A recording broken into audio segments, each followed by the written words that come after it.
Good evening, everyone. Good evening, everyone. On behalf of the Paterson Municipal Council, I welcome you to the workshop session of the Municipal Council. The meeting is now called to order. Madam Clerk, please call the roll. Yes, Mr. President. Roll call for Municipal Council workshop session of April 20, 2021 at 6:30 p.m. Councilman Abdelaziz. Councilwoman Khan. Here. Thank you. Councilwoman Davila.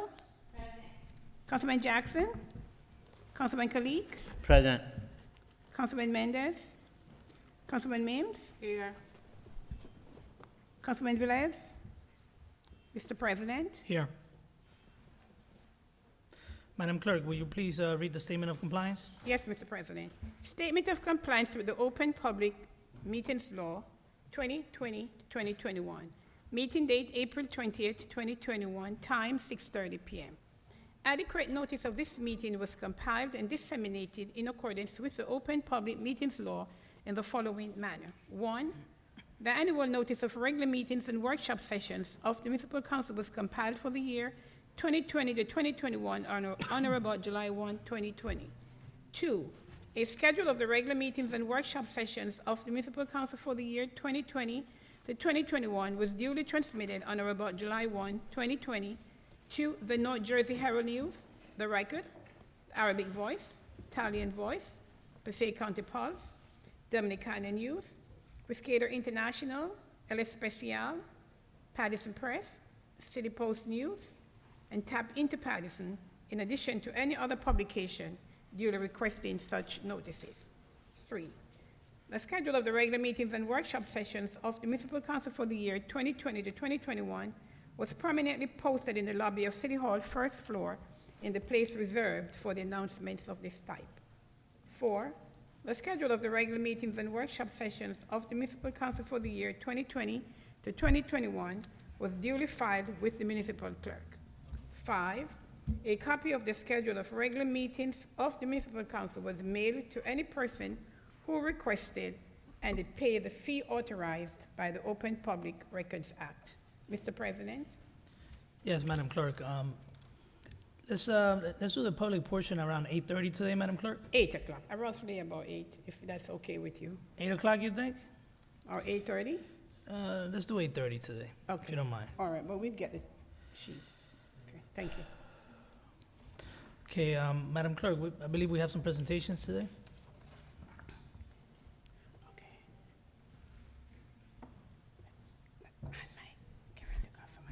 Thank you very much, Council President.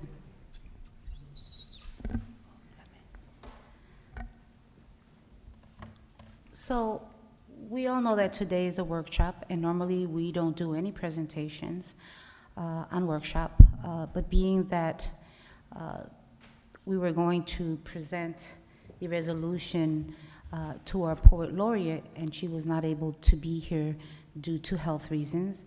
She is here with us today, and so, Council President, I want to thank you because I know this is not the norm, but, you know, all of 2020 and now 2021 has not been the norm, neither. And understanding that we normally don't also televise our workshops due to this pandemic, we have been doing that. So I want to thank you for allowing this moment to quickly recognize the person that the council unanimously supported and voted to be our poet laureate of the city of Paterson, something that has not been done in our city as a council. And we really appreciate you. And if you just give me a moment, I would like to read it. It is short, although your resume speaks for itself. I wish I could have read your entire resume and bio. You all would be amazed of this young lady that we voted this resolution for. And so this resolution is naming Elizabeth Van Ginneken as our City of Paterson Poet Laureate, as we lovely call her Lizzie. And I'd like to start by saying, whereas the National Poetry Month, so in recognition of April being Poet History Month, This was inspired by the success of Black History Month and Women's History Month. In 1995, the Academy of American Poets convened a group of publishers, booksellers, librarians, literally organizations, poets, and teachers to discuss the need and usefulness of a similar month-long holiday to celebrate poetry, holding the first National Poetry Month in 1996. And whereas the city of Paterson is the home to many poets whose work has been recognized and published throughout the world, and whereas one such city of Paterson poet, Elizabeth Van Ginneken, has been recognized for such works as Alimony in 2018 and Rosemary Poetry, she has been awarded the 86th Annual Writer's Digest Writing Competition, second place in the non-rhyming poetry category for the poem Park Avenue, Paterson, and 86th Annual Writer's Digest Writing Competition, fifth place in the non-rhyming poetry category for the poem Kid. Ms. Van Ginneken, Lizzie, authored and delivered the inaugural poem for Mayor Andre Saig in 2018. Now, therefore, be it resolved by the Municipal Council of the City of Paterson that the Municipal Council hereby names Elizabeth Van Ginneken as our Poet Laureate for the City of Paterson. Congratulations on this. I am happy that we as a council are able to recognize you today. I'd like you to come to the left so we can present the resolution to you. Thank you very much.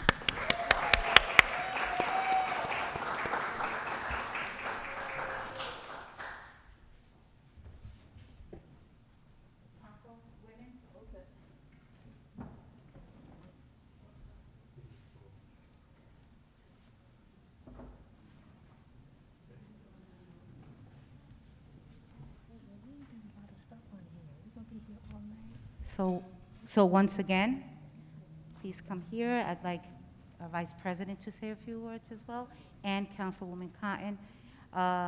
Nothing to our men, but you know, women are powerful, and together, yes, we are better.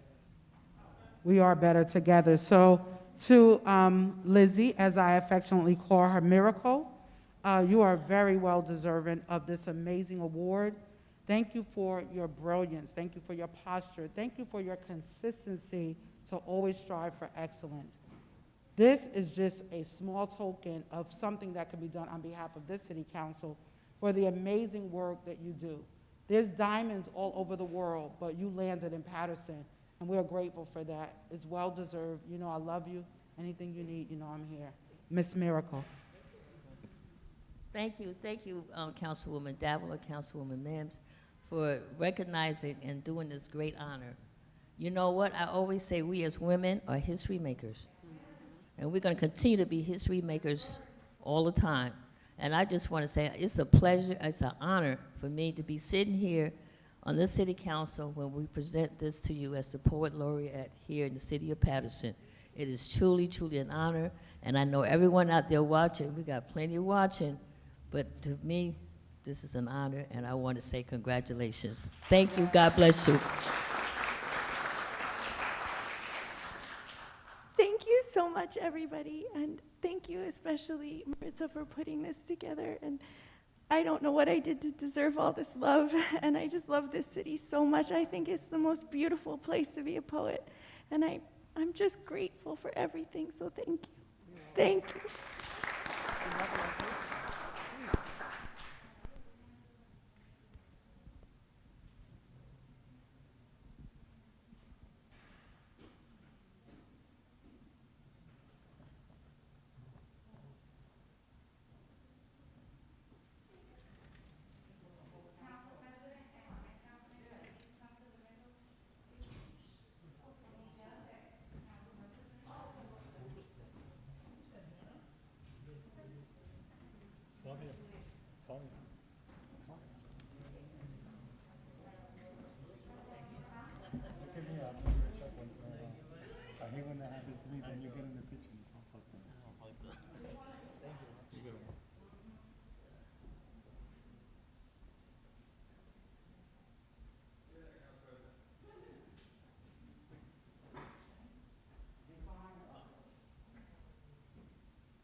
Let's do it.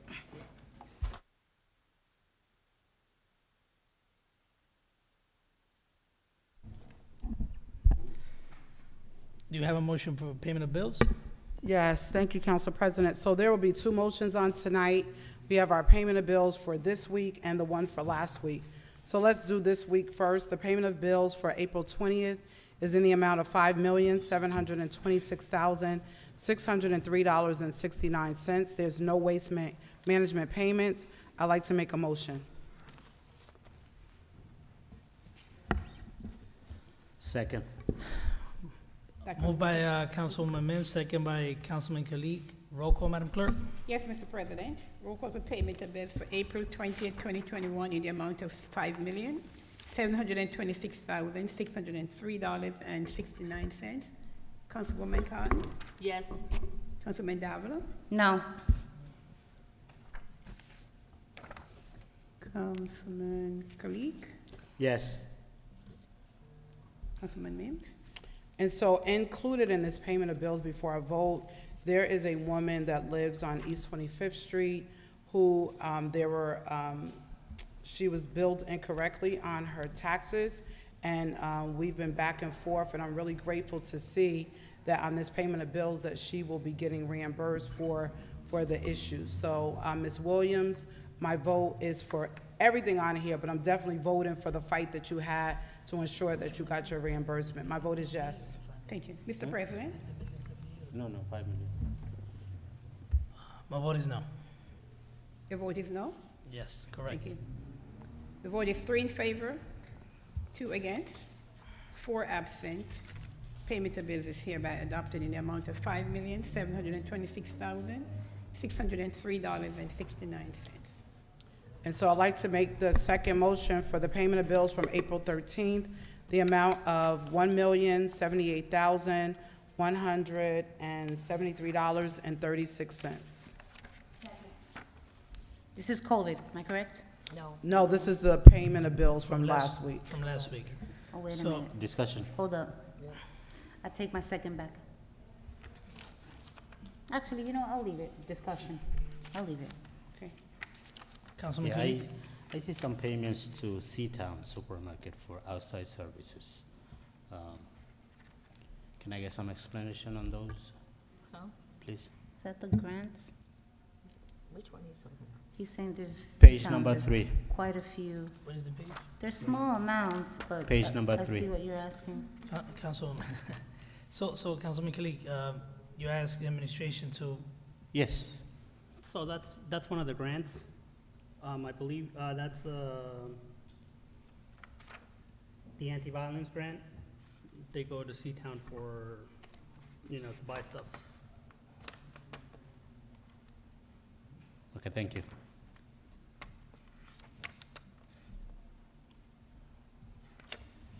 roll call, Madam Clerk. Yes, Mr. President. Roll call for payment of bills for April 2021, the amount of $1,078,173.36. Councilwoman Khan? Yes. Councilwoman Davila? No. Councilman Kalik? Yes. Councilman Mims? Included in this payment of bills are some Medicare payments for some of our employees. I want to make sure that they don't lose any of their benefits. My vote is yes, Madam Clerk. Mr. President? No. The vote is 3 in favor, 2 against, 4 absent. Payment of bills for April 30th, 2021, the amount, April 13th, 2021, the amount of $1,078,173.36 is hereby adopted.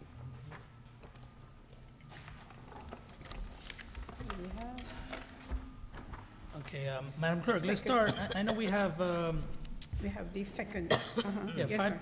5 through 9, we got second reading ordinances. Yes, sir. So, any discussion on that? I think we already discussed those. Was she gonna explain each one or what? Councilman I Cotton? thought she was gonna explain each one. This is second reading Yeah, because, bond ordinance? because one of them, some of them were like from a month ago. Correct. This is second reading ordinances to entertain the next meeting, to adopt There's no Right, I discussion, let's understand. continue, ma'am. The BA had put some additional information on they're colorful, they're in color, for all the council members pertaining to the ordinances. Say that again? I'm sorry, you can speak a little louder. I can't. These things are not helping.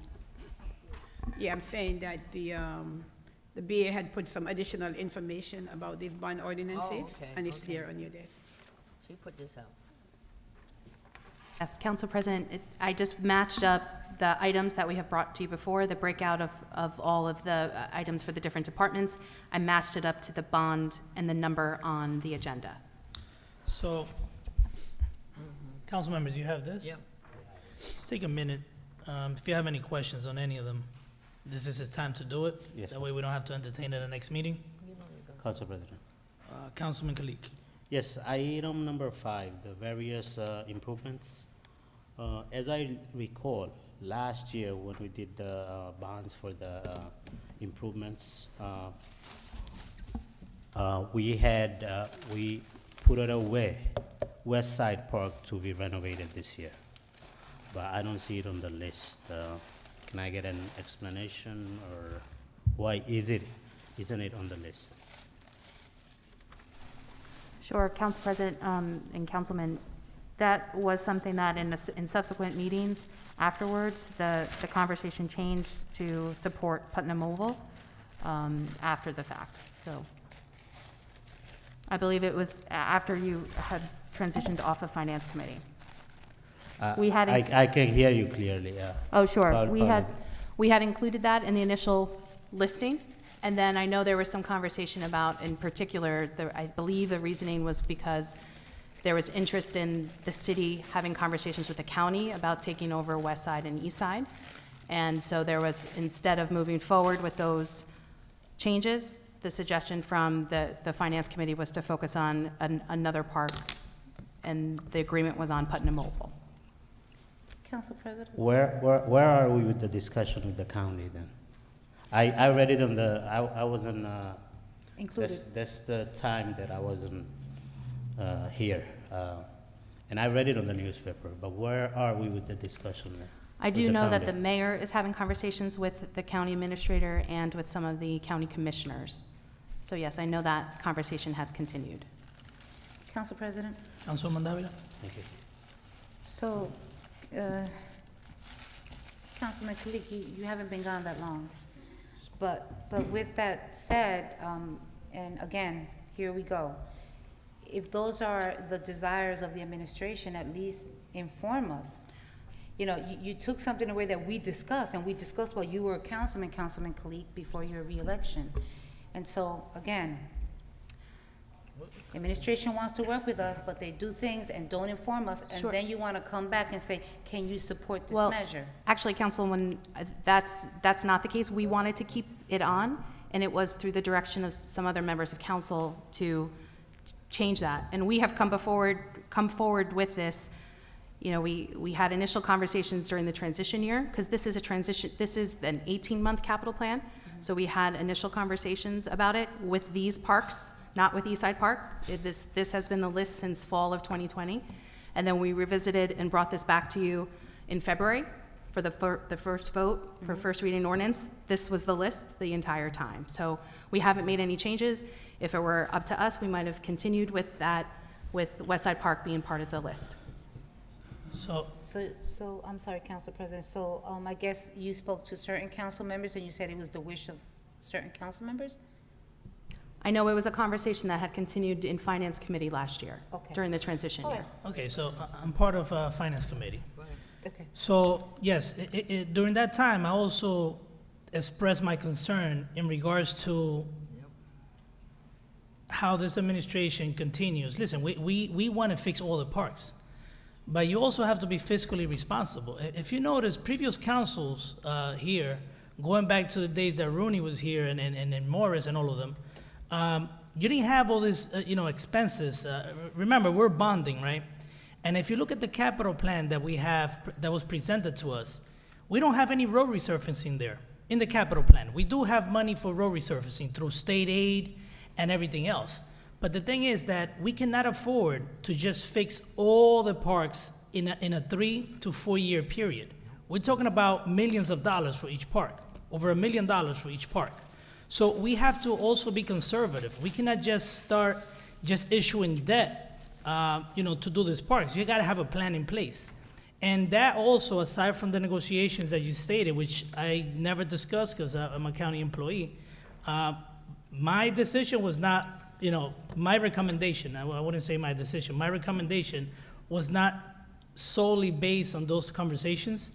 It was that we need to be conservative. If you think, if you want to verify yourself, look in the past 10 years. You will see the budget document for the past 10 years. We might have it in the website.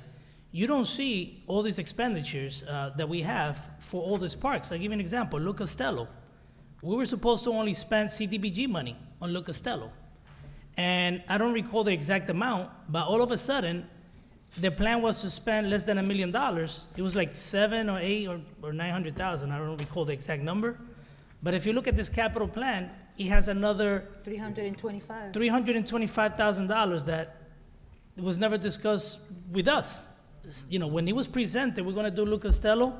The conversation was, we have CDBG money available, which is grants. We're going to do the park with those funds. All of a sudden now, we get a presentation with another $325,000 to do Lou Costello. And this is what we mean about communication.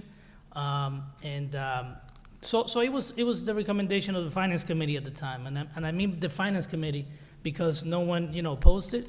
But we need to have a plan in place. We don't want to, 5 years from now, say, wow, our debt service have gone through the roof, and we need money to allocate for the streets. If you recall, a few years ago, there was another mayor that had to come in and basically ask to borrow $36 million because we did not address the issue with the streets. We let them all get to a bad condition. So I'm just looking further ahead. I'm not just looking for this 2 years. I'm planning further ahead. But that was the reasoning behind it. Okay, thank you. Any other questions on the list? Council President. Councilman Jackson.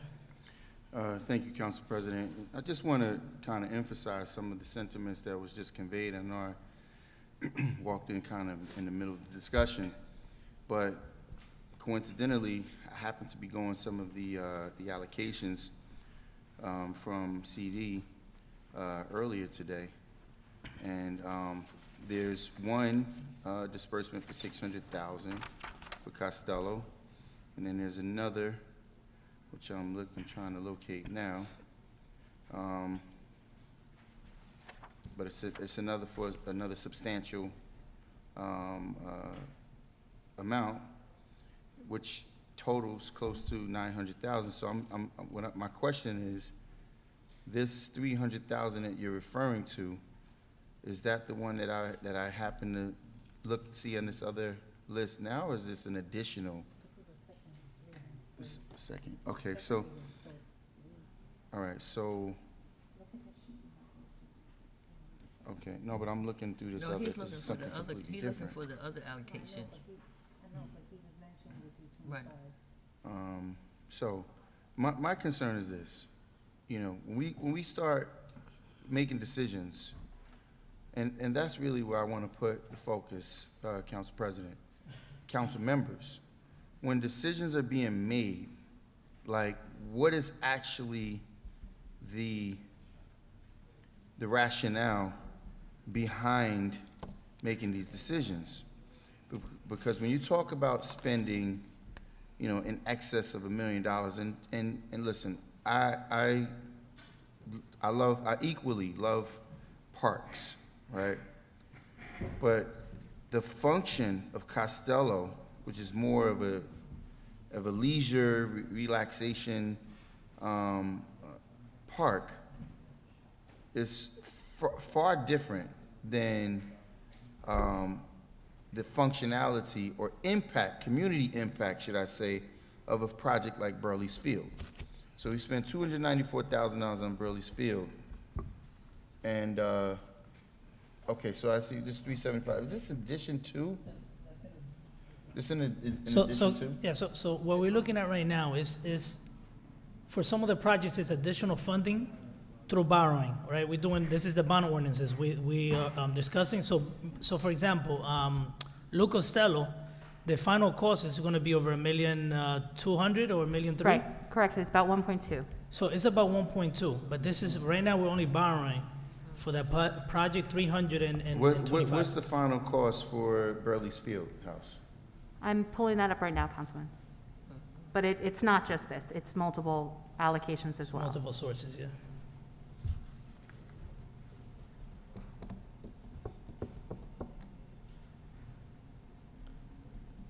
It might take me a minute here if you want to continue So the in the conversation. meantime, I just hope that when we finish Burley Field, it's accessible to the whole community.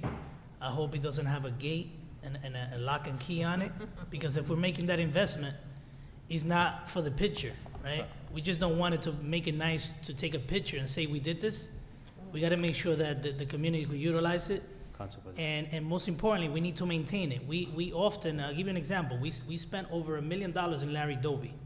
I was fortunate that I was one of the, actually, I was probably the first one to use it. I remember using it when the grass was a little high and they couldn't cut it because it was a brand new field. But a week and a half later, there was already getting messed up from the way we maintain it. So we gotta make sure that we maintain the fields. If we're making this investment, that we maintain all those fields. I know there's artificial turf, but we still gotta take care of it. I'm sorry, Councilman Jackson, I know you have the floor, but. Council President. Councilman Khalid? Since the DPW director is here as well, I drive by Buckley Field almost every day. The gate is locked from 24/7. So what's the point of us spending all this money on these fields and the community cannot use it? Or only way the people could get into the field is jumping the fence.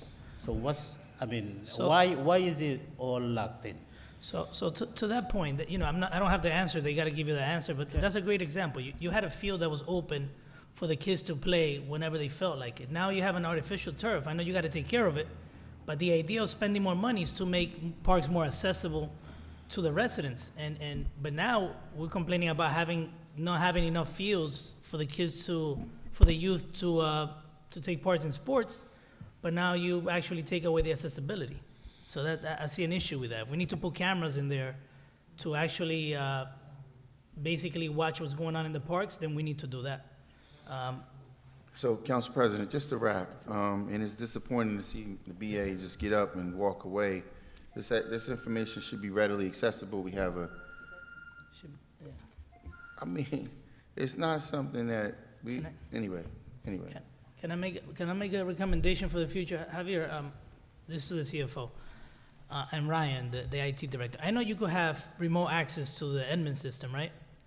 I'm sure that if you had remote access, you could just pull the vendor that we're paying for this, for these fields, and you could be able to put it together that way, most likely.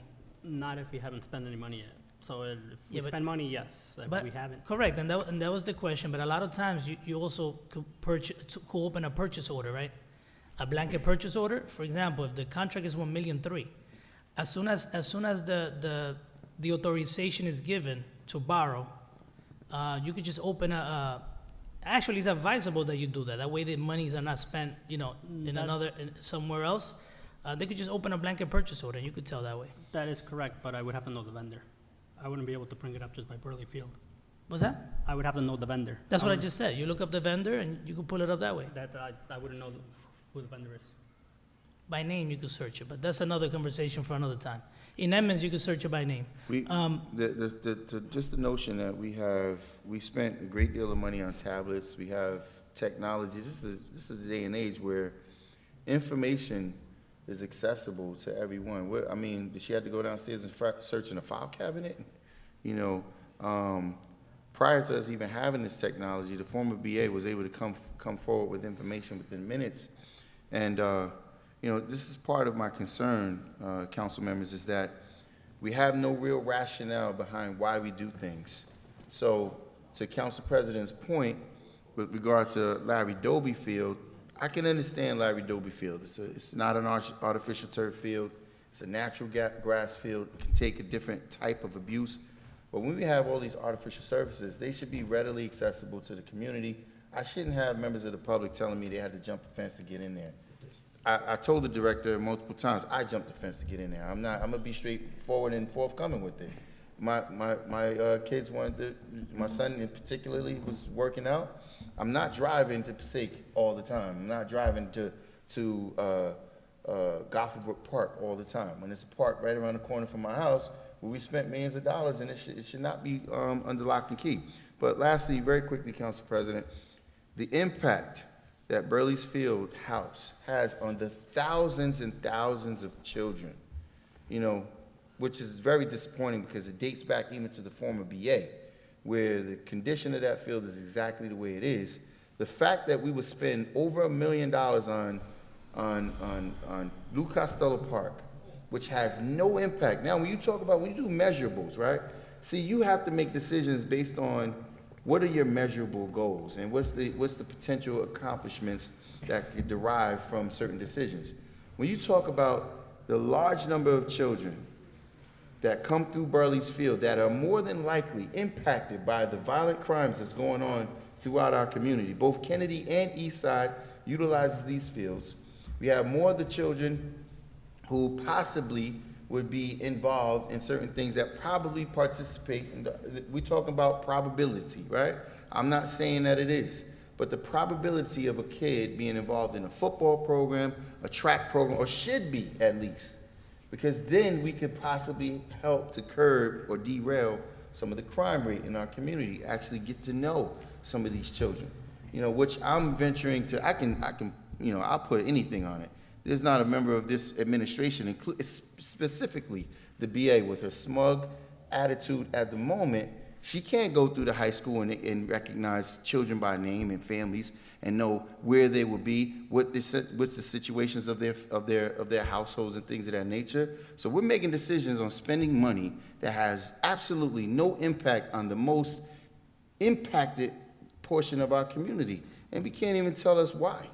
What's the rationale behind it? And Council President, I'm going to bring some other things that are grossly, concerning to me on why we're making decisions for certain entities to get certain allocations, and we're putting money into places that don't have impact on what's really happening in our community, meaning the day-to-day shootings. Just the other day, the director's talking about, another shooting Councilman, that took place in the afternoon. You will have opportunity later to I'm sorry. Bring that up. Yeah, we're discussing the second. I'm sure it's important. We'll talk about it later. Very good. Madam BA, and then Councilman Abdelaziz. Thank you, Council President. Thank you. I just wanted to clarify the amount for Bowerly Fieldhouse. The total investments are $1.6 million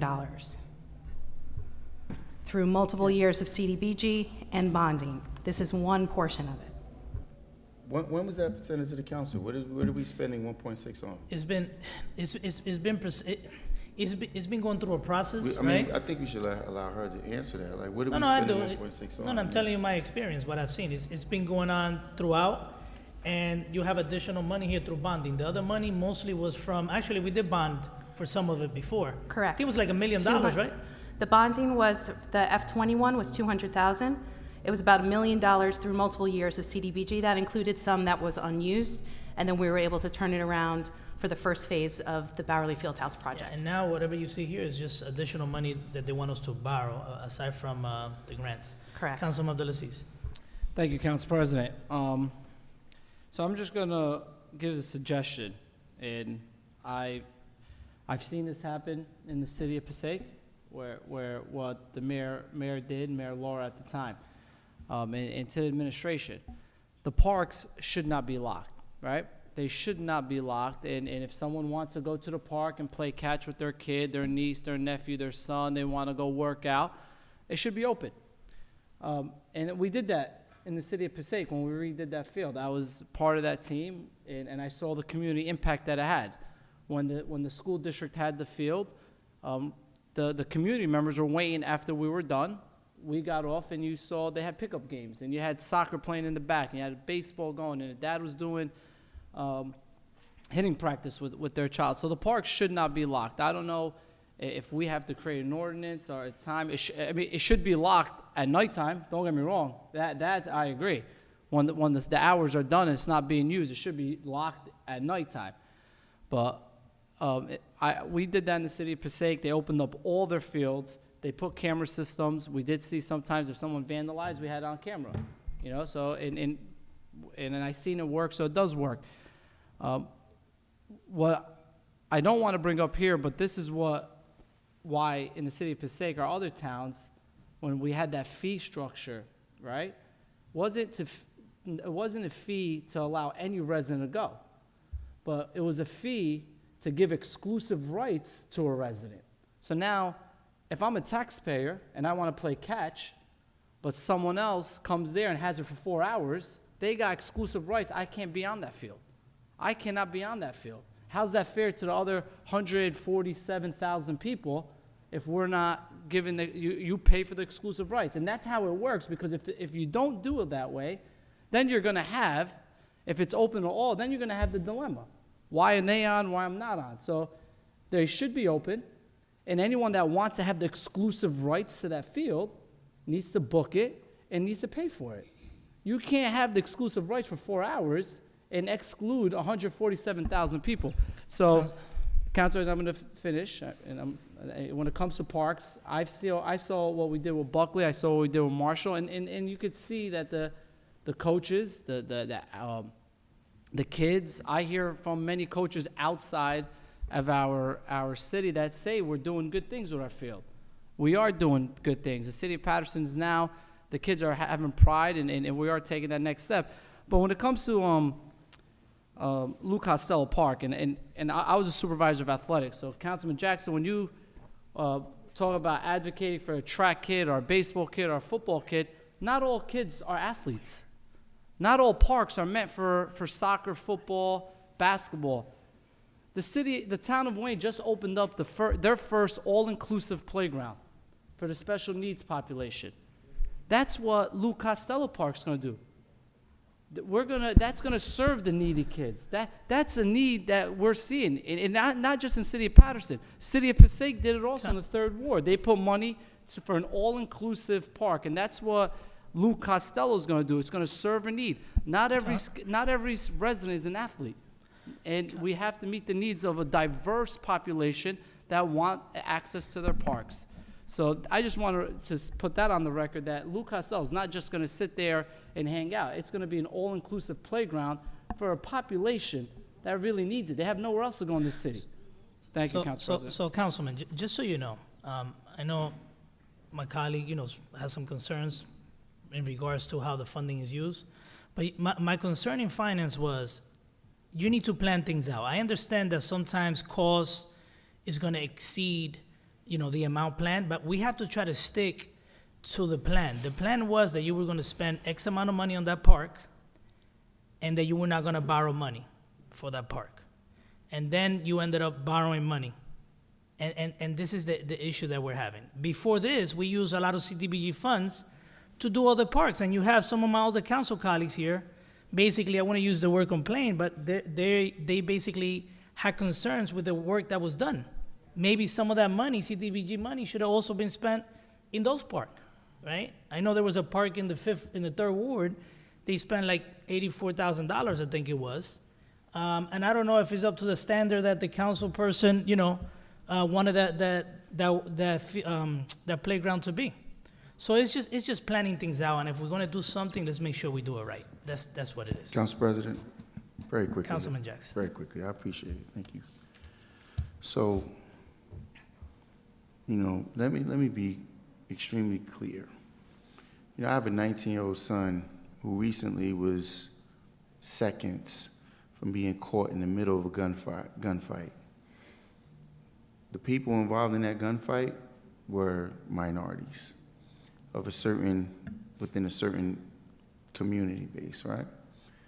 And every day, when I was 17, my father brought me a new car. I'm kind of like refusing to buy my son a car while he's here in this city until he leaves to college, because I have to wonder, what's going to happen. So as we speak, I just get a text. In the 1st Ward, another shooting, just moments ago.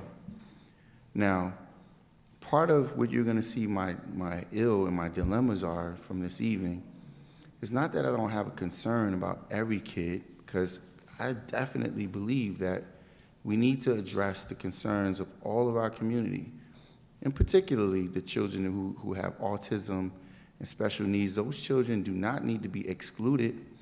When we talk about a plan that Council President is referring to, we just recently, thank God, it was through a grant, where we paid a data person an enormous amount of money, a very good salary. Let's just say a very good salary in the city. Where's the data, Councilman Abdelaziz? How many autistic children do we have?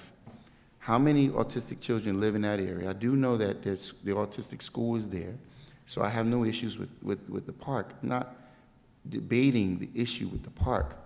What I'm talking about is measurables, the impact of thousands and thousands of children that go through Burleysfield on a day-to-day basis, and how, and I have to give credit where credit is due, because at least through this administration, I guess it's getting done. But my issue is not about how, when we get it done, it's about how we get it done. It's not about what we do, because cost matters. When you go back to the public and you're gonna ask for them to bond, as in the case with the stadium, a project that should cost this community $25 million, we're spending $100 million on. And we're gonna ask the community to bond for over $40 million. So that matters. Things like that matter. And when you don't plan and you don't understand the impact, because if we truly understood the impact, we wouldn't have a group who has not been funded through multiple administrations, including this one. The only reason why they're on the streets doing the work that they're doing now is because of a grant that they were able to piggyback off of that was done by the hospital. So when we talk about having an impact on the critical issues of our community, you talk about trying to curb young people from losing their lives, I get it, because the mayor's children doesn't go to school in Paterson Public Schools. So when you can avoid the issues and you're sending your children other places, as most people who are making decisions are, then you can avoid the potential of your child or your family member being involved in something like we're seeing on a day-to-day basis. So for those of you who have an issue with me having issues with how we're doing things, let's go talk to the family members of these people who are being shot at every single day and see what their sentiments are. Thank you, Councilman. Any other questions pertaining to the ordinances? Councilwoman Cotton. Thank you.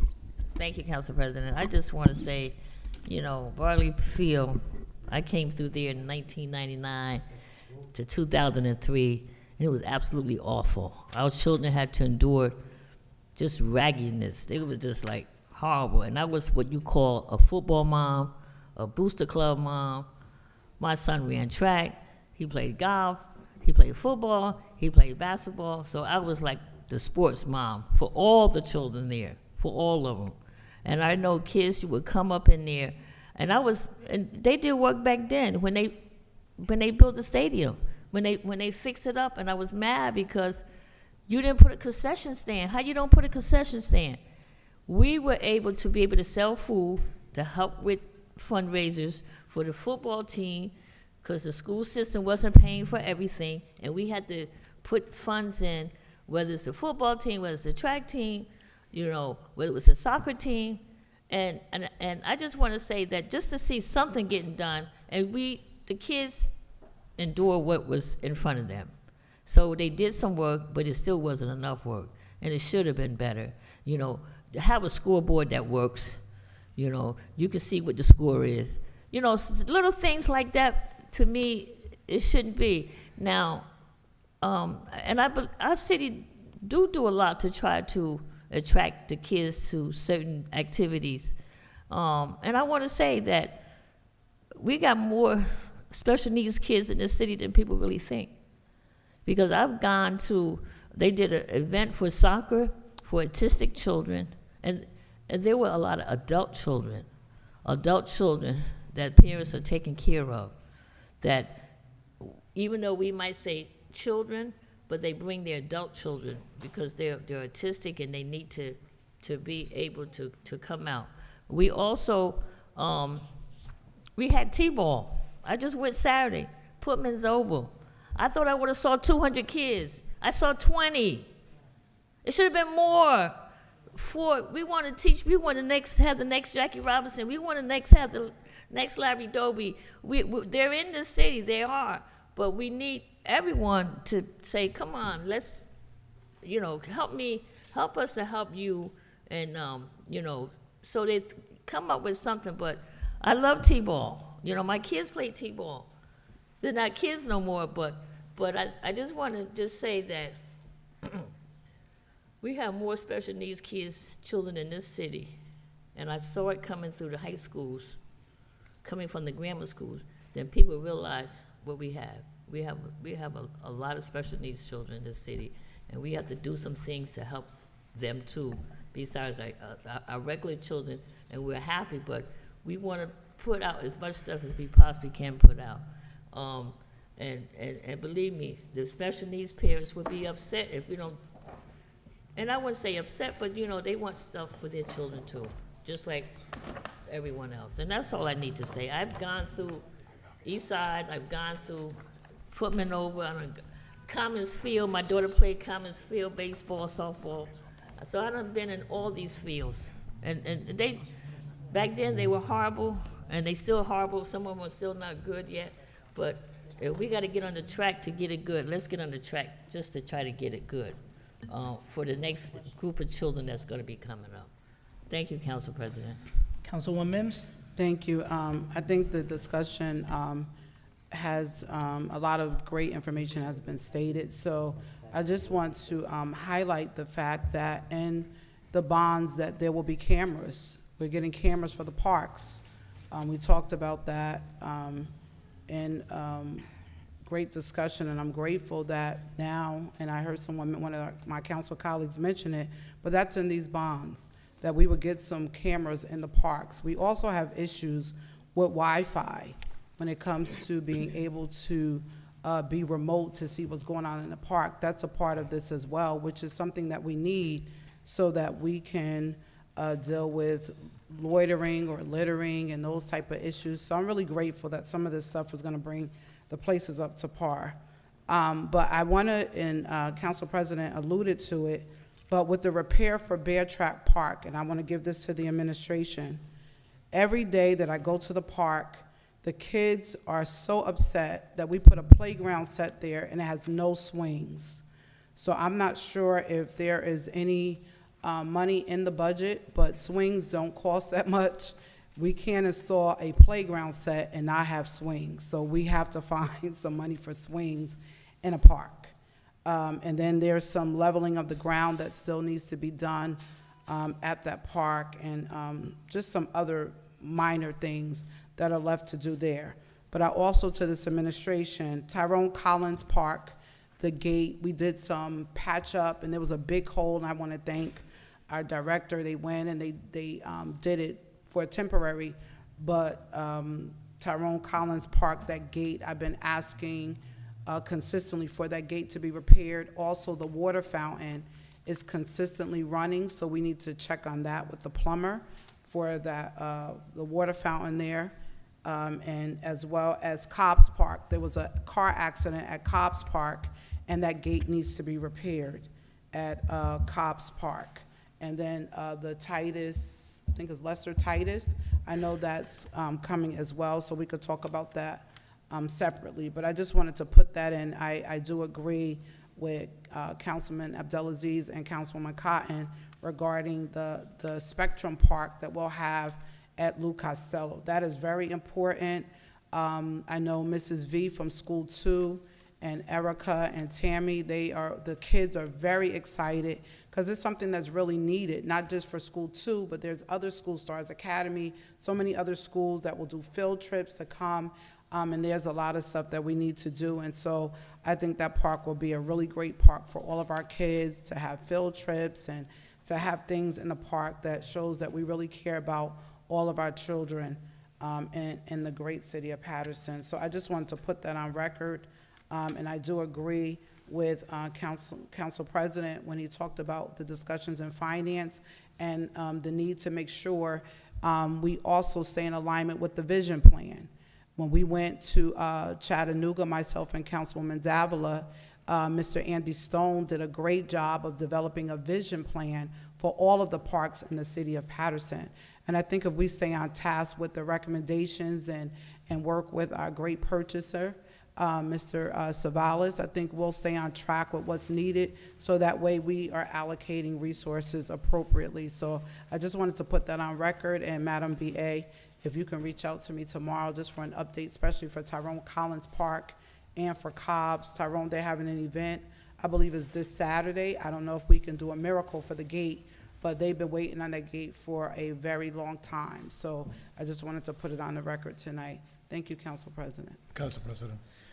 Hold on a minute, Councilman Velez. I know you asked for the floor. You're going next, and then Councilman Abdelaziz. I have a question.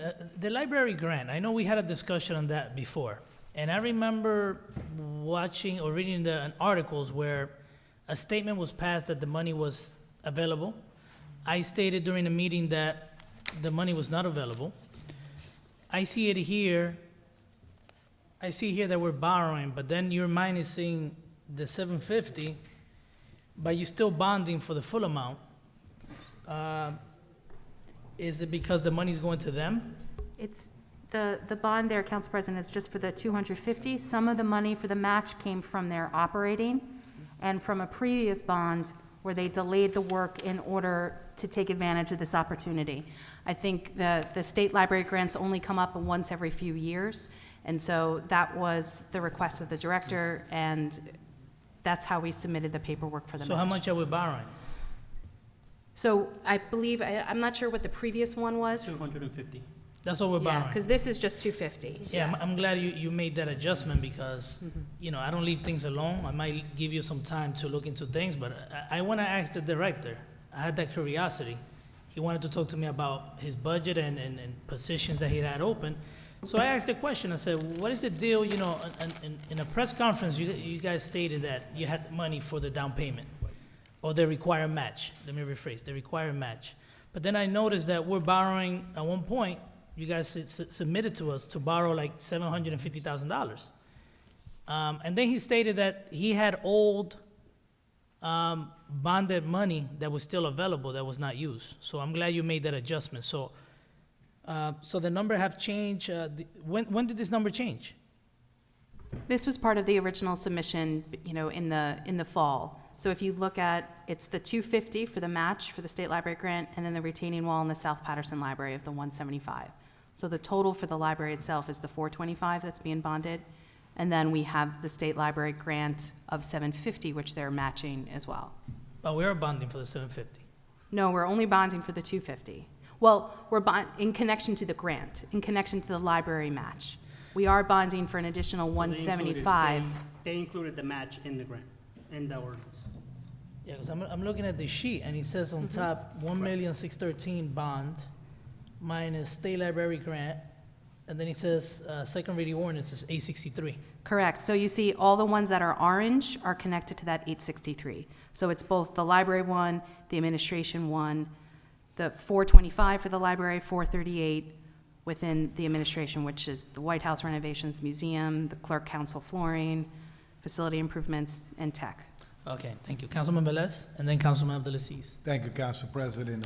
First of all, foremost, I apologize my lateness coming to Can you this. speak into the mic, please? We can't hear Oh, you. I'm sorry. I thought I was.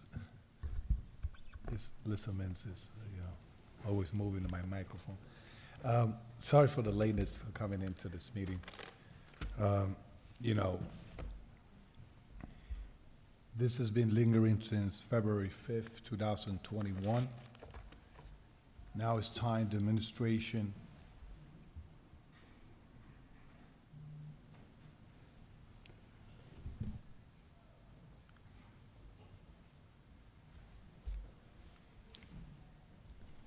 Madam BA. Thank you, Madam BA. Thank you, Councilman Abdelaziz. I'm sorry.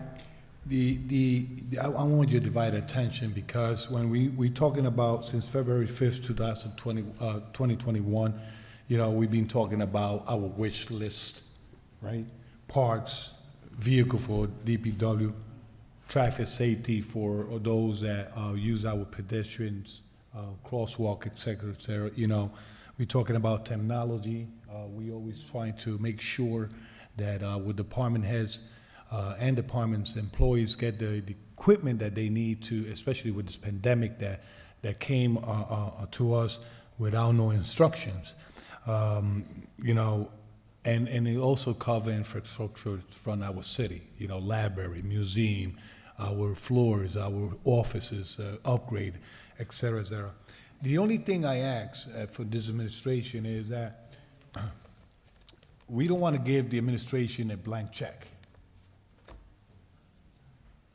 Here's a bond, I believe is $10 million altogether reduced from 21 that probably was around, right? But here we are borrowing money, getting money to make sure that everything in the wish list, in conversation with the mayor privately or on this dais, you know, trying to make the administration aware the needs of the community and the needs of moving forward Paterson in service. So the only thing I ask, and I know I have the support, and everybody knows that Harry Ceballos is going to make sure that anybody interested out there to put applications or compete for award, contract, et cetera, you know, he's going to do his diligent work. What I don't want is the nepotism of having people coming in knowing that we borrowing money to make sure that this project is concluded, is done, and they abuse of the money and not do the work that we are demanding them to do. So the administration has a work to do, is making sure that they be diligent and making sure you make responsible and accountable and fiscal responsible those individuals that those contracts are awarded. Now, I don't want to see that we award something and they come back and the scope of work is different and the scope of work is this and that, they have to come back and get more money. Because that's when we put taxpayer on the line. And we don't want to see that. And the only question I have, borrowing this money, where we'll keep, or where's the status of our credit card? You know, where we at right now in debts? What is the general debts that the city has right now that the administration don't come back and say we had to raise taxes, we had to do this, we had to do that to cover our debts? So if Council President allows BA or whoever to let us know where we at now fiscally, you know, in our debts. You know, we've been borrowing. I don't know if this is the second or third time we're getting bonds. I think this is the second one. We want to know how's the credit card of the city and how's our credit right now, because we don't want to keep on borrowing and then 22 comes and probably somebody inherits all this and somebody passing the bucket down the road. So and we don't want to see in my tenure here that we are proving something that really is, the city is not going to be fiscal responsible. So if you could answer those questions, I know all those projects are needed. You know, I know Councilwoman Ruby Cotton mentioned Borley Field. I live right there. So I want to see that sign not interrupting with my sleep, but at least we could see improvement that our kids could use better parks and better recreation in the city of Paterson. I'm consulting with my attorney here. Okay. Thank if you, you could answer Councilman. that question, I will appreciate it. Thank you, Councilman. Yeah, go ahead. So we're CFO. borrowing 5.2 million in this bonding, and our credit card is at 129,946,155 from 249,142,312. So we're basically at a little bit over half, over that capacity. So if we are a little bit over that, and you have a plan to pay this in 40 years, right? Correct? Correct. And if we over, how are we going to pay the other over if we not in 40 years? We pay oral bondings over the years. So, Okay. Thank you, Council so, President. so I know Councilman Abdulaziz has the floor next, but that's what I mean by planning. Like we, in this capital projects, we haven't put anything for roads resurfacing, right? So I understand that parks are important. They make great news in the newspaper, great press conferences, but we have to be strategic when we do our capital plan. I know the administration continues to say, look, we're staying around the same debt levels. It doesn't mean it's positive. Maybe you want to reduce the credit card, right? And at the same time, when we created the sewer utility, that actually took some of the money that was in your credit card and put it in the other credit card. Excuse me? Oh, so you grab, when you created the utility, you basically separated the money that we usually bond for, or some of it, not all of it, and we put it in a separate credit card. So let's be mindful. I'm not criticizing the administration. I just want you to work with us, have that conversation, sit down and have that conversation before, a plan is put together. That way we don't have the back and forth that we have during these meetings. Oftentimes, things get done without being presented to us, and that's why we feel disrespected as a body.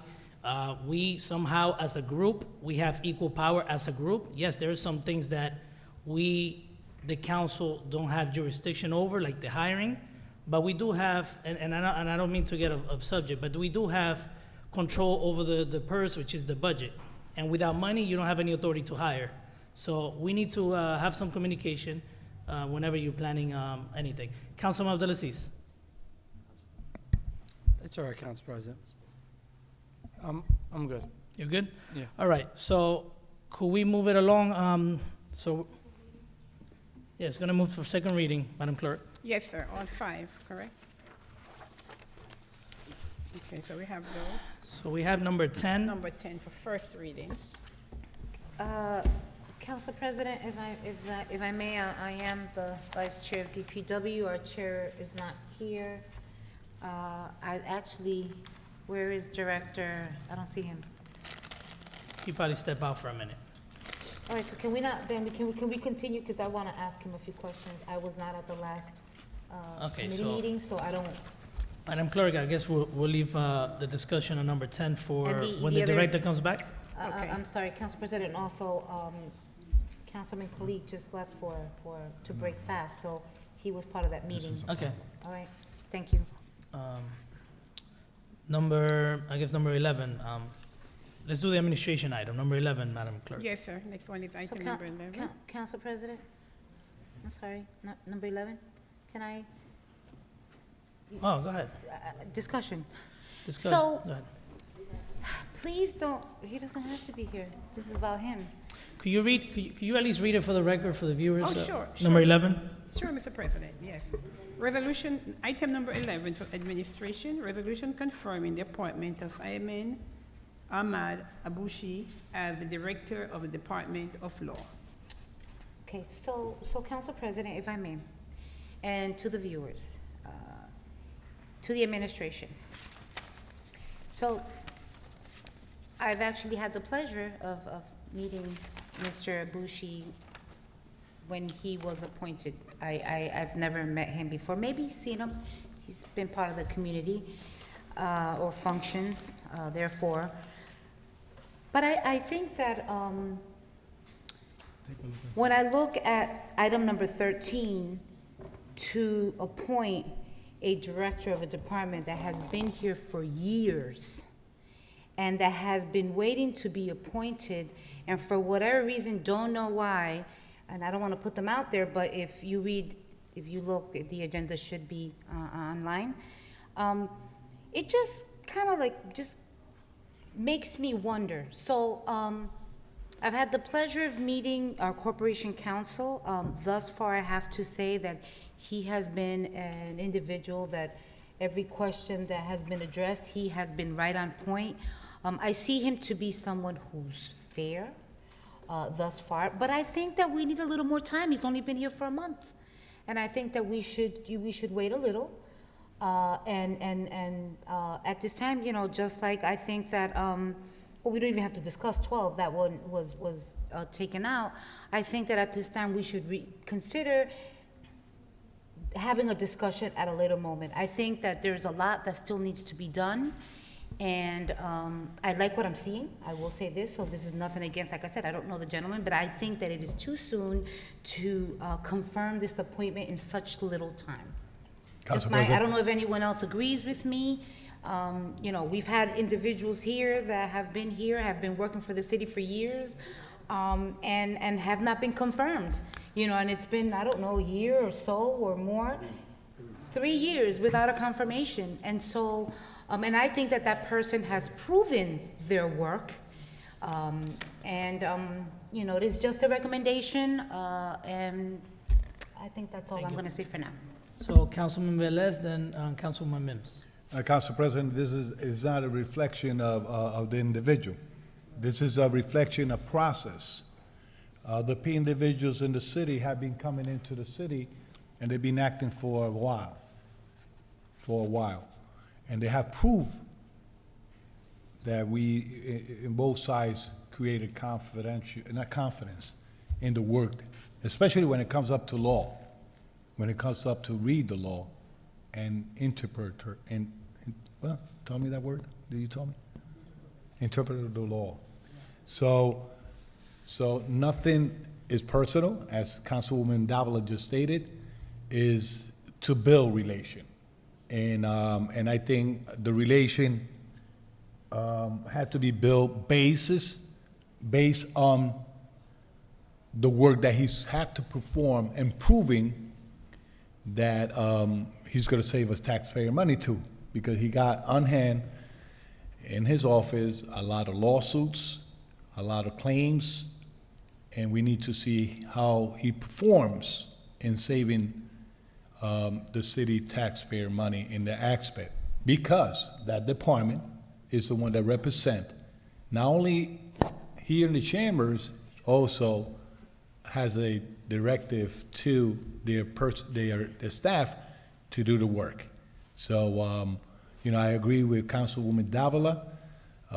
This appointment should be a little bit, for now, whatever it is, but we need to create a little bit more confidence at the work and the relation back and forth. At least I learned something last week with him, last meeting, that he speaks fluent Spanish when he came up to me. That has nothing to do with his appointment. Thank you. But that's good thing. because at least That if means I he don't understands understand when you're speaking listen, Spanish. at least if I don't understand some law in English, at least I say, "Can you say in Spanish?" So I could translate it to English to my Councilman constituents. Velez. So something good.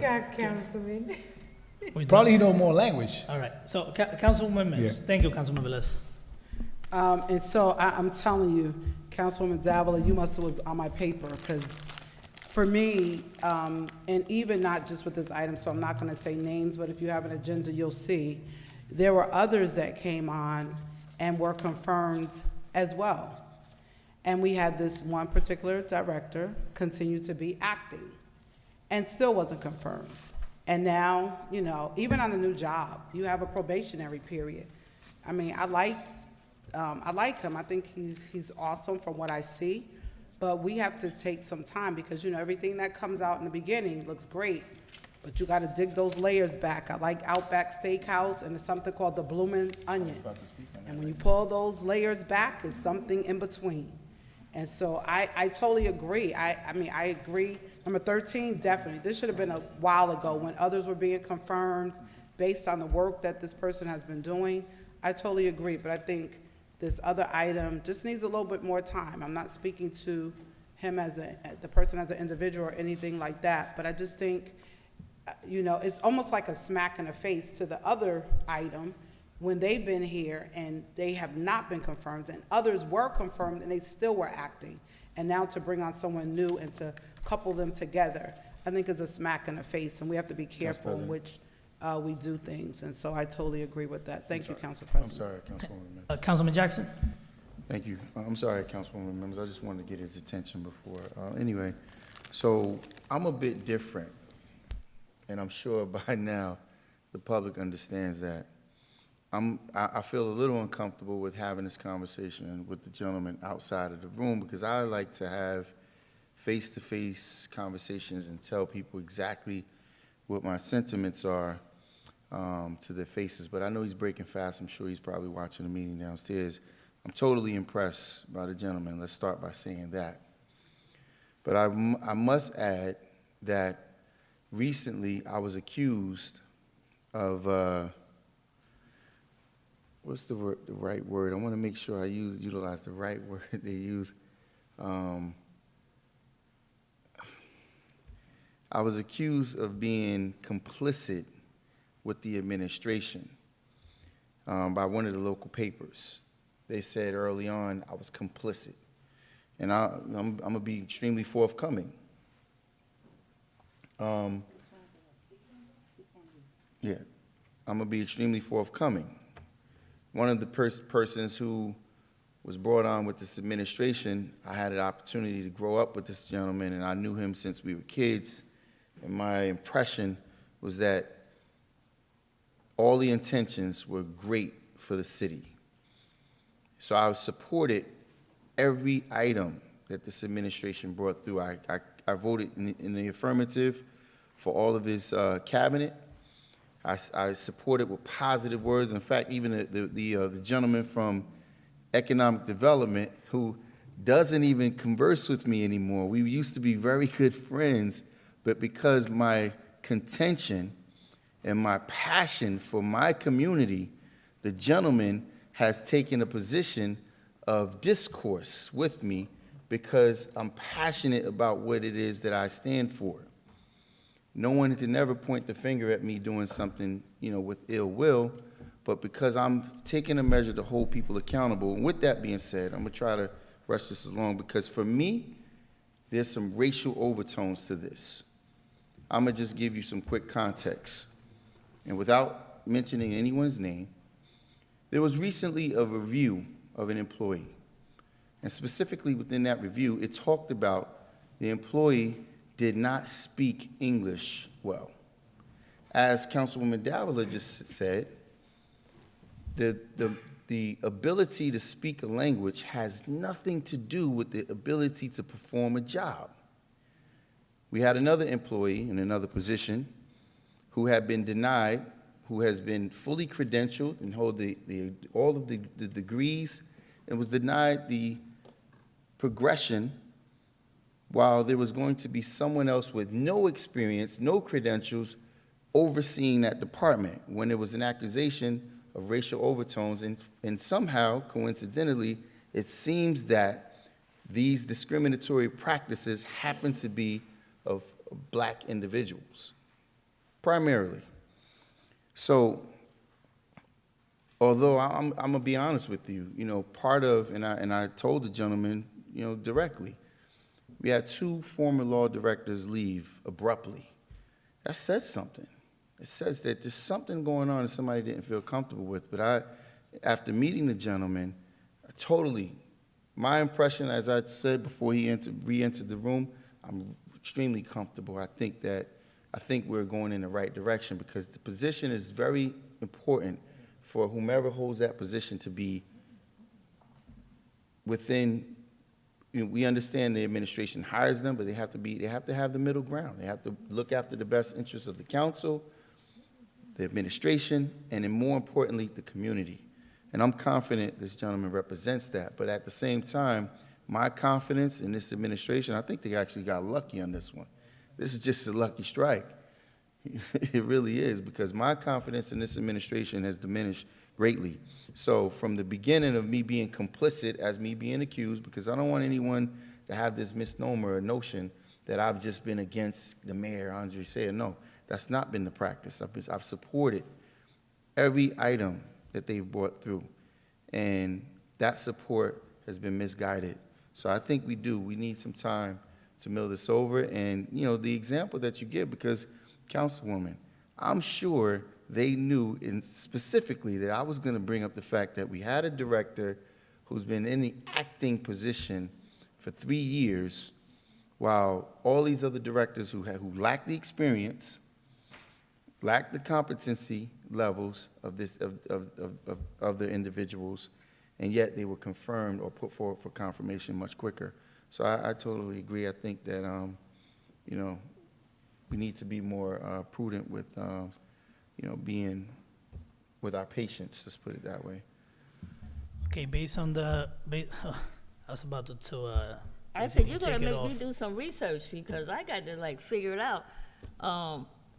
I've been here with 5 mayors, and I want to know, when they appoint someone in a position, it's gonna make me go back and look now to see how long.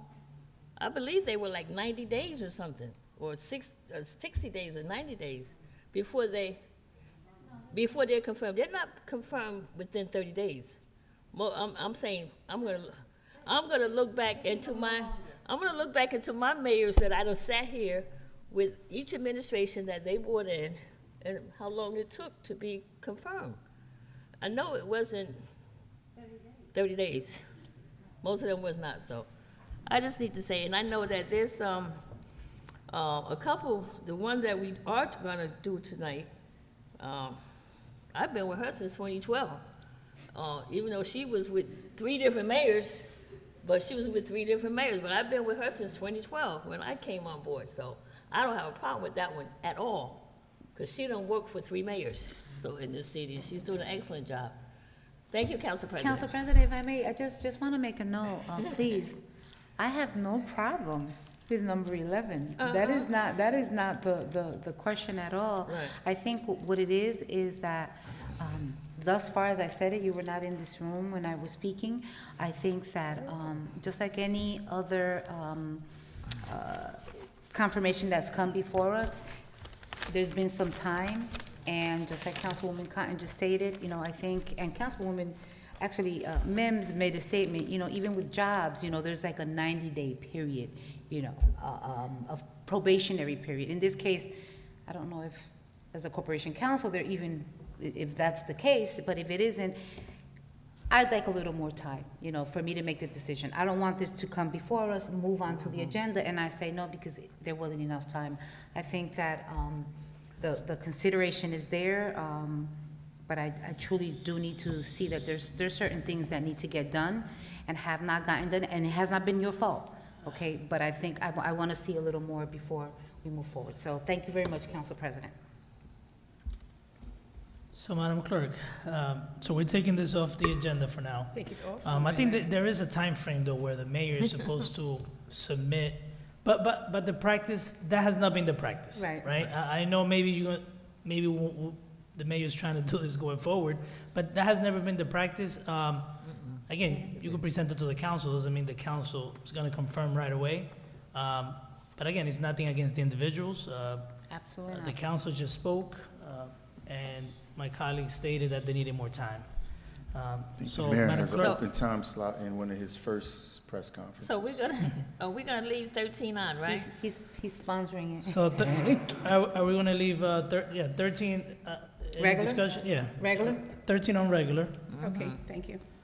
Could we take, Madam Clerk, I'm gonna jump a little. Could we take Yes. go ahead. Yes, go ahead.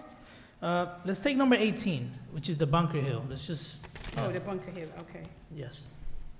18 is resolution ratifying and adopting the 2021 budget of the Bunker Hill Special Improvement District. Consent. No, it You has could to put it on be- regular. I would put it on No. regular. I think we've reviewed it year after So- year. I think they present a budget that is specific, item by item, and I don't have any issue, but because it is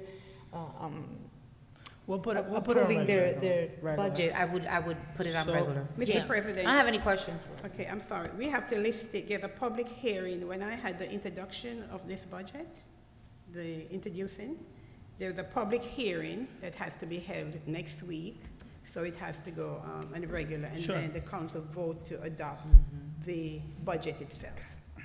Okay, so it's gonna be listed separately. I thought that Thank you. I thought we did the introduction. Yes, we approved the introduction Okay. of the budget, and then I made the announcement that was within, I had to wait for 28 days Okay. published, plus I have to mail out the budget to the residents in that surrounding area. Okay. So, okay, so that's right. Thank All right. you. Thank you. Madam Clerk, we go to, let's go Council back to the, President. Council President, I have one question for this Sid, and I see the representative is here. Mhm. In the SID, is the county building on River Street in the Bunker Hill SID, or is that outside? Ms. Gafreski, it's inside the SID. Now, I got a question. How is the pending, Council President, may I? Sure. How is the pending sale of that building going to affect the budget on this SID moving forward? No.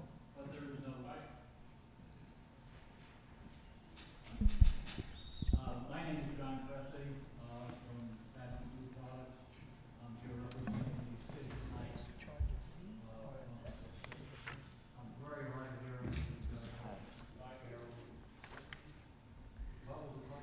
So the question is, right now, there's a pretty big property that is paying into the SID. If the county takes it over, they will no longer be part of the SID and be tax exempt. I am not in a position to be able to give you an opinion. I don't think they are. They're not taking it. So, Councilman, maybe we could get an opinion from Corporation Counsel, maybe the BA, or the CFO. I just want some clarification.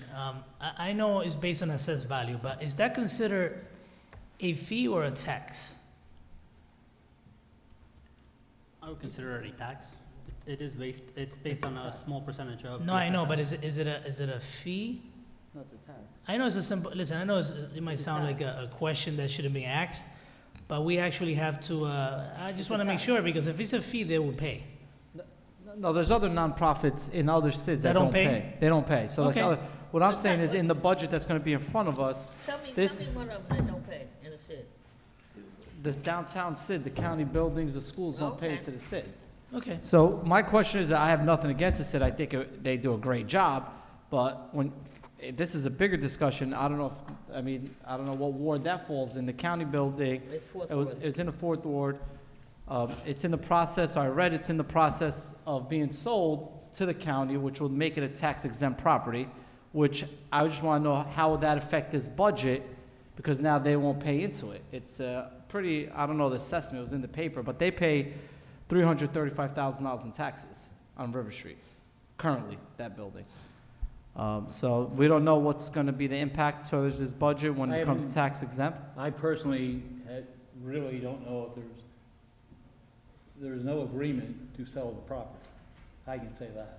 Right. You read things in newspapers. Oh, no, I listen, There's I'm no not, agreement to sell I'm only stating what I've read in the paper. It's in the paper, you can look into the record that, So, But he's saying he hasn't so heard Counsel- nothing yet. so based on what we're told right now, Yeah. it's a great point that you're bringing up, something that we need to look up in the future. Yeah. But as of right now, I don't think, we got to keep it in the back of our minds, but I don't think it should be reflected in this decision that we're making on this budget. Sure don't. But it's something to keep in mind. Yep. Thank Thank you. you, Mr. I President. would like to share with you the fact that we're under severe financial restraints running the Special Improvement District. We've always had a very low budget, but we're trying to cut back on our amount of security by working with the DPW, Billy Rodriguez, and Michael Jackson to try to add cameras to do away with live guards. We think we can cut some money there. We did let our director go. We no longer have a director.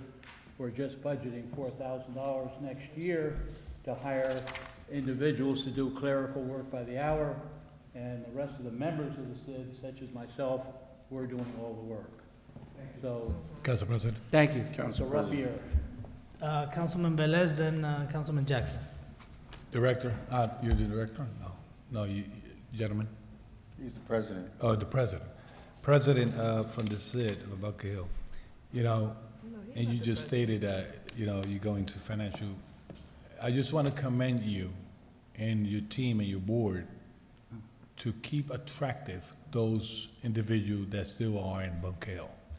Thank you Because- very much. Because hope we have seen other cities, We hope we can still deliver. restaurants, small business, big business, live in other city because the pandemic have hit them hard.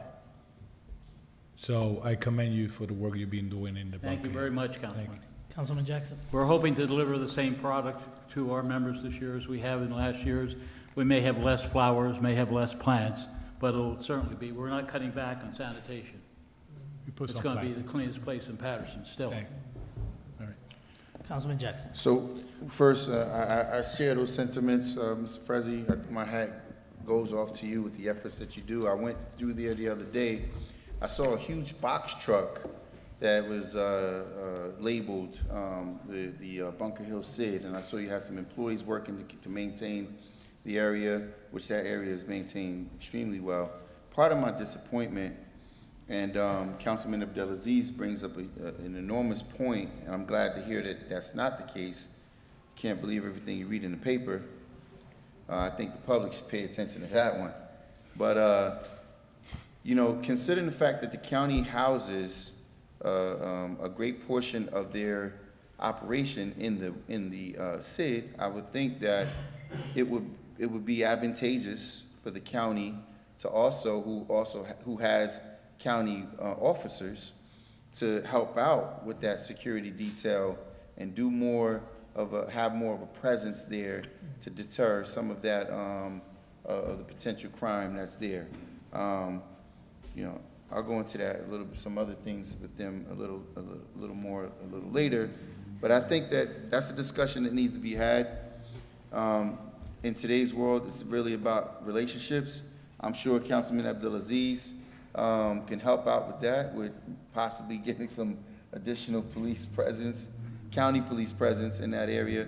But I think that it should be done. I mean, there's a large portion of their operation that takes place there, and that's something that should be considered. Lastly, I don't know if you render consultant services, but I think that it would be great for you to offer up some consultant services to some of the other SIDs that we have in the city that have not administered or at least showed some of the financial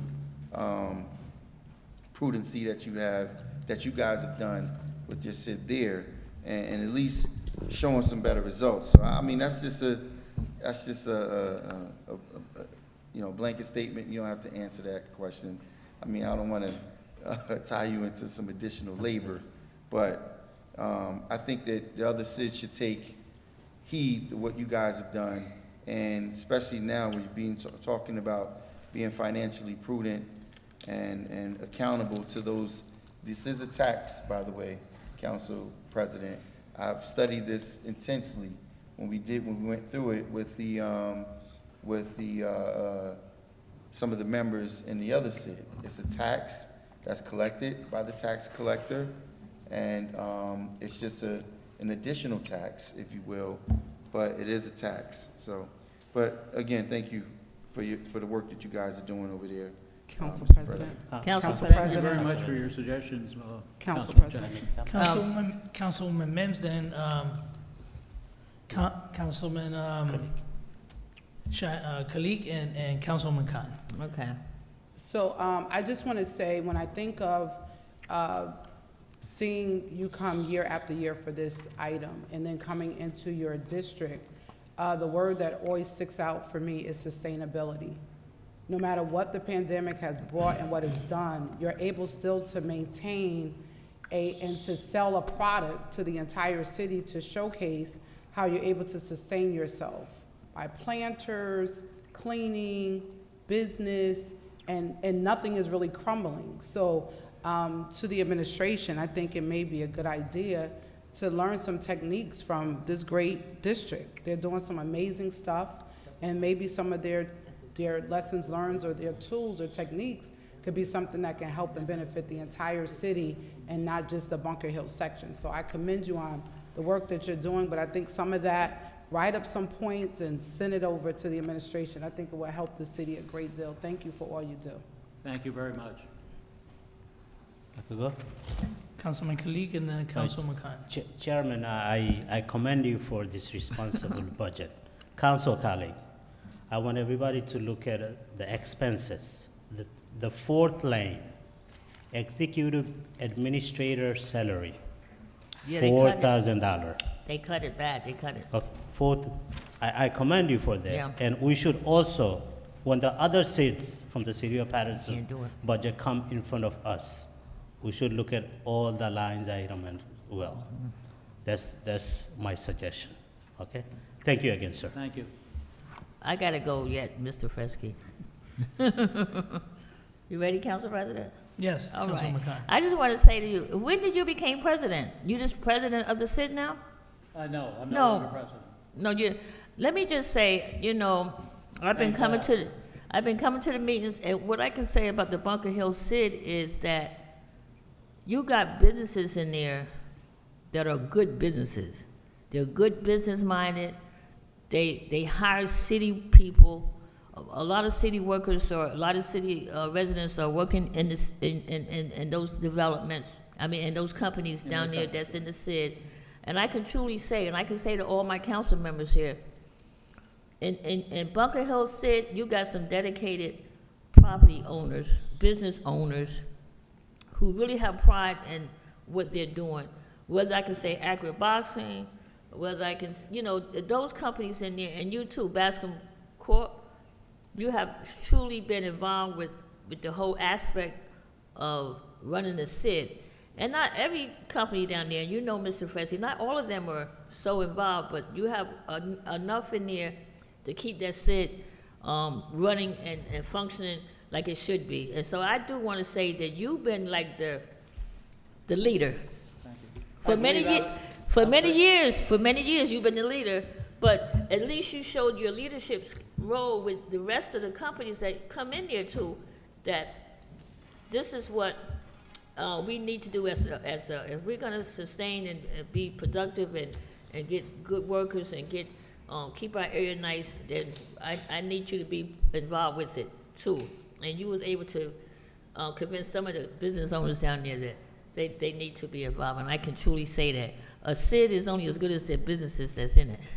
If the businesses don't want to be bothered, the SID ain't going to be bothered. I mean, not say be bothered, but it won't be a good SID. So I can truly take my hat off to you, Mr. Fresky, because you really shown business owners what it is to be a good business owner. And it's as good as their I know you work councilwoman, very right? Huh? It's as good as their council person also. Yes, it is. Said- Council members, please. Yeah, thank you, Mr. Fresky. Go ahead, he wanted to say Council something. President. You've worked very closely with many of the members of our SID. Yeah. And many have helped people get jobs at many of those companies. I believe outside of St. Joseph's, collectively, we're the largest employer collectively in the city of Paterson. Yep. And you have been very instrumental. Thank you again. Okay. And Council Thank you. President, and Hold not on. only that. Councilman, Yeah. we're gonna put Will we this. finish? Are you finished? Yes. Okay. We're finished with the discussion on this item. It's gonna go on regular. Yes. A simple, great job. We always give you praises every year, and it hasn't changed. So all I have to say is continue the good work. And not only that, keep up comments to the office Councilman, downstairs. I haven't given you the floor. Oh, sorry, I thought you Please. said Lewis. Thank you, Mr. Fitz. Thank you. So, Madam Clerk, let's go back now to number 14 and 15. On number 14, can you read it for the record? Yes, sir. Next item is item number 14 on the administration resolution authorizing an application to and authorizing acceptance of an award from the National Recreation and Park Association. Discussion. So number 14, I have a question. Number 14, that's a resolution to apply and accept. That means that the money, basically the application is a formality. We already got the award. So how you No, apply? we're just applying for that one right now. No, I understand, but how you accept $500,000 that have not been committed to us? Well, we do this consistently for most grants. You'll So- see that they're apply and accept grants so that So- it's one fell swoop. No. So in practice, and I've been doing this for 14 years, the grants that we normally do and apply and accept, sometimes you have allocation grants. I'll give you an example. The county has paratransit, a grant from New Jersey Transit. We also have solid waste grants, right? Basically, you could look in their website. They already have allocation for the counties. And at that time, we do apply and accept, right? We cannot approve as a council to accept something we have not gotten commitment, like the 500,000, for example. You're applying for that. You don't know if you're getting it or not. Now, if you already had a commitment, like some of them are called entitlements, right? That means X amount of money is already set up for Paterson, X amount is for Newark, X amount is for Jersey City. Those we could do apply and accept because it's a formality. We're gonna apply, but in order to get a grant, you have to apply. They just won't give it to you. Council If we President. don't know, Councilman, I haven't finished. No. So I need to know the details of this one. Are we getting this grant or we just applying? No, correct, we were just applying at this point. So we gotta But remove this the is accept? This is the way we've been doing it I know, but for it's not, it's about not 2 right. years now. It's not right, though. Maybe I But never you've been asked the talking question. about that. You've been saying not to do Yes, it this No, way. Council so- President, if I can just, the reason why we do the apply and accept is really just to streamline the process. It's something that is illegally, there's nothing that's incorrect So- about it. Most of these are for private grants. I mean, if you want us to come forward, it's gonna essentially No. slow down the process for the second part. It's not about slowing the process. The way it works is, basically, it doesn't slow the process. I'll tell you why. You apply for the grant. Mm-hmm. You cannot include that budget, that grant in the budget until you get an award letter. Or a Correct. notice from the grantor stating that you're getting that amount of money. Correct. At that time, that's when you do the resolution to accept, because the council, we have to make a decision if we want the money or not. I know you're gonna say, how come you gonna decide if, well, Councilman Morris stated one time that not every grant is good to accept. Sometimes the grants, it costs you more money to get a certain amount of money. So we have to approve as a body, we have to basically do a resolution to accept. The times that you could do one resolution to apply and accept is when you already know, you have a document from the grantor basically saying, look, this money has been allocated. Now, in order to get money, any grant, you have to apply. They can't just give it. You have to basically apply. So that's when you do apply and accept. In this situation, if you don't have the award, we cannot do a resolution to apply and accept 500,000. How about if they come back and say you're only getting 300? So we just did a resolution to accept 5 when the award could be 300. Well, then Council President, then we would adjust. I mean, And this is fine. and then at that time, that's when you do the chapter 159. Mm-hmm. After we vote to accept the grant, you do the chapter 159, and you got the award letter. That's when you do the chapter, to those viewing, that's the budget amendment to the state. And then we include it in the budget. And if it's before the budget is adopted, like we are right now, you don't have to do a chapter 159, you could just put it in the budget. Mm-hmm. But I just want to make sure that we remove the language to accept. Right now, Council it's just, President, you've been it's just to apply. It's been about 2 years you've been saying. It's just to apply right now. Council President. Council President. Louis had it there. Councilman Velez. This is an application they putting forward, right? But, you know, it's a little bit, for me, it's a little bit upsetting. Because when you look at the context of the support letter, and you look at where they're gonna invest those $500,000, if they get that $500,000, it's gonna be directed to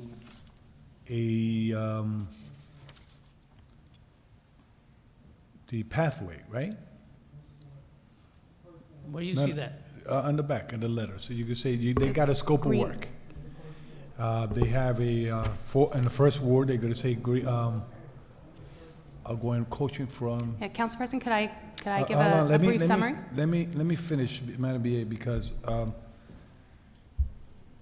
you know, if this $500,000 is gonna go into, office work, it says Park and Recreation Magazine, Open Space Block. I just missed the word here. We're going to the pathway along the river, correct? So, in other words, we been approving grants, money for that area, the Great Falls and the pathway and everything, and nothing has been done yet. Okay? If I, Now, what is a little bit upsetting for me is that I'm still waiting for Roberto Clemente Park fence. I'm still waiting for a nice, beautiful study they did about the park, about the playground, ADA, you know, everything that we sit down and spoke. And Madam BA, you know that we took time on that.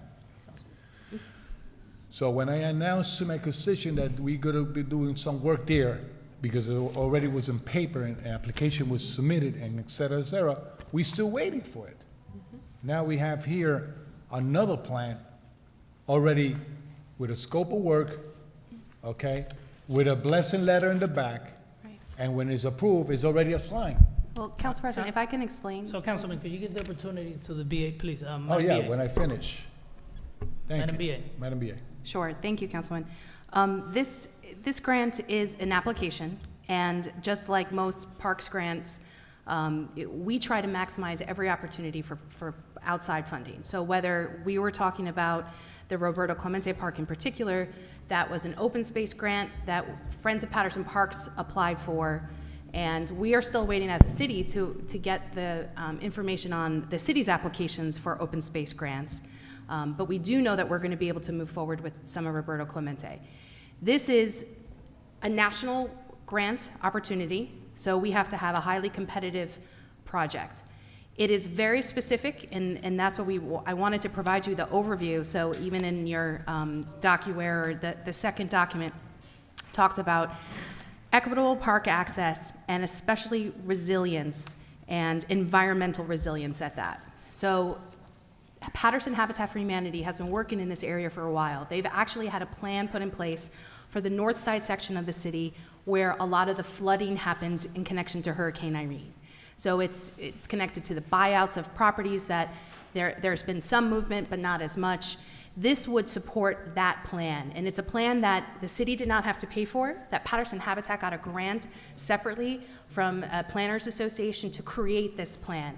But it just so happens that then that means the city, in partnership with Habitat, was very well placed to apply for a national grant program that would be $500,000. Normally, you wouldn't have something that's somewhat shovel-ready, especially with that focus of climate resilience. So that's a little bit of background to this. Thank you, Madam BA. So, Madam BA, I have a question and then a suggestion. There's no match required for this, right? No, there's no match. Okay.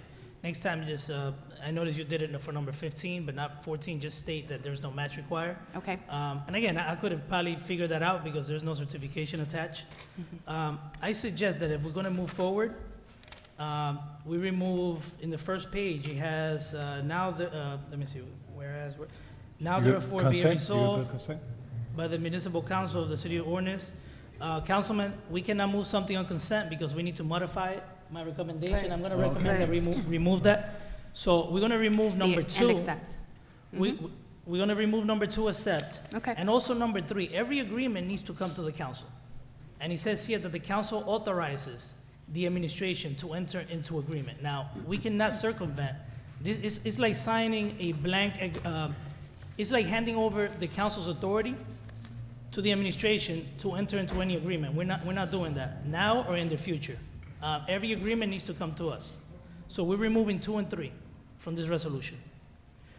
So the reason I'm pointing that out is in the future, I don't want to see a document that basically states that we give the authority to the administration to do something that normally is supposed to be approved by the governing body. Council All right? President, Councilman Jackson.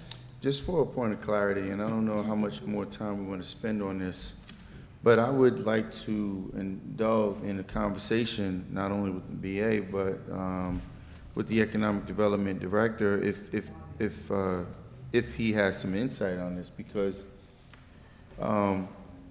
what portion of that plan that you're referring to has been implemented, which I'm very familiar with the plan, which is specifically targets that area. So outside of what's targeted to be accomplished by this grant, what other portions of that plan has been implemented and or worked towards? Councilman, I don't believe anything from that plan has been implemented. I think that plan was finalized within the last 6 months. And I don't know if Paterson Habitat has been able to raise any funding to support portions of the plan. I do know the city has not supported any portions of that plan yet. This would be the first of our active support and looking for funding for the plan. So I don't know if you understand where I'm getting at, because this plan, which was prescribed years ago, it actually was implemented back when Mayor Torres was in place, because it was, when Mayor Jones was in place, because it was a large portion after the hurricane when President Obama came to Paterson, and there was money that was allocated that was supposed to do buybacks, where we were supposed to capture properties that was blighted and on the riverfront to help those families who were impacted by the storm recover, one, and then to transform the riverfront area into a potential river walk, which none of that was implemented. In fact, this administration not only disregarded it, but there's been a great deal of projects that have been put down there. You see some development that was going on in the area. I specifically talked to Director Powell with regard to the redlined area because the federal government outlined a specific area what was redlined. I don't know if you guys recall, but even when I made an attempt, when I wrote the legislation that would designate that area that would actually forbid any projects without special council approval, because what's been happening, and I'm sure most of you council members would be willing to at least explore this, is that there's a great deal of projects that's going through through the planning board specifically that have not had the best interest of the city in mind in this area specifically. So now, when you see an opportunity for a money grab and an entity that, not the city isn't driving this, we're actually, from what I'm gathering, from what I'm absorbing, from what we're talking about here, is that Habitat is now gonna have an opportunity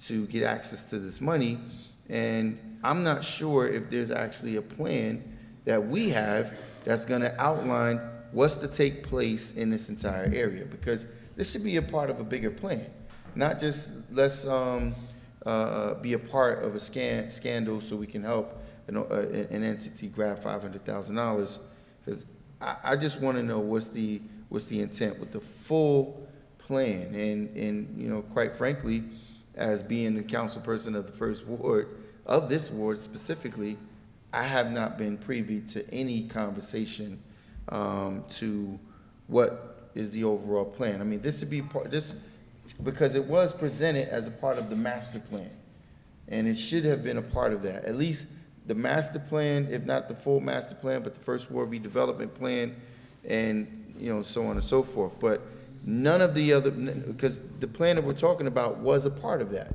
So not any other part of it, that plan was implemented, targeted, focused on, but now we're gonna do it with the potential of grabbing a grant and then disregarding council's full participation. So, let's put 14 on regular. Actually, Councilman Abdelaziz asked for the floor a while back, no? All right, let's put number 14 on regular with the modifications. Let's put number 15 on Consent. consent. Hold up a minute. Actually, hold on a minute, Council President, it's the same way, it's the same. Authorizing an application to and authorizing acceptance of the award. So any grants going forward that we don't have basically a document stating how much money have been allocated for us, we shouldn't put accept. Council President. So, Council President. Council President. Councilman Velez. You know, and this is, and probably Council Davila will agree with me. This is happening since this administration took over. They've been changing and putting this together. So, and we've been, and it's raising a concern because we don't want to do two things at the same time. What about we don't agree whoever they awarded the contract, you know, or the record that the contractor is getting, have in front of us. So, please, Madam BA, please, this is being repeated every time we see something like this. And they continue doing it. Hopefully, corporate counsel catch up. We could show you the tapes when we've been requesting to separate it. Thank you, Council President. So yeah, so number 2 and 3, and going forward also, number 3, there is times also that if you're awarding the funds, right, at the time of acceptance, you could probably do it in the same reservoir if you're accepting, you know, if you're basically awarding, allocating the funding. But in this situation, you gotta remove 2 and 3 also. It says to authorize and execute any agreements. So we're gonna take 2 and 3 off also from this. So you're amending. No, we're amending Removing the same, 2 and we're 3, amending the same whereas. section from this application, whereas, from this removing. resolution as the other one.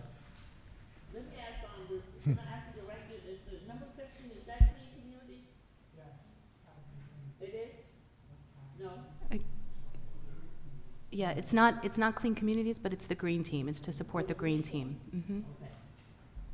Okay, So, thank Council you. President, you're gonna put it on regular, correct? Yeah, put it on regular. So you have a contract, number 16? Should we put that, let's put that on regular, number 16, if there's no discussion. So just a Councilman question. Mims? Yeah. So, number 16, is this for, Leader die? Lead or Die, correct? So I just want to ask the administration, what is your vision for this? Because in that particular section, I know this is an item for auction, but in that particular section, there's a big issue with parking. So I just want to just put on the record, and it's not really I want to hear if there is a vision, but I want to put it on record that in that location, that as a councilwoman at large, but also a third ward resident, and I see the councilman of that ward is not here, and I'm sure he will agree, in that area, we have a lot of complaints. We called the police there many times because of the parking, double parking, and so many other issues, and Paterson is becoming a serious issue with parking as well. So is there a vision for what's going to go there? Is it an oversized building going there? Is it a multi-purpose? I mean, do you have a vision for what will take place there? Council, first of all, it's great to be live with all of you, and it's great to see you here. It's been a little while, so it's a pleasure to be here. Councilwoman, we don't have a direct vision for the site. What we do have is really specific zoning for it. So it's currently zoned RC3, so that's residential commercial 3. And so what that would do is allow for a nice, it's a 2-acre site, right? So this is, and you're right, the demand in that area is very high for, I think, integrated mixed use. And so what the zoning allows for us to do is to really drive getting a great development team to really fit a development that would work for that community. That site has been derelict for a long period of time. I think we're at a good moment to take advantage of it, and so I think your concerns and the concerns of the constituents that are in that area are very similar. Also, before this takes place, what about the contamination that's there? Is that going to be cleared up beforehand, or is that a part of this process? That's a great question. So just so we're aware, part of what the council has done previously is approved a $1.1 million demolition of the site, which while that was going on, we also completed an environmental investigation of the site with our licensed site remediation professional, or LSRP, and they have conducted a thorough investigation of the site, which was completed right before COVID, basically. And so what they've determined is a fine outline in terms of the site's current contamination, of which they feel is not that bad, and that the way to ameliorate it or to fix it would cost about $800,000. So can you provide that data to the entire council so that we can see what that Yes. remediation plan looks like? I have, and I sent it to, I think it's in your packets, which includes the environmental remediation report. It also includes the preliminary estimate for finalizing the contamination, and we also got an appraisal of the site, which comes in at about $2.1 million. Council President, I'm sorry to interrupt. Shouldn't we not say that, well, we have appraised that for going to auction? Shouldn't that stay tight to your hip? I know the county didn't say it. According to, no, they did. They did. Councilman Al, just 1 second, I have the floor. Okay, So. well, just so, I think we should keep that close to our hip, because then people that are bidding shouldn't know what we're expecting, right? Right. Well, Yeah. according to the auctioneer, that you want to Yeah, provide. less is more, Director, less is more, just they pointed to the question. Less is more. Councilman Abdelaziz? Council President, no, the only reason I say that, Council President, is this company just did an auction in South Paterson, and the building was appraised, right, for 1.5 million. The county got, or 2 million, the county got 2.5. almost 6 million, right? They didn't tell anyone how much it was appraised for. People were just bidding. I hope the same thing with this, and that's my question. This is gonna be, and I wanna know the process, this is open to the public. No, it is strictly just the same way how it happened with the last 2 sites that the county did. This is the same vendor. Correct. People go online, it's opened up. Correct. Every time there's a bid, it resets 15 minutes, correct? Yes. All right. That's why I just want to make sure that this is an open Council President. piece of property, and what I want the residents to know, which I'm dealing with this, with the county, we don't know, once we sell it, we don't know what's going there. It's not our land anymore. I mean, it'll go through the process of the boards, the planning board and board of adjustment, but there is no strings attached. It's not bid on this and it has to be 3 units. Once they sign, seal, close, they could propose 10 stories. They could propose 20 stories. We don't own it anymore. Am I correct? Because I'm Well, dealing with that now. That's where local zoning comes into play, and you're exactly right. So it's currently zoned RC3, which is residential 3, commercial 3. And basically, in a nutshell, if they wanted to, the buyer and the ultimate developer wanted to go beyond that, they would have to go to the Board of Adjustment. If they want to comport with existing zoning, then they would come to the planning board. But for that, for all intents and purposes, you're exactly right. Thanks, Councilman Al. And just for some clarification, even though it goes through these boards, the boards have to do their due diligence and go ride by those areas. And if there are no 5 stories there, we should not be building 10. And if that is a part of the application, that's where they can go in and use their, the authority that's given through land use laws, that they can say that this can be approved based on the condition of X, Y, Z. So I just want to put that on record. Councilman Velez? Thank you.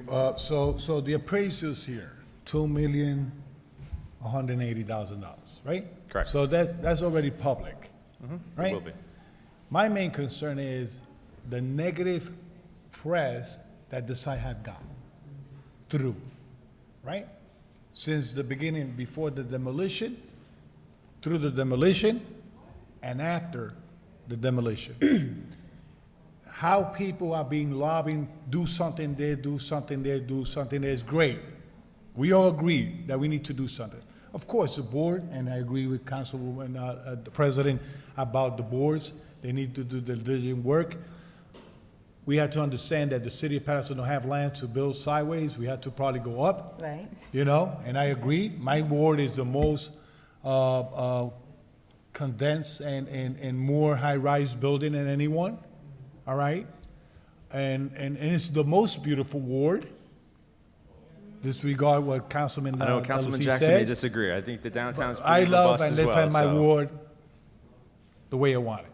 But one thing I'm concerned is that the negative press or the real press making comments factual about the condition of the land. And you know the word contamination. So that's gonna throw a lot, you know.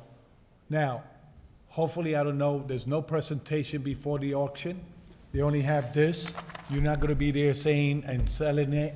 Listen, you know, I know that little land, a little corner is contaminated, but we could do this, to do this and do this and do that. How you gonna sell it and pitch it and sell it, that's in the administration. What I don't wanna see is what happened way back 10 years ago, or 10, 12 years ago, the famous armory. That was, When they, hold on, you was in here, you was in Lala's world, I don't know where you was, but you was in here. But what I'm trying to say is, the past administration, 2, 3 administrations in the past, even put a sign on the wall saying selling for $800,000. And when people went there, they didn't want to give even $200,000, $300,000. Now you have a hero of the city of Paterson that gave money for that armory site. And on top of it, he inherits contamination that he had to invest his own money, okay, to clean it, all right? No help from the administration. We sold this to you, you inherit this, Council President? and this is the problem. Now, what I want to see is that in the past, Madam BA, in the other auction that we have, you estimated with this bundles, with this, we're expecting to get $2 million, $3 million, right? For example, right now, we have a figure here to play with, $2,180,000. Hopefully, we could get half of it, all depends how you pitch it, and you put people in this floor to make sure they see attractive And then we have to deal whatever the board is presenting us, but if it's good for Paterson, everyone will get benefit on it. Thank you, Council President. Thank you, Councilman Velez. I think Max Fan is amazing, so you don't have to worry about telling them how to sell. I sat in here with them, and they do a pretty good job of getting some money. We. Councilwoman Davila and then Councilman Jackson. So I'm gonna go another route. I just hope that once that this auction is done and that we get the max, okay, that now it's sold, that we don't have all this red tape that happens in this city. That's right. When a project wants to move forward, it's presented to the planning, zoning board, and months go by with an application being looked at. I mean, I just don't understand how it is that, you know, I get phone calls and I tell people, I don't deal with that. You need to go to the boards. But there are lots of applications of developers and lead or die that we've been discussing this for how long? My God, years, all right? Yep. That once it's sold, that we are able to get a good project, a right project, all right? And understanding, I think Council President said it and Councilman Velez, you know, what are we, 8.1 square miles, right? We're not getting any bigger, right? So whatever we do, we have to go up. But do we go up in all the areas? And if we do, I mean, are we changing what we do, right? Changing those ordinances to comply.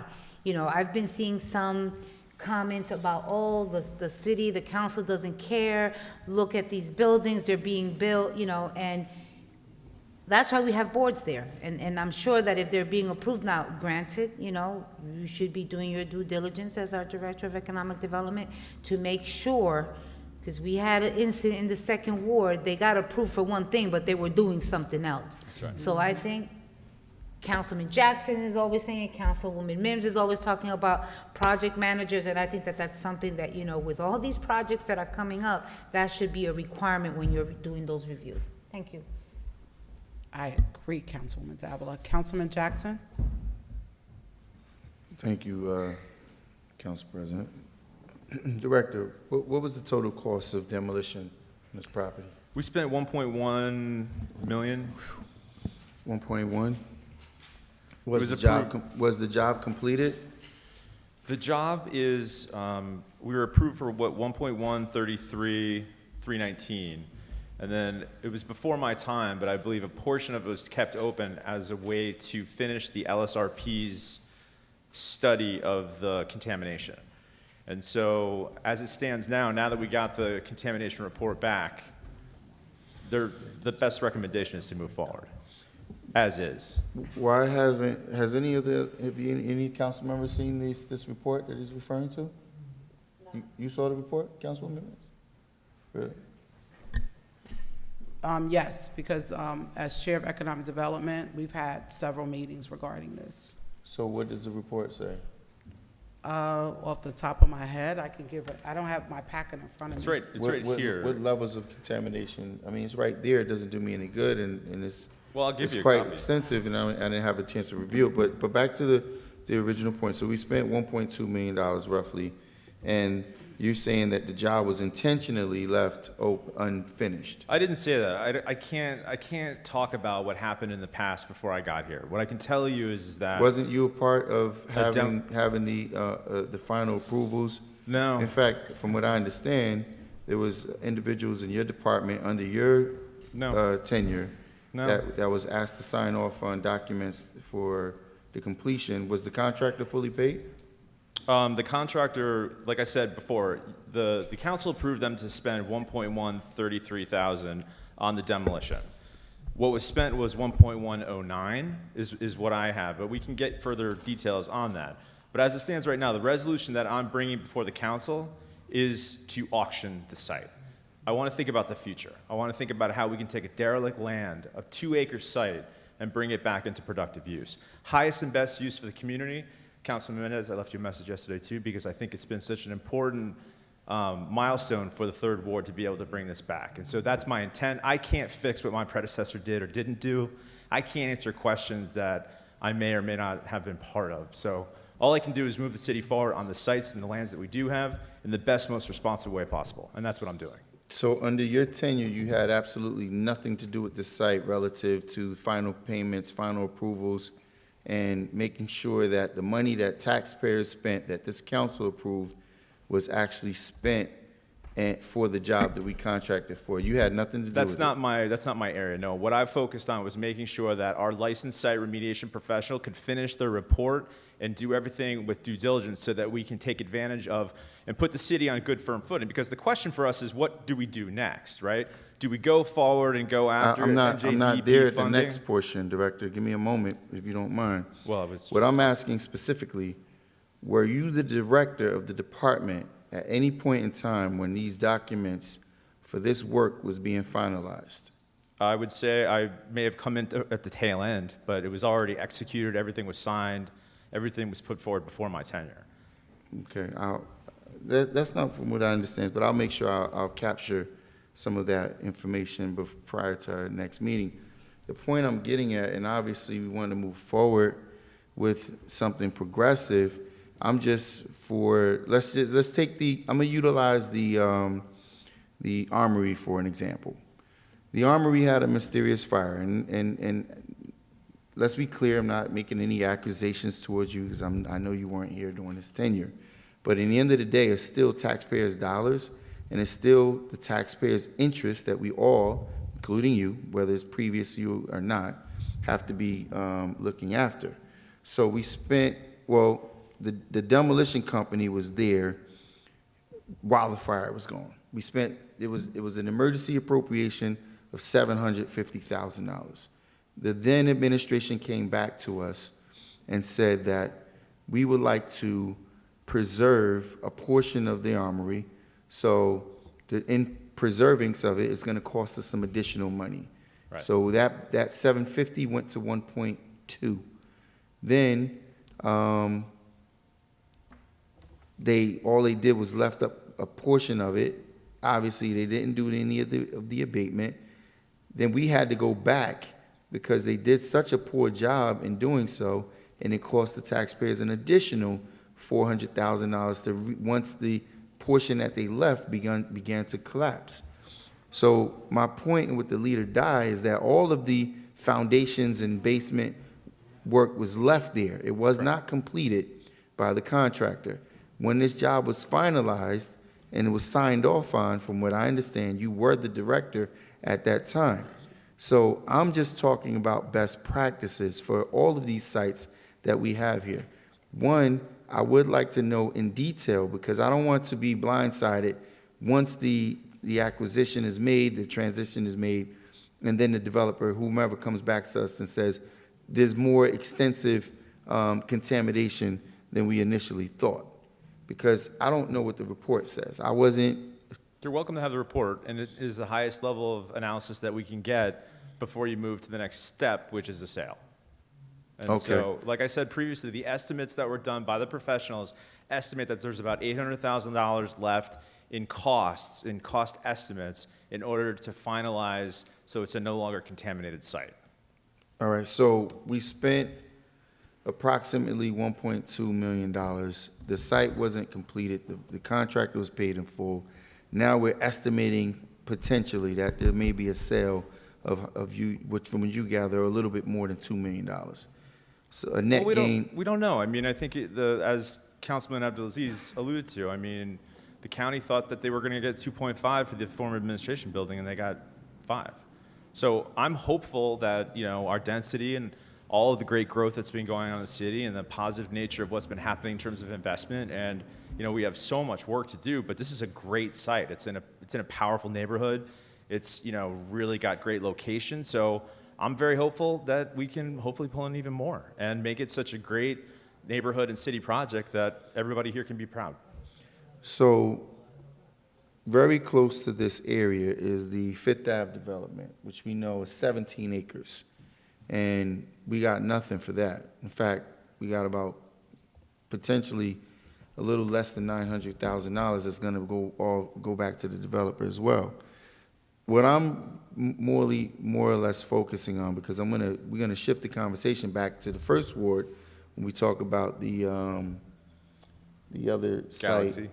for Galaxy Chemical, from which I understand you've been proposing, or there still hasn't been a plan presented, but proposing a potential demolition of that property. When I'm gonna talk about potential gains. So if we're estimating that the property's been offline for, meaning lead or die, for more than, 20 years? Yeah, because it So was a school district the before. public's been paying for this eyesore. Okay. We paid a contractor to demo it. They didn't complete the job over in spite of the oversight, which they were fully paid when you got there. It was a check that was signed after your tenure as the director. And we don't know. It's still the unknown of what's going to happen with this auction. So, I mean, I'm in support of this because obviously we don't want something to sit and just continue not to be of a gain. But now when we, Council President, because from my impression, you had assured me that if the administration didn't have a plan for the other site, after we've been waiting for a number of years, I've been, trying to make something happen there in that area. And we also see how there's an effort to focus on that area with the $500 grant proposition. Plan too, yeah. Where's the plan for the Galaxy. Galaxy Chemical? Well, I think it's a great point, and I think I think the Leader Die site is a very analogous potential project to Galaxy, in that what we did is we went forward with the demo, did as much of an analysis as possible, and reviewed whether or not we can go forward and get other state funds in order to clean it up and make more money. But I think the reality, in the interest of taxpayers, but I think what we've learned is that we've gone as far as humanly possible to get it to the next step, which is a full sale, to get a good development team in here so that we can build a rateable and really perfect a derelict site. Galaxy's the same thing. It's a very complicated site. It has a complicated history with complicated environmental issues that are associated with it. So the question, there's a series of scenarios that we can go for. We can follow what we did with Lead or Die, or we can go an alternative route. And what I've laid out for the council are all the legal things that we can do in order to do that. So it's at the grace and the wisdom of the council in terms of how best to proceed.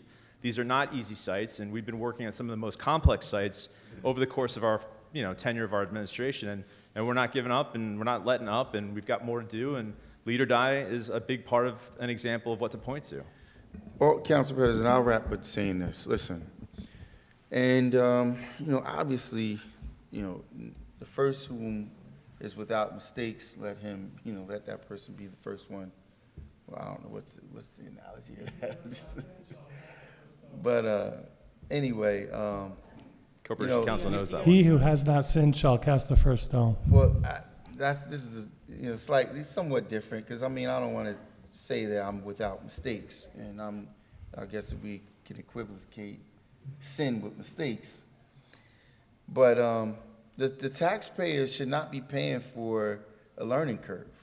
The taxpayers should not be paying for consistent mistakes. If we've done something multiple times and it has not been a success, why should we be proposing to taxpayers to do it again? For example, the taxpayers, through the advice and consent of the council, has spent $1+ million on a demolition on a property that's been vacant for more than 20 years. And we still don't know, we still have an unknown, because we don't know, even after we auction it, what's gonna happen. So when we talk about the environmental at the Armory site, the taxpayers, and from my perspective, through a scandal of a fire, that building was able to sustain bombs. It was an armory. So, but all of a sudden, some fire mysteriously takes it down. Within the next few hours, we demoed it. We spent more than $1.5 million on the site. We sold it for $3 million. Luckily, as Councilman Velez talked about, the generosity and/or let's just say the consideration from a developer. So it was a net gain of about $2 million. And if we account for the property not being vacant so long, not only would we make up that money in taxable revenue, but we also would have a community that would have something now. So relative to the Galaxy Chemical site, Council President, again, my recommendation is that we proceed. The director obviously does not have a plan, and quite frankly, not him specifically, he's partially responsible because he signed off on the finalization of the final checks to be paid on a site that wasn't completely demoed. They didn't remove any of the foundations that are there, the basements that are there, so there's still additional demo work that needs to take place. And the remediation was supposed to be done, it didn't happen, and it happened under the people who are still in that department. So I'm just pointing that out because as we're having this discussion, we should have the discussion for the other project as well, because we talked about if it wasn't done by that period of time, at least some type of plan being brought forward that we would, that I would get your support with moving forward, doing something different, because we can't continue to do the same thing over and over and expect a different outcome. We don't have a plan, we don't have something concrete set out, laid out where this is specifically saying, this is what we're gonna get, not some unknown, untangible, unforeseen circumstances. The community is paid too much of a price for that already. We can't continue to just waste money. This is wasteful spending. So, Councilman Mendez, you could go and then I'm going to close. Thank you, Council President, and I do apologize to all the viewers. I was a little late due to a business meeting, but I'm here. It's better late than never. Director, I believe that I came right on time because Lito died. We all know that piece of land is going to impact the entire Riverside section, the entire community, depending on what we do there. That's right. It's going to impact the community on a negative way or in a positive way. So, but I definitely, and I request this information about Lito dies because I know that the last administration bond, we used taxpayer dollars for the demolition, but also for the remediation. Actually, we didn't bond for it, but. Okay, so we pay already for the remediation of the site, but it's my understanding that the job was not completed. And I've been asking questions about that, and I think that if we're gonna move forward with that, those are taxpayer dollars regardless that we have to protect, because if we're gonna put that as an option, we're gonna have to go back and fix the problem that company left. So I think that we gotta have that conversation, but I'm excited about the things that we could do with that piece of land, keeping in mind that the area, we have a School 18 that is way overcrowded, so we have to think about what we're gonna do in that. School 18, the capacity for the School 18 is around 800 to 900 students. We have around 1,200. Yeah, the trailers are not there, so we're gonna have to work in collaboration with the school district. We're gonna have to plan how we're gonna fix that piece of land and how many families we're gonna bring in connection with the school district, not to create a mess in that area. So I know you talking about going out for an option on the land.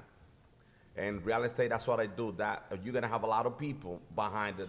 There's already people looking for that. Oh, yeah.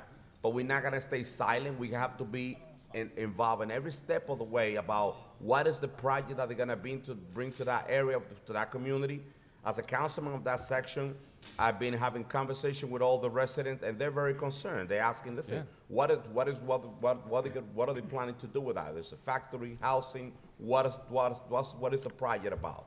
So we have to keep them informed in every step of the way, and I'm looking forward to be fully involved in that as a councilman of that area. But on top of that, I really want to have a conversation about what happened with that company that's supposed to finish the job, the remediation, because it's going to be very sour for me to come back here and say, you know what, let's use some taxpayer dollars to fix the property, to put it out in the market. That's supposed to be done way back. So I definitely I'm gonna bring some clarity to that piece, and then we can move forward to the next level. Thank you, Council President. They got paid and left. Okay, so this is what we have. So about 2 years ago, I had a concern that we have too many properties in the city that basically are not paying taxes, and no one has purchased the liens. So the liens get struck back to the municipality. So year after year, a lot of properties are not paying taxes, but the city has the liens. Some of those liens are probably more, not probably, they are more than what the property is actually worth. I asked the administration for 2 years now to put together a list of properties for which we could do a foreclosure proceeding. We're talking about creating ratables. That's instant revenue that could come in right there, right? Someone will buy the liens. If they want to foreclose on the property, that's up to them, but we need to bring in more revenue. It is unacceptable to have a list of properties and not start the foreclosure proceeding because either we had a software that we changed, which doesn't make sense, you know, still got to figure it out and do it. I recommended, I think it was last meeting or a few weeks ago for the administration to hire, the new corporation counsel, to hire basically a law firm, right?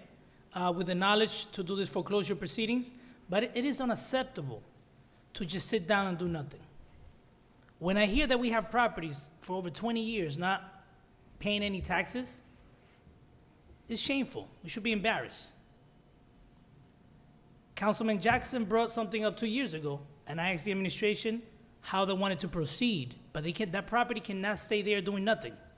I need to see a plan. Not to get off subject, just like I said about River Street, we need to put a plan together to fix that street. But so I said that I needed to see something within 2 weeks, right? And I understand there's not ample time to put a list, to hire the consultant and put a list together. I want a status of where we at with that request. Sure, Council President. I did speak to Harry, and we have an RFP that's been pre-approved by my office, and we expect it to go out shortly, and we can proceed expeditiously. But as soon as you made that recommendation, we were on it. Thank you very much, Mr. Bushi. You know, I'm glad to hear that. This is a way to improve, you know, the relationship, because we all here for the same purpose, to serve the residents and make the best decisions on their behalf. Now, what are we doing with the property that Councilman Jackson basically presented 2 years ago? Is it Galaxy Core? Is the Galaxy Chemical. Galaxy Chemical? How are we planning to proceed? Are we, from my understanding, there was an entity that might be interested in buying the lien.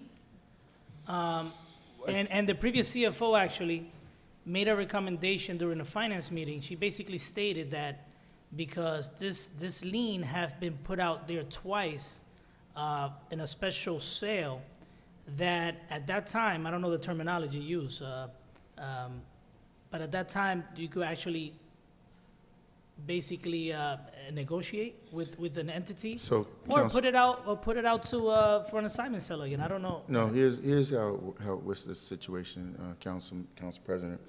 So this property has been vacant, derelict for over 30 years or so.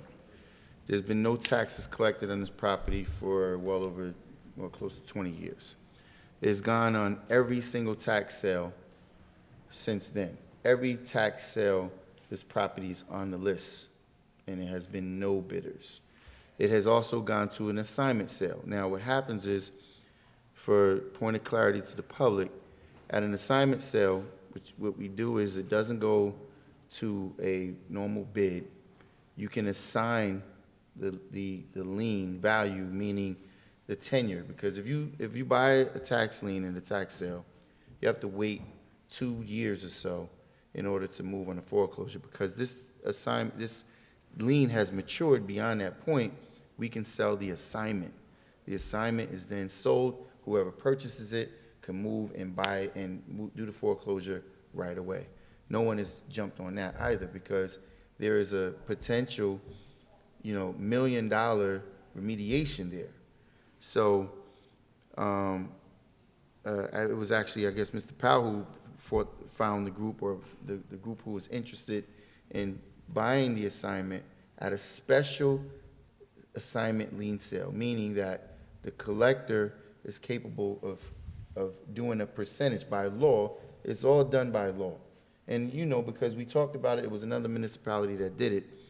But for some reason, the director is making a decision not to move forward with that process, I guess because it was a point of interest for me. I'm not sure what the rationale was behind it. Well, let's not speak for him, but because That didn't happen. let's not speak. I just asked him to look into it. I want to hear from him. We're what his happy plans to are. move on anything that moves the city forward with regards to a complicated site.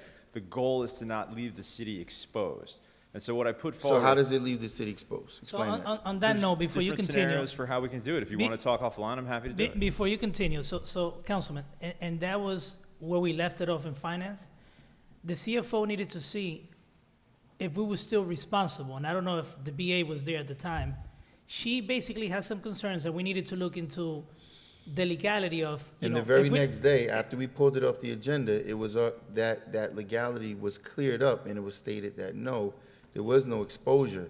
I If haven't we I haven't sell- seen that though, just so you know. Yeah, recall, don't you, because when the CFO, when she was still here, you pulled it off the agenda for them for her to find out if there was any, legal ramifications.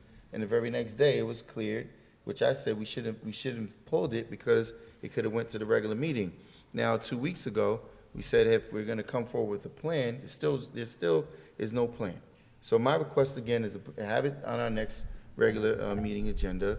And, you know, hopefully council members would render the support to the first ward, because what happens here, whoever purchases this lien is responsible for the remediation, and they're also responsible for paying the taxes from day one. So this property automatically comes back online. Much unlike the lead or die, we don't have to wait another 12, 15 years in order for the property to come back on the line. And I think, you know, considering even what the potential was, what Councilman Abdelaziz talked about with that River Street property, which I personally think, I know it's off topic, we need to fight over all these properties, buildings, and these parcels that's being taken over by municipal, county government, and so on and so forth, that's being taken offline. We need to be making sure that properties are being put back on the tax roll to alleviate some of the pressure from our taxpayers. So Councilman Jackson, you know, we have, you know, the reason we discussed this item is not on the agenda, but I asked Madam Clerk, like, what's the process? Given that you have a draft already, you stated, there's a draft document from the past, when it was put on the agenda, that, you know, we have the discussion anyway. I want this to come from the administration, though. You understand? Like, we gave them, for example, the tax collector's got to be involved, right? The tax collector has to sign off on it, from my understanding. The tax collector, it requires her signature. Correct. It cannot, first it needs council approval. This is a council effort. This is I a understand, council but effort. all It needs- the numbers need to come from them. The numbers have come from them. I have nothing to do with the numbers. Councilman, I just want to put this in the record so you don't make it seem that we're acting recklessly here. This has to come from the administration. I know the council could act on it, but I would feel comfortable if the tax collector is involved. And I know I've spoken to her about it one time. We actually called just to, when you first put it on the agenda, I was like, a question. I said, well, what is this? You know, I didn't know this was going on. So we reached out, the CFO, myself, I asked them actually to reach out to the tax collector. And when I asked the question, she said she didn't have, the numbers at that time. She didn't have the numbers. So in order for me to feel comfortable,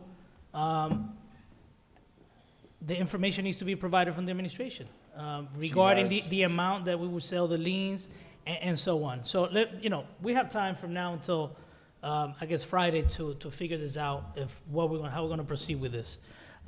Madam Clerk, so we'll let you know by Friday how we're gonna proceed with the item that Councilman Jackson just brought up. Right. Which is what would be the possible special assignment sale? So, yeah, we'll let you know by Friday. We actually have scheduled, and I stepped out for a minute. Go ahead, Madam Clerk, I'm So sorry. the administration will give me a title if they finalize the numbers to add to the agenda and you approve it. We'll have a follow-up conversation, I guess, if, I try to get the administration to act not on that way. I asked you guys to basically tell me what we're gonna do with this property. I'm not telling you to go this route, but I wanted you to act on it, leaving it there. And not just this property. I'm glad we're working on doing foreclosure proceedings on a lot of other properties. But we'll let you'll find out during the week, Madam Clerk, if we're Okay. gonna proceed or not with this, but it should come, So, from the Council administration. President, Yes. Okay.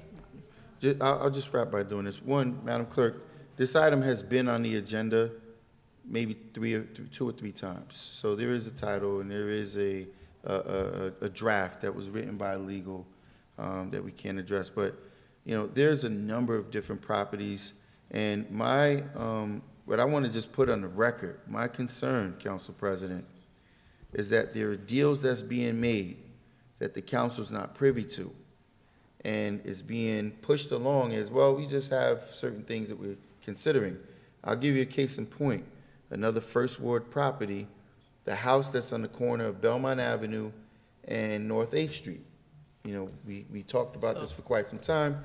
That property has been vacant, and it's a smaller parcel, which actually, you know, this administration should have been cutting its teeth on something like that, as opposed to a multi-million-dollar larger property that's chemically. Councilman, go ahead. listen, I understand that the point is relevant, but, you know, we even extended, you know, the courtesy to have the conversation on the previous item. It's not on this agenda. Out of respect to the public also, we need to open the public portion, Madam Clerk. Yes, sir. Number 16. I have 16 it is, as yeah, regular. number 16 is regular, Madam. Yes, I do have that. Are we ready for the public portion, Mr. President? Yes. Yeah, the public portion is now open, and we have one speaker, and Mr. Aramis Acevedo. Aramis Acevedo?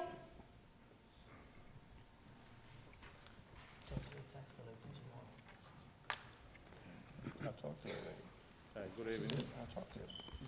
Good evening.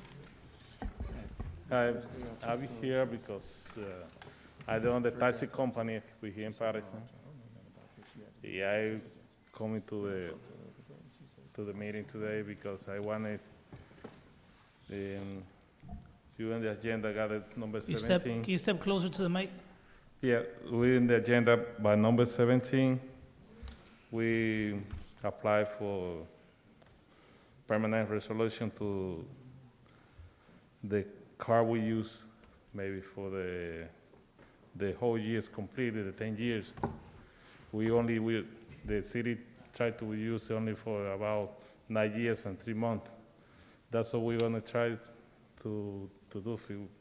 If the councilman come to give you one permanent resolution for, we don't come in every year to make the letter for make a extension for that. Every year, give me 6 months or 9 months to get to the, to we change the car for in the middle of the year. If you know, if the car get exactly 10 years, we know we gotta change it. We stop the car, but no in the 9 years and 3 months. That's all. We try to use, the councilman try to help about that. Thank you, Mr. Acevedo. Councilwoman Davila? So Council President, he's done, so I'd like to make a motion. Madam Clerk, there is no more speakers after him, correct? Okay, I'd like to make a motion first to close. Second. Motion to close by Councilwoman Davila, second by Councilman Abdelaziz. Roll call to close the public portion, And Madam then I'm gonna Clerk. speak. Yes. Oh, well, sometimes we, Well, he has an item on here, so you can bring him up when the item comes up and speak to Correct, him. that's why I wanted to close the public portion. He's Yes. already spoken. You're correct, Councilman. And we're going to I discuss. agree, Yes, I point agree. is taken. Second, No, I've already moved it. He There's a seconded, we're motion on- voting. There's a motion on the floor to close by Councilwoman Davila, second by Councilman Cotton. Roll call, Madam Clerk, to close the public portion. I thought it was Councilman Abdelaziz second. Wait, Councilman he just Abdelaziz. briefed. Whoever, I don't mind, don't Councilman worry. Abdelaziz, roll call, Madam Okay, Clerk. yes, Madam President. Roll call to close the public portion of April 20th, 2021 workshop. Councilman Abdelaziz? Thank you, Madam Clerk. I just want to put something on the record, because it is a public portion. And Madam Clerk, could you please, I know we said to come back to the chambers and open up to public and more accessible to the public. We should come back to the chambers. What I've seen lately, we've been here now for a couple weeks or a month or so, the public participation has declined significantly. I would like to know how many public speakers called in when we were virtual and how many have come in when we're in person. And I want to show the council the decrease in public participation. Because I received many calls that many members of the public are still afraid to come out. As the COVID is increasing, our COVID cases are increasing, this is something the council, our council president, you should be considering this, and the data will back it. This isn't Councilman Abdelaziz, but we are actually are putting the public at risk, and they're not participating anymore. I remember during virtual meetings, we had 12, 13, 14 callers calling in. Many members of the public do not want to come to City Hall because they're still afraid to do this. So, Council President, we should look at that we always say we want to hear from the public. Maybe our workshops transition to a virtual so we get the public participation and public discussion, do like a hybrid model, just like many organizations and governments are doing. My vote is yes. Thank you. Thank you. Councilwoman Cotton? Closing the public portion. Yes. Councilwoman Davila? Council President, I was going to address the gentleman and a conversation, but I wanted to close the public portion first. So I'd like to, when we move to 17, if I could say a few words. I don't want to do it right now. We're closing. My vote is yes, Madam Clerk. Thank you. Councilman Jackson? So before I vote, Madam Clerk, I totally agree relative to community participation. But, you know, we spent a great deal of money on technology, and this is what, during the former administration, where we allocated a handsome portion that was not fully expended. They made them cut the budget. We have to put place the measures for the public to be able to reach us. The public has done its part, and we should, you know, it's very simple. Let's allocate some revenue so we can bring the capabilities of doing taking on calls while we're in the chambers, and also making the chambers available for those members of the public that want to address the council in person. Some people like to come here and like to see us, and, you know, I know specifically the city of Newark, they have both. They do, you can call in, and or you can be there in person. So it's not like it's not capable of being done. We need to make sure it's done for the best interests of our residents. My vote is yes, Madam Clerk. Thank you. Councilman Rivera? No. So Madam Clerk, let me just state the. Yeah, come Yeah, on. roll call. No, just yes or no. Please, please, please. Yeah. How he's gonna vote, how he's gonna vote, and you haven't Close the voted. public portion. Yeah, but you're the council president. You vote last. I know, but I wasn't in my desk. No, When the she- motion took place, she was the president. That's The why I'm speaking president now. is, So you're the president now, so you vote. I think I have a lot of respect for the clerk. If she calls out my name, I think she's been doing this for so long that you know, I have faith in her. So I'm going to state the following. So we tried the virtual, and we had a lot of issues, right? Let me just leave it at that, right? A lot of issues. Then when we decided to come in here, I had a conversation with Madam Clerk, and I think Ryan was here. And I stated the following. I want the public to be engaged. Usually workshops are not televised.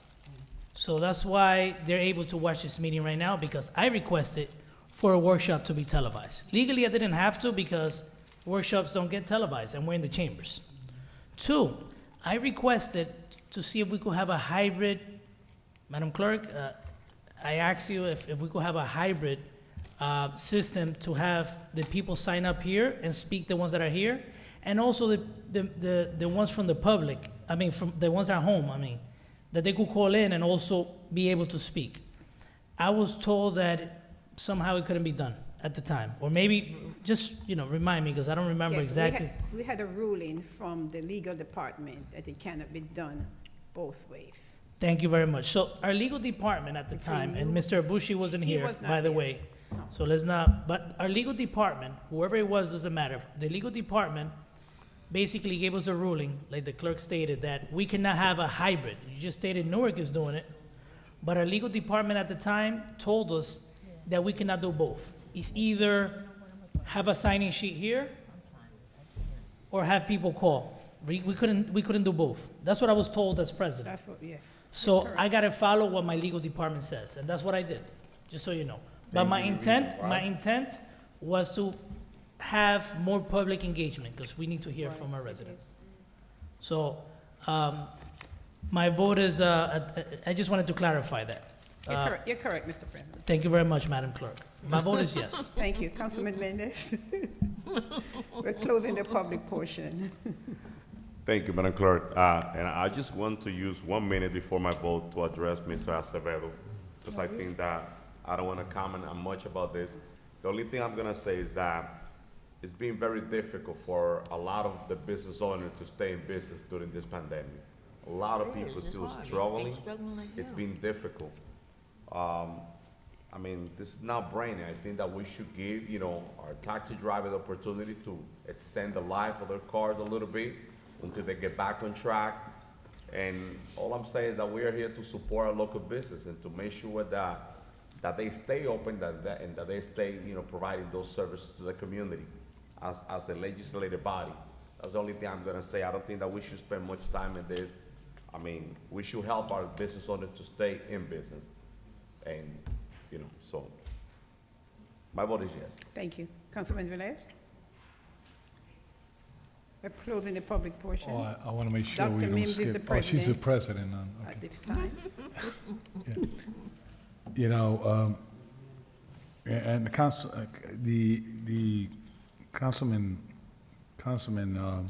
Flowers stated, the workshop was never was televised, and the participation that we see today is the same one that we used to see in the past. So we're not differentiating the community. I'm glad that we're utilizing the chambers, because my computer used to go off without no reason, and we're gonna leave it like that. But you know, the building is open, security is, and this is well maintained by DPW. As you notice, every time a speaker comes up to the podium, you have a wonderful employee from DPW cleaning the microphone and making sure that everything is done diligent to make sure that safety is first. And my vote is yes. I will leave my comments regarding, because I think Councilwoman Davila is going to open a discussion on it, and I request also the floor in that time, but they closed the public portion, so my vote is yes for close the public portion. Thank you. Madam President? Yes, to close the public portion. The vote is 8 in favor, 1 absent. The public portion for the workshop session of April 20th, 2021 is hereby closed. So, Madam Clerk, we're going to entertain number 17. Number 17, yes, sir. I think Councilman. So I believe we're going to have a discussion on that one, Councilwoman Davila. I know that the gentleman, just so you understand, normally we don't address any of the speakers till the end, once we close. And so with item 17, I know that this item came before us on a regular, and I wanted to have a better discussion. And one of those discussion was that, and Council President, you and I spoke about this, we changed, and I wasn't really supportive of changing from fiscal to calendar, but we changed to the calendar year. And I know that with these licenses, I believe that they would end like mid-year, like around March or so. And so one of my suggestions and what I wanted to discuss was that if we can consider extending for that year. So if it's up in whatever, what is it? March, April? Their license expires on March 31st every year. And the new year begins on April 1st for them, all the taxi companies. Okay, but the licenses could be renewed, but I'm talking about the medallions, the cars, they only have they're only good up to 10 years, am I correct? Oh, the age, you're talking about the age limit. Okay. Right, the age limit. So one of the things that I wanted to address was that if for the age limit, it's 10 years, that 10 year is not halfway in the year, that it's given an extension to at least that December, I don't know, 31st? October. And so that's what I wanted to see on this. So Corporation Counsel, I'm not sure if that verbiage is in this resolution, but that's actually something that I wanted to see. So this is the reason why we're here in workshop discussing that. You know, to all of those taxi owners that called me up thinking that I was against, them being renewed, because I got a lot of phone calls. I actually called Council President. He laughed. I said, Council President, did you give my phone number to some taxi owners? And he laughed, right? And then I actually just saw the director of taxi enforcement. I asked him as well, but we laughed about it. But on a serious note, I'm here to support. I do understand that this pandemic has hurt everyone, in so many ways, from restaurants to taxi drivers, bus drivers, to home health aides. I mean, believe it or not, being the first responder, but at the same time, those individuals not being able to work and go out, into the homes because of what was going on. So, Council President, if that verbiage could be part of this, So given that you was, it was a lengthy conversation, what is it that you're requesting, an extension till December? Well, I would like to see that if the cars are of those medallions, right? If the extension, I'm sorry, I don't know exactly the verbiage that I'm supposed to be using with this, but I'm talking about, I believe that the cars are only good up to 10 years. Am I correct? I can explain. Okay, how about in the interest of having this discussion, could we also have the director up there in case we have a question? That way we don't have to wait for him to get up. Just, could you mind just standing there by the microphone in case we have a specific question? And I'm sorry, Madam Clerk, I interrupted you. I know you wanted to say something. So, Madam Clerk, yeah. That's fine, no, okay. So, Madam Clerk, hold on Council a President, if minute. Madam Hold on a Clerk can minute. explain. So, Madam Clerk, you have the floor. Yes, what the administration is asking, and it comes through the taxi division for public safety, that the owners of this taxi company that has cars 2011 model year, 2011, they're asking for an extension, and as Councilman Davila said, the council would like to extend it to December 31st of this year to allow them to continue to operate their cars, the 2011. Okay, and I know Councilman Velez have asked for the floor and Councilman Jackson. Can I just ask one question since we're on that topic? Is that a state law on the age of the vehicle? That's a local? This is our local ordinance. It's our local. city No, I just want to make ordinance. sure. I just want to make sure. Yes. Because I know the school district, follows the state, laws pertaining to school buses. I just wanted to make sure. This is in our ordinance, city ordinance. Thank you. Councilman Velez and then Councilman Jackson. In other words, following the word and verbiage that Councilman Davila is looking for, vehicles has a year and a registration, okay? So this ordinance, when the medallion is renewed in March.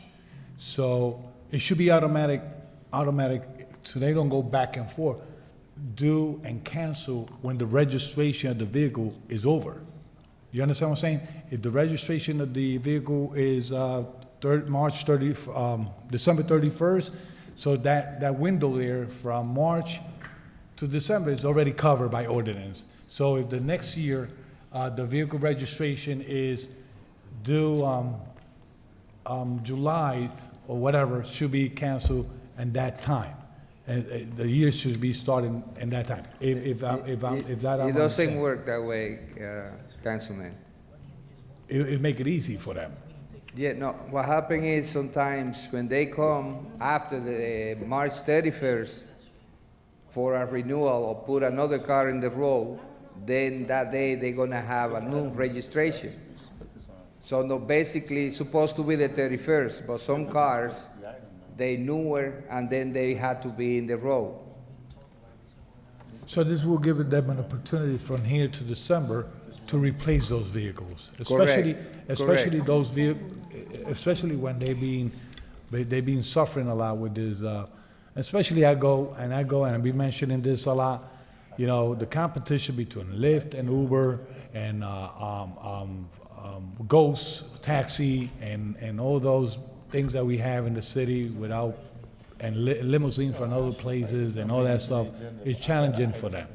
And we want to make sure, and I agree with Councilwoman Davila, she's not against the taxi companies, sometimes our language is so fast and, people could miscommunicate on it. We want more taxi cabs on the city of Paterson. Let me tell you why.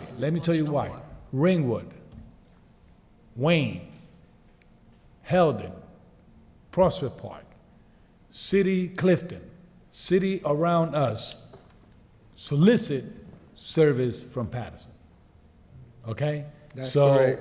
What are you talking about? So, what I'm talking about, Yeah, Councilwoman? but why we gotta talk about Wayne and So- and so- all So, that? Councilwoman, I don't interrupt you. I know what I'm talking about. All right, then go ahead, finish. So, Explain. council members, when you have the floor, right? Yes, We actually have been Okay, go cordial. ahead. It just threw me off when he named them I cities. understand, but listen, a lot of things that a lot of us say throw a lot of us off, and we don't Yes, interrupt. it does. We don't interrupt one another. First of all, disrespectful. Councilman, Okay, go Councilman. ahead. I'm sorry, Councilman Louis Thank you. Velez. Councilman, Thank you. hold on a minute. Okay. Go ahead, After Councilman finishes, right? If we all want to speak positive about this, right?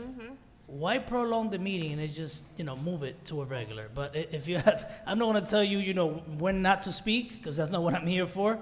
But I think we're doing a disservice if we're going to speak in favor of this.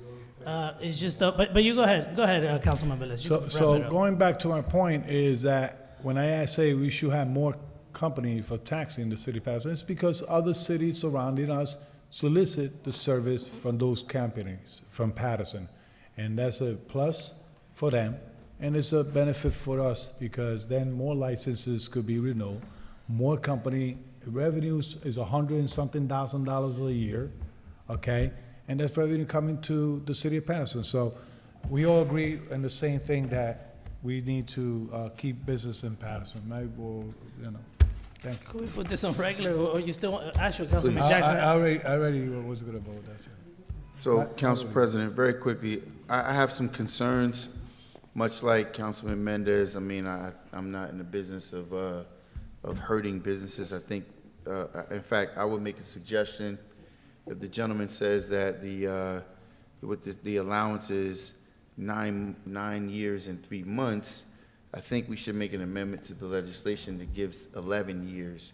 That way, once the 10th year comes, they know they have a grace period of a 2 or 3 month period that they have to replace the vehicles. But, when you have so many vehicles, from my understanding, there was 93 plus vehicles that were grounded.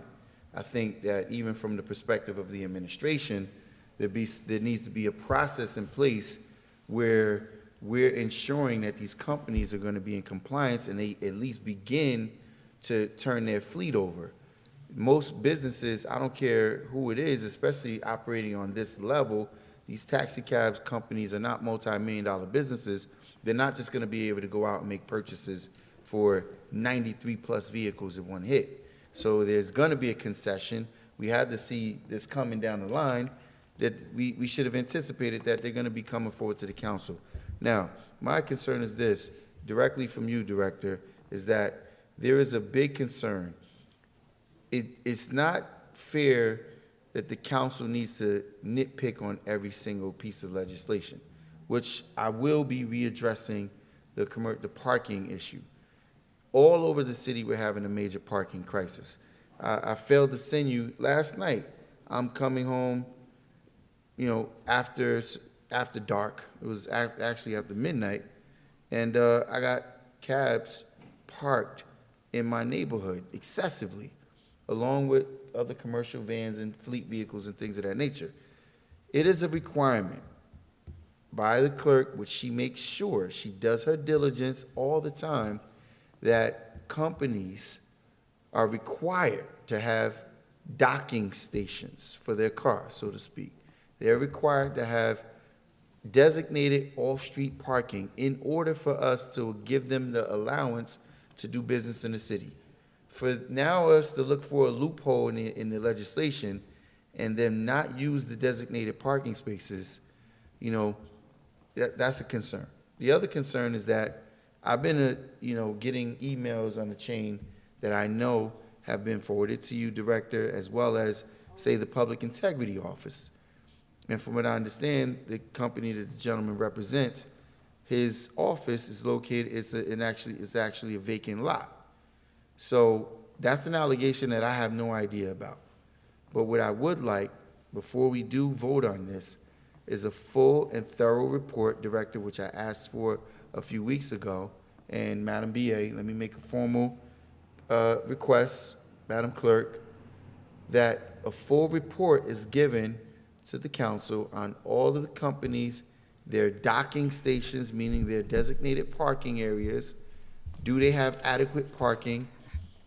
Is that lease agreement also a part of another agreement that's giving allowances to someone else? Because the accusations that's being made, we are now becoming liable as a municipality for not doing the job that's set forward by, your division to make sure that these companies are being compliant.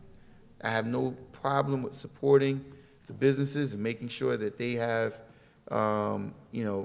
the ability to continue to do business. I totally understand the complexity and how difficult it is to do business, but I also know that I need to be compliant.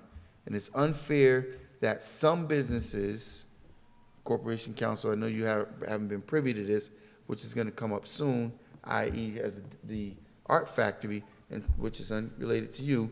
Some businesses are able to circumvent and disregard laws, local laws, and then some businesses are held more accountable, i.e. furniture store on Market Street, i.e.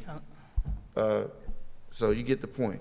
It doesn't make sense that, I'll say this, I want it to be on record, that a member of the governor's cabinet has a party in an establishment in this city that has no certificate of occupancy, no so on and so forth. We know what the details are. So, Director, please, that report when you get a moment.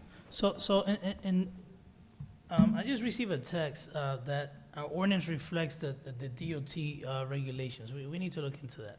I don't know if that's correct. I also have another question. We made a recommendation in the past, because we're the legislative body, right? We have all the laws in the books, but nothing gets enforced. That's why we don't change the culture. That's why people continue to do the same thing. Things that don't happen in other cities happen here, because anything goes in Paterson. That's the saying that we always hear. I want to ask the director, have you been authorized to work, you and your staff, to actually supervise these companies at night to make sure that they're parking their vehicles in these lots? I know some of them might work 24 hours, but we just don't want them parked in neighborhoods for multiple hours. Have you been authorized to work overtime? We haven't worked at night yet, but we actually gonna start to do inspections at night too. So I want to hear from the BA. Have we allocated funding? And I'm sure that, they could use some of the funding from the police overtime. This is things that we need to look at. It's affecting our residents. This is not New York City. You shouldn't come home at night and have to drive or park very far from your home, because cab companies and whoever is not supposed to be parked in the street. I see trucks parked in certain areas of town. They're not supposed to. I see trucks, talk about trailers parked in driveways. They're not supposed to. So we need to address all these issues in order for the city to improve, quality of life to improve. And I want to hear from Madam BA. When are they going to be able to start, inspecting and looking into this? Sure, and thank you, Council President. The chief we had a meeting with the director, and I was asking some of these questions, and I know that Director Speciale was talking about a lot of these quality of life concerns related to taxis are also being addressed by the quality of life cars at night, 24 hours a day. And a lot of times the inspectors are supplemental to that, especially during the kind of spring and summer hours when there's more activity, people using cabs. And so they're creating more of a plan to supplement what the police are doing. But in the past, they have worked nights and weekends in overtime to do this. So when are we expecting for them? I'm sorry, I missed that part. When are we anticipating them starting to work? Well, the chief can detail that, but I know that they were working on a schedule and a plan to do more. I know traditionally it comes up again around spring and summer, so we're right in that time of year. Basically, in the weekends, since Thursday, Friday, Saturday, that's the busiest time. That the ghost taxi, like he says, are coming at night too. So Director, with all due respect, so how about your schedule's going to vary? You just don't tell that it's going to be Friday, Saturday, and Sunday. So they're gonna be parking on the street Monday, Tuesday, Wednesday, and Thursday. So we need to actually change the schedule from time to time because No, people. but, Go ahead. this is the situation, Council President. If somebody have a complaint, I said it last time here. Let me know and I'll take care of the See, business. the Director, with all due respect, and this is the issue we have in this city, right? We all drive around the city, police and everyone. We're saying right now we have an issue. We shouldn't wait for someone to make a phone call for things to get done. We can't. It's like I say often, and it's not to point at DP. The reason I mentioned DPW because they always drive around doing their job. They have to go from point A from point B. There wasn't, I'm sure they noticed, just like you noticed, and Councilman Jackson brought this up. We all in City Hall notice what the establishment in the corner do in the sidewalks. Does somebody have to call us to say, hey, listen, this furniture store has all the furniture in the sidewalk, impeding the passageway. So we shouldn't have to call. We want you to go look, drive around, and actually start looking, and it's not gonna be with phone calls, it's not. Okay. It's not. And also, I don't know, Councilman Jackson, I think you was the lead person on this. I know we changed the requirement tonnage on vehicles. Now we have more commercial vehicles in the streets than ever, right? That's something to look at. I'm not saying we're gonna change it now. No, So I don't no. wanna enter into a lengthy discussion. This is something we need to look at, and you probably already started looking at this, because you're the one who Council led, yeah. President, specifically, and I was taken back because there was a specific detail, Councilman Mendez, you were here as well. You recall, there was a specific detail regarding fleet vehicles. No fleet vehicles were supposed to be excluded from the provision, meaning taxi cabs, you have multiple, you don't want to have a guy who has a drywall company, he got 5 vehicles he's parking, or demolition company, they're parking trucks. But if you do have, the intent of the effort was to encourage a small business owner who might have one vehicle, not 5 or 6. But with that being said, I just want to just elaborate on this, Madam BA. This gentleman works under the Director of Public Safety. It doesn't make any sense that once his guys are off the road, that the police officers who are also riding around and they see vehicles parked illegally, they should be administering these violations as well. It's a city ordinance, and it's not designated for 3 inspectors to do this when you have officers riding by establishments all the time. Lastly, Council President, I want to, because we need to address this. I asked Corporation Counsel to state the authority, which he gave me the legislation, which I was already familiar with. We make requests on a consistent basis, and I wanted to say this now because I hope that this request, like many others, all of you heard me when we were going through the ordeal with the trash company. I asked for a specific request. How many summonses has been written to this company over the past year? And yet and still, Madam BA, I have not received a report. Now, with all due respect to the director and so on and so forth, it's not my job, Council President, to have the director do his job. I make the request to Madam Clerk. She puts this in, she sends it to the BA's office.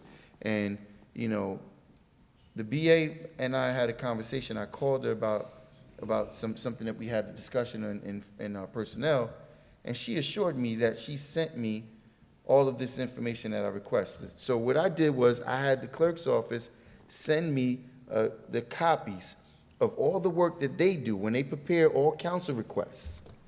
None of these requests have been answered. I asked you, Council President, a moment ago, have you received these items? You didn't receive it. So, I'm getting a bit annoyed with being overlooked and or ignored when I'm making these requests, Madam BA.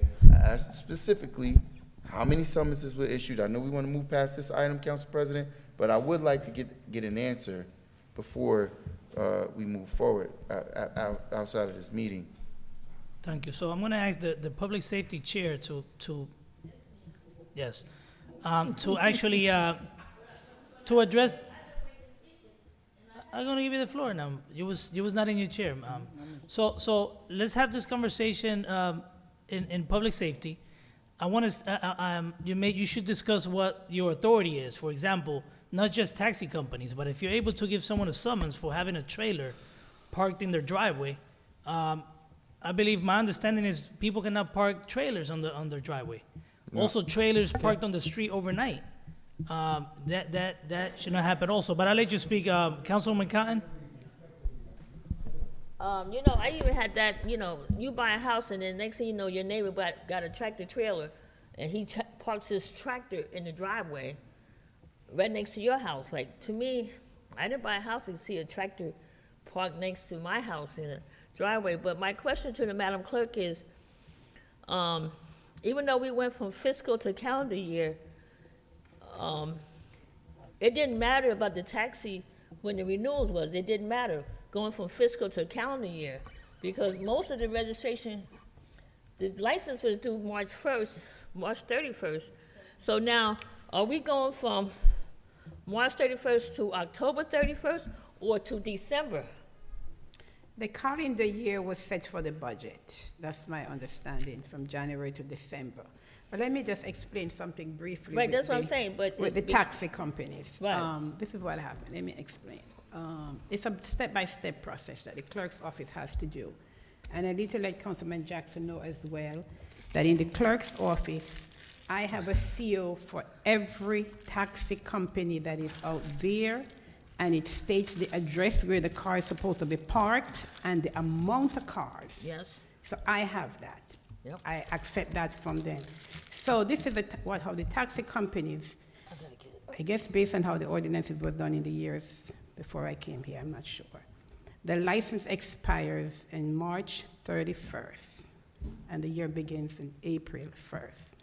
If a company has 30 cars, and it doesn't matter how old the cars are, I still have to accept that $350 by 30 cars from every taxi company, or if they own 12, the amount of license that they have for the license, for $350. So some of the cars might be registered to the end of the year.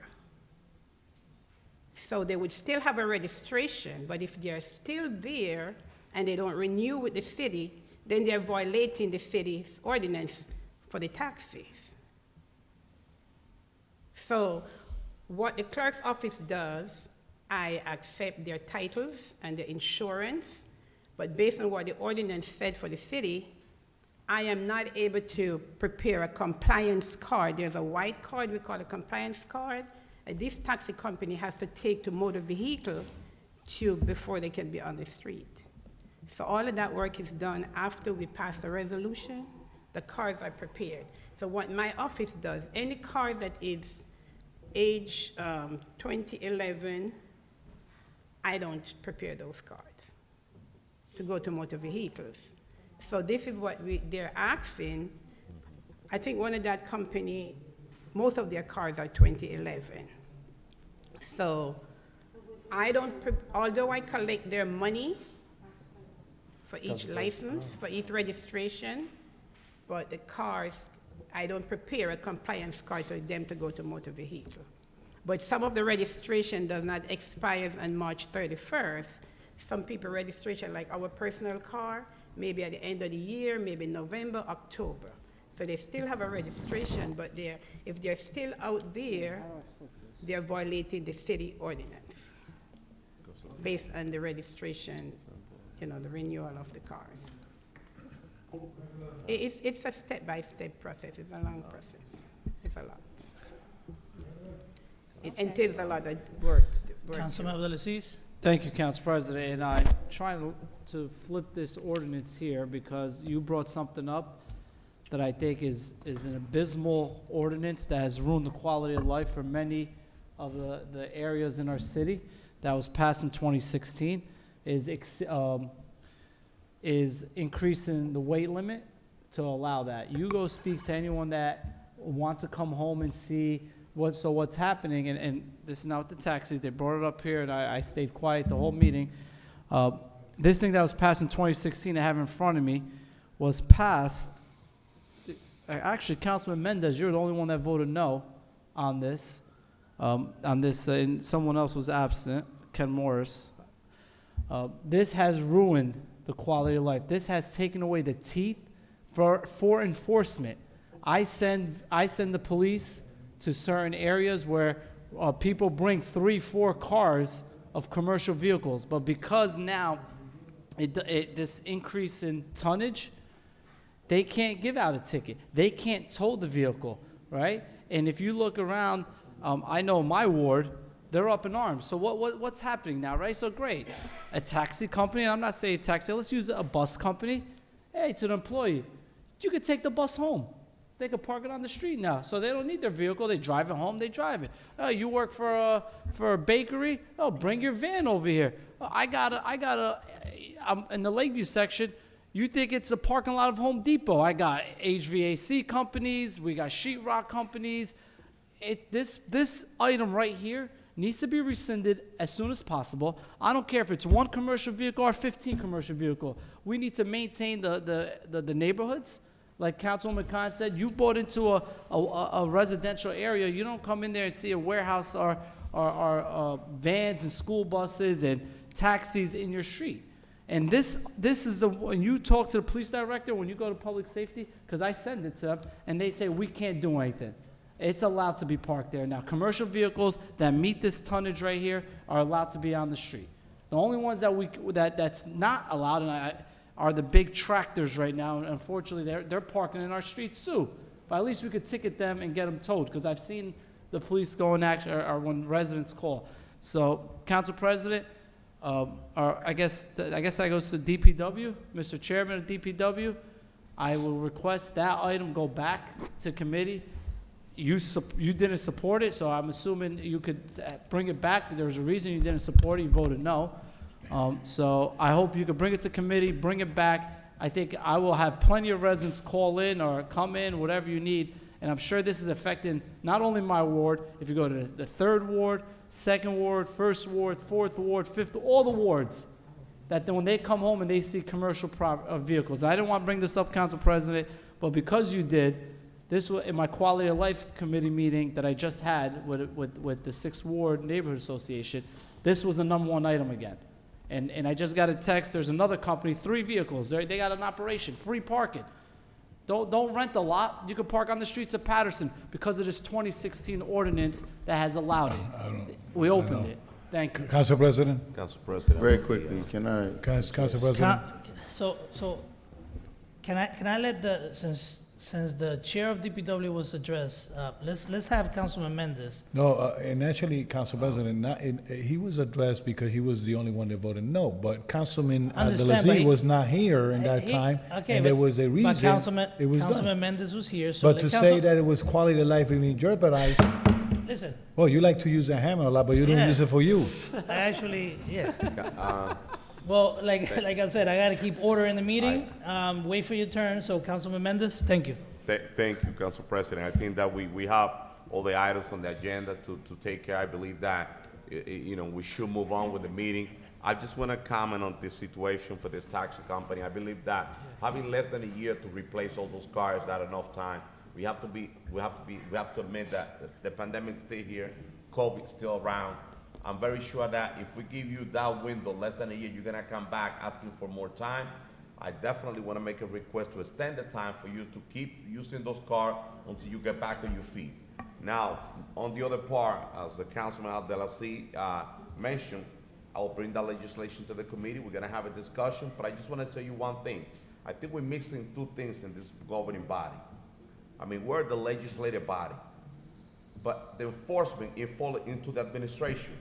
Why should I be receiving call from the 3rd Ward on the historic district because we have trailer parking? Forget about one taxi, forget about a minivan, a tractor-trailer park, an inside park on the historic district. How are you gonna tell me that I have to get a call and then I have to call the police department for them to take action? But I don't mind, I'm always out there driving around, but guess what? We have, They drive around the city. They see what's going on. The administration should take notice on that and do their job and holding people accountable for the job that they're supposed to do. A tractor trailer park on the historic district, just right there, and they park it because nobody say anything and nobody cares. And you have senior calling you out, it's like, I cannot get into my driveway because I have a tractor trailer in the street. Forget about one little tax, forget about a small car, little van. So if they don't do their job, I mean, it's difficult because then for every situation we have to call. And I drive the city around, my colleagues too, but they drive the city around, they drive around too. Enforcement is the key, and that's falling to the administration. I think that we should move on with this and extend the time, and we're gonna have a discussion about the legislation. So Councilman, no one is disagreeing with you, but, you know, I think Councilman Abdelaziz was clear. It's not just one van. I understand that the reason why this was modified in the past was because we try to be friendly to small businesses and business owners, but some of these businesses have 4 and 5 vans. There's plumbing companies that have 4 vans parked in the street. I'm sorry, Council President. I don't want the viewer to try to misunderstand what I'm trying to say. So what I'm trying to explain to you, as Council President, is that we could create the legislation and we could put it in place, but the administration, they're not holding the staff accountable to enforce it. So we know that, but we cannot give them an excuse also. I'll give you an example. You're absolutely right about the tractor trailers and everything the ordinance says. But right now, we cannot call, or a resident cannot call to say that there's a business owner that has, let's say, 4 and 5 vehicles parked on the street. We cannot call them with that. So you could blame them for not enforcing everything else in our code. But we just need to revisit that one. Council President, just one more question, please. I think it was Councilman Velez and Councilman. And then I'll be one more. Councilman Velez. Okay.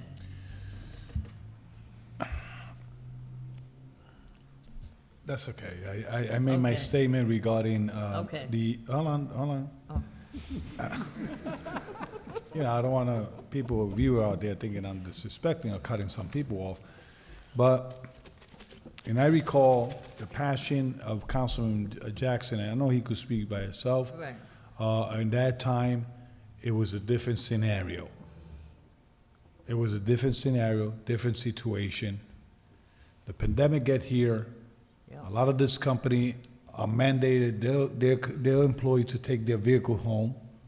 Okay, we can identify who have 1, 2, 3, 4 because they're not parking one after the other. We are the case, okay, and they all over the city. But to say that we did what is just in that time to vote in something that the quality of life had been, you know, downgraded or whatever my colleague just said, you cannot question our vote. He was not even sitting here. But in that time, it was a need. Now, we had the right to revisit, and we had the right to adjust it. But just to do something just because my ward is getting affected, no, let's look at the whole entire city. The whole entire city. You have trailers without the tractor under the bridges right now between the 3rd, 2nd and 5th ward, okay? I see law enforcement passing by, and when I say law enforcement, I'm not talking about Paterson only. We have tractor trailer dropping county roads, Market Street, 21st Avenue, Madison Avenue. And the drivers use the excuse because they close to Route 80 and Route 19, DOT logbook needs to present as a resting time or sleeping time, and they park whatever they want. So, you know, we need to make sure that from 9 to, I believe it's 9 o'clock at night to 6 o'clock in the morning, I believe it is, you know, we need to address that. And as the Councilman Mendez stated, you know, some of these vehicles of the taxi is nothing regarding whatever is happening, because tractor trailer take 3-4 vehicles, limousine take 3-4 spaces. You know what I'm talking about, right? Council Okay, President. so, thank you, Council President. Council President. Councilman Cotton? And then Thank you, Councilman Council Jackson, President. then Councilwoman Davila. I just want to piggyback off of Councilman Velez. At the time when we did this, it was a different scenario. I think what has happened, and you know how people know how to cut through the tape and cut through stuff and change it. I think at the time, at the time that we did this, there were many SUVs with that kind of weight. And with a lot of people, a lot of residents in the city had those bigger weight vehicles that made us to think that. right. But what I've discovered now too is that because of the pandemic, I think even before that, I think they started doing it like in 2019, parking all kind of vehicles everywhere.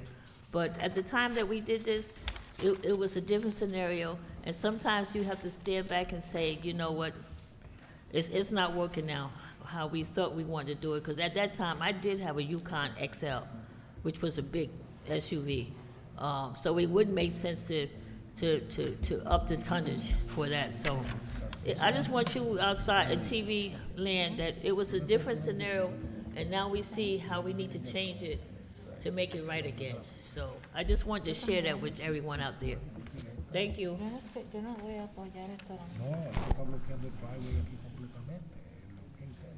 Council President? I'm sorry. I'm done. Councilman Cotton? I finished. Thank you. So, Councilman Jackson?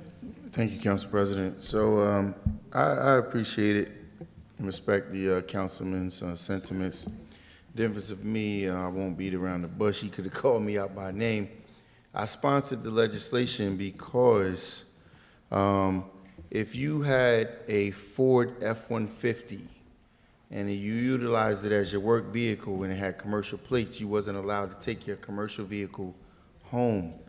It wasn't the tonnage, and I'm looking for the legislation. I don't recall it completely offhand, but it was reduced from 7 tons to 4. He has it in front of him over there, but there's a provision with regard to fleet vehicles. So to Councilman Mendez's point, every day there's an application approved based on zoning requirements. So certain buildings and edifices are required to provide a certain number of parking spaces. The moment they get approved, they don't provide those parking spaces. There's buildings that got approved through zoning that was supposed to provide trash compacting. Case in point, not Ellison Street, the building that Paula Flava lives in, that they consistently, they created a tenants association because the owner was not holding up to what was approved on his zoning approval. To Councilman Mendez's point, the council doesn't do enforcement. The administration does. There's a number of different various violations that we could talk about, but it doesn't mean that we should be overran by taxi cab companies that are required to provide off-street parking for them to do business in the city. So I have no issue with saying that if I was wrong. I mean, that is to be determined. I have no problem with revisiting or tweaking legislation that needs to be specifically tweaked to make sure that the administration is responsible. Just like we amended the early morning road closures before 9 a.m., but yet I have constituents that their vehicles were towed at 7:30 in the morning. So to say that, there was something that was done, in malice, and or in directly to have a negative impact on the residents, then that's why, as a council body, we should be able to sit down and say, hey, this item that was done needs to be readdressed. I have no issue with that.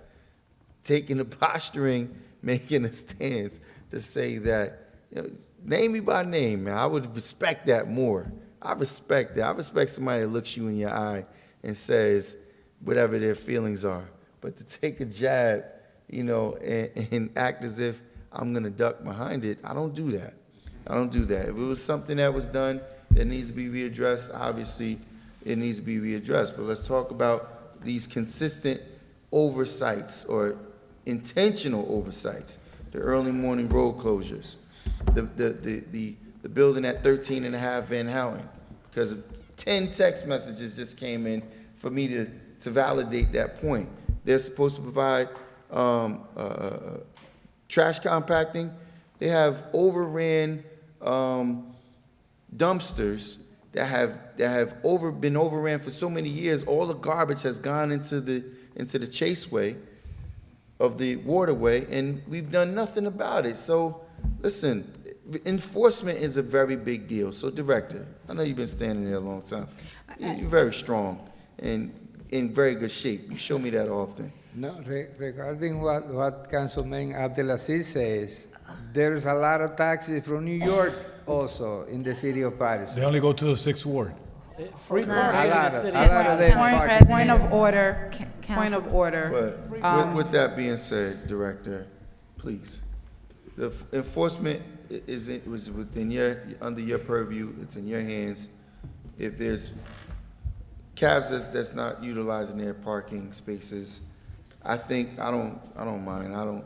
You never see me run to get my name put on legislation. I merely answer the concerns of the residents. During that time, there were a number of different residents that when you ride through Wayne and you see work vehicles parked there where individuals are able to run a business and make money for themselves and their family, that's what it was done for. It wasn't done for me to have my name on a piece of legislation. I don't do that. I'm not a cheerleader to have my name put in lights. But the enforcement is necessary. If we need to make adjustments to the legislation to help you do a better job with enforcement, let's do it. He can sponsor it. I'll vote in the affirmative, and we can do that. But we still need to make sure that they're doing what they're supposed to be doing. And your purview falls under the category of jitney buses as well, right? Yes. Okay, and those buses are well over the allotted tonnage in which we reduced the rate for, and they park all over the city as well, and they are not towed and violated as well. So the notion that this legislation created this overflow of poor quality of life for residents is another misnomer. The fact of the matter is, it's not being enforced, and it needs to be enforced. That's the bottom line. So I appreciate it, Council President. Thank you, Councilman Jackson. Councilwoman Davila? So, I know that we kind of like took the conversation, but we are on 17, right? And I just want to make sure that we move forward, so Council President is going to go on regular, am I correct? Right, council members, is going on regular?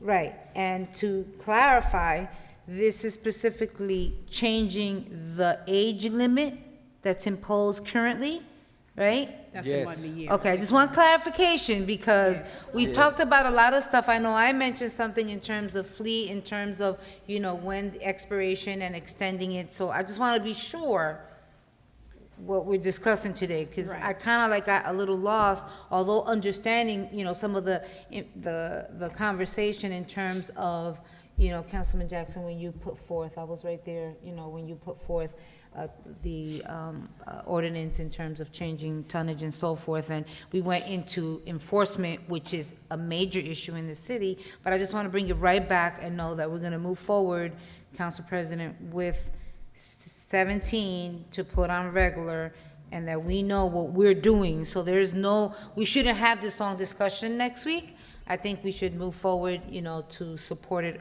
up or down. Yes. Thank you very much. That's all I wanted to say. Thanks, Councilwoman Davila. Number 17, regular. Yes, I have a question, Madam President. Yes, and Madam Clerk. Councilwoman. I know the resolution here says October, so as they stated before, we're giving them the extension to December 31st of this year, correct? That was my recommendation, Right, yes. so I'll have legal to give us a correct resolution. So, Thank you, Madam Clerk. Corporation Counsel, Thank you. I'll follow up with Lee. Councilwoman Cotton? No, that's what I wanted to make sure that we were going from October to December. Yes, there's going to be an amendment, yes. Yes. So what the clerk's office will do after this resolution is adopted, any of these companies that have the model year card 2011, we'll provide them with the compliance card so that they can go to motor vehicle Right. and register their cars. Very well. So we'll take care of that. Thank you very much, Thank Council you. President. You're welcome. Thank you, Councilwoman, Madam Clerk. Madam Clerk, can we do item number 19, please? So the next item is, this is for finance, resolution ratifying a contract and authorizing payment to appraisal system for appraisal service for the tax assessors. Council for the city of President, Paterson. I want to know, where are we with the report that we were supposed to receive on April 19th, so today is April 20th, in terms of the reporting back to us about the, For the audit. I was going to go there, but before we go there, There's do only, no, they're anyone- asking for us to ratify a contract, right, for payment, authorizing a payment? For the tax assessor's office. the Right, appraisal system. but So, it just Madam triggers. BA, Councilwoman Davila is asking, and I had it written next to it as well. Today was supposed to be the date that we would get some information regarding the audit for the sewer from, what was it, White House or? Moonshine. Moonshine. Yep. From the company regarding the information for the sewer. So where do we stand? Because today is the date that was given in the meeting. So do you have an update for the council? Right, so in the meeting, we actually said the week of the 19th. Yeah, this Because week. the 45 days is through the end of the week. But the good news is that we are, I think we're going to have our final version available for the council either tomorrow or Thursday, so it won't be Friday. Just to put it on record, I just want to ensure that when it's presented to the council, or we get the overview, that there's a comparative analysis on there that shows what we currently, or what we were doing, what they're recommending, and what is the variance of difference, so that we can have it very clear, very precise, so when we're doing the review, and also, Council President is not here, but I'll make the recommendation that there's a brief discussion in regards to that on, if it's ready for Tuesday, that we can go over it, and then recommendations can be made as well, I guess, after it goes through the Finance Committee as well. Any other council members' questions? No. Number 19? Regular? Yeah. Number 19 is regular. Number 20, Madam Clerk? Yes, number 20, it's a junkyard, and this is number 20, consent. Consent for 6th Ward. Okay, It's this a is- renewal of a junkyard license. Number 21, Madam Clerk? Okay, number 21 is authorizing award of contract. This is for the accountant, the audit service. This is a new contract. We want to do regular on this. Yes, Everyone's regular. good with that? Regular. This one regular? Okay. Number 22, Madam Clerk? Number 22, legal, I'm sorry, It not took that legal. off. It's Health off. and Human Services are requested that we remove item number 22. Okay. Number So- 25. And, okay, so number 25, this is for police department.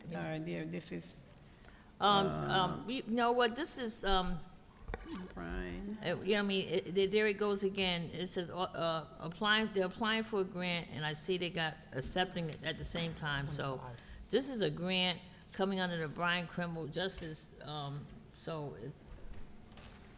I think the deadline is it might be May 5th, because we were gonna go through the workshop with this, but, but this is just applying for a grant. Right. Yeah, gotta change the verbiage too, that's all. So, on It this can go on item, the same request that was made on 2 other Yes, items that's on the yes, agenda, yes. that it only states the Yes, authorizing yeah. as far as going for bid, Yeah. but it does not do No, authorization and acceptance at the same time, Right, yeah, that's fine. on regular. regular. And this will go on regular as well, Right. Madam Clerk? Yeah, so that's 25, 14, and 15 that's going to have Yes. paragraphs 2 and 3 Okay. removed. Yes. Thank you, Corporation Counsel. Yep. So, So 25 is regular. Are we making any changes to the title or the Yes, body? on Yeah, it 25, the changed. same changes that were made on 14 and If 15. we don't, if- That it yeah. will only state authorizing and not authorizing and acceptance, so the same amendments of 14. Right. As long as you don't have an award for that, like you don't have an allocation for that one, is that correct? I don't know offhand if we do or not. Because a lot of I'm- a lot of times, those But those they- Department of Justice grants, Right. they do have an allocation. If you could, if you do have a document from them stating how much you will be getting, then, you could do apply and accept. Yep, we'll Well, look into that. this is $1 million over 3 years. Right. No, I understand, but Okay. sometimes the allocation is made, for example, I see it at the counties all the time. They get an allocation, each county, for an amount. Okay. So if you know the amount, you could do a apply and accept. But again, if you don't, as soon as you get the document, then you do a resolution to accept. Right. Yeah. We got polling. All right, so that goes to regular. Right. So we're doing 26. So 25, okay, we're making the same changes. So So we have- number 26, any questions on that? Or that went through bid, right? So we have, So that went through a bid? is that So let's put that on, Consent. consent, let's put that on consent. 26 Okay. consent? Yes. Thank you. 27. Consent. It's also to buy, those, Consent. recycle bins, is Mhm. that correct? That could go on Yeah. So let's put that on Consent. consent, number Consent, 28. yes. 28. 27 on consent. CSO regulation, netting. Consent. Number 28 was also a bid, Okay, so Consent. Could go on put a consent. consent. okay. Number 28. 29. 29, we could put on Acceptance consent. of recycling tonnage grant. Does that have the same language? Again, the same thing applies. If you have, I don't have to repeat myself. You make the change, okay? No, we have allocation for that. Oh, you do have the award letter? See, that's a great example right there. So you're doing, an apply and accept for this one. That's fine. Consent. Yes. Number 10, Council President. So 29, Mr. President, I'm sorry, 29 On remains consent. as Consent. is, and it can go in consent. No Yeah, that one we don't have to change, no the changes. language. Okay, perfect, got it. Number 10. We skipped number 10, Council President. Does- No, I think there was one for, yes, number 10. that we Number were 10, that's waiting the for first reading. director. The president, the director wasn't here at the time, the chair was not here at the time neither. I'm not sure that I was not part of the meeting, so Council President, Director can address. I looked at some pictures and I see that there's some, where, This was, who is requesting this 15-minute parking? Council On President. 18th Ave between 30th and 31st. I don't know, is that Council business President. over there or something? can you So, on this grocery? Councilman, hold on a minute. Councilman, Mendez. Sure, and I'm just before the director, and that was my recommendation to bring it to the DPW committee meeting, just because on that section, you have multiple business on that section, and you could go in the morning, afternoon, or night. The only choice that they have to be able to get into the store is to double park. And it's just incredible the amount of people double parking there. So a 15-minute parking on the side of the store, it would definitely help people to go inside, purchase, and leave. That's definitely a need of that, specifically for those area right there, though. You have 4 business around there, and there's no parking, because it's also residential. So that will help the traffic to, that will definitely alleviate the traffic, and you will not see people double parking a lot. Especially in that corner, that business is extremely busy in that section. There's a need for that. I don't know if you want to add, Director, or comment. Council President. Councilwoman Mims? In that area in particular, and I don't know what the business has put forward, but in that area, a lot of the residents have been requesting residential parking, because there's a big issue with parking in that area. And I know she's shaking her head, she lives right there. And I know with approving this, the residents would really have an issue, because sometimes they have to drive around for hours at night, and they have nowhere to park, and sometimes even in the day. So I'm not sure if we want to, take the time to talk to residents first before going forward with this item, because I have received many complaints in this particular item. When I received it, I actually reached out to some of the residents, because I know their concerns. You have a lot of self-employed, a lot of retirees and homemakers that are living there. So it doesn't matter if it's day, middle of the day, or in the evening, the parking is a very serious concern. So I'm not saying that the Council business doesn't President? need it, but we definitely have to consider the residents. Council President, Councilwoman Davila. I would ask that this item be pulled right now. I don't think we should discuss it anymore. I'm a little, because of what Councilwoman Mims has stated, and, you know, I think that we need to revisit this again. I'd like to go to that, I live in the area now. I want to personally go and see that. Every morning I go down, I'm in that area. So I just want to be able to see what the chair of DPW has indicated, right? Sure. And I'm in agreement that we should be asking also the residents. We have an issue in the city of Paterson, we know that. Putting those parking meters there, I'm not sure that that is the solution for this. So if we could just pull this item right now for first reading and bring it back to committee, so, because I wasn't part of that meeting. Sure, if I may, Council President, I think that you say parking meters, this is 15-minute parking sign. There's no meters there. No meters right there. I'm sorry, my mistake. Put the glasses back on, because I see parking, okay. The 15-minute parking. Okay, so now that being said, Council President, I don't mind to bring this back to the committee. I do definitely support, because that's one of the conversations that I've been having with some of the residents, is that they definitely in favor of a parking permit in that section. I definitely agree. I've been having conversation with all the residents, but let's keep in mind one of the positive thing about those 15-minute parking, and that's only during the day, to utilize it for the business, to utilize it during the daytime.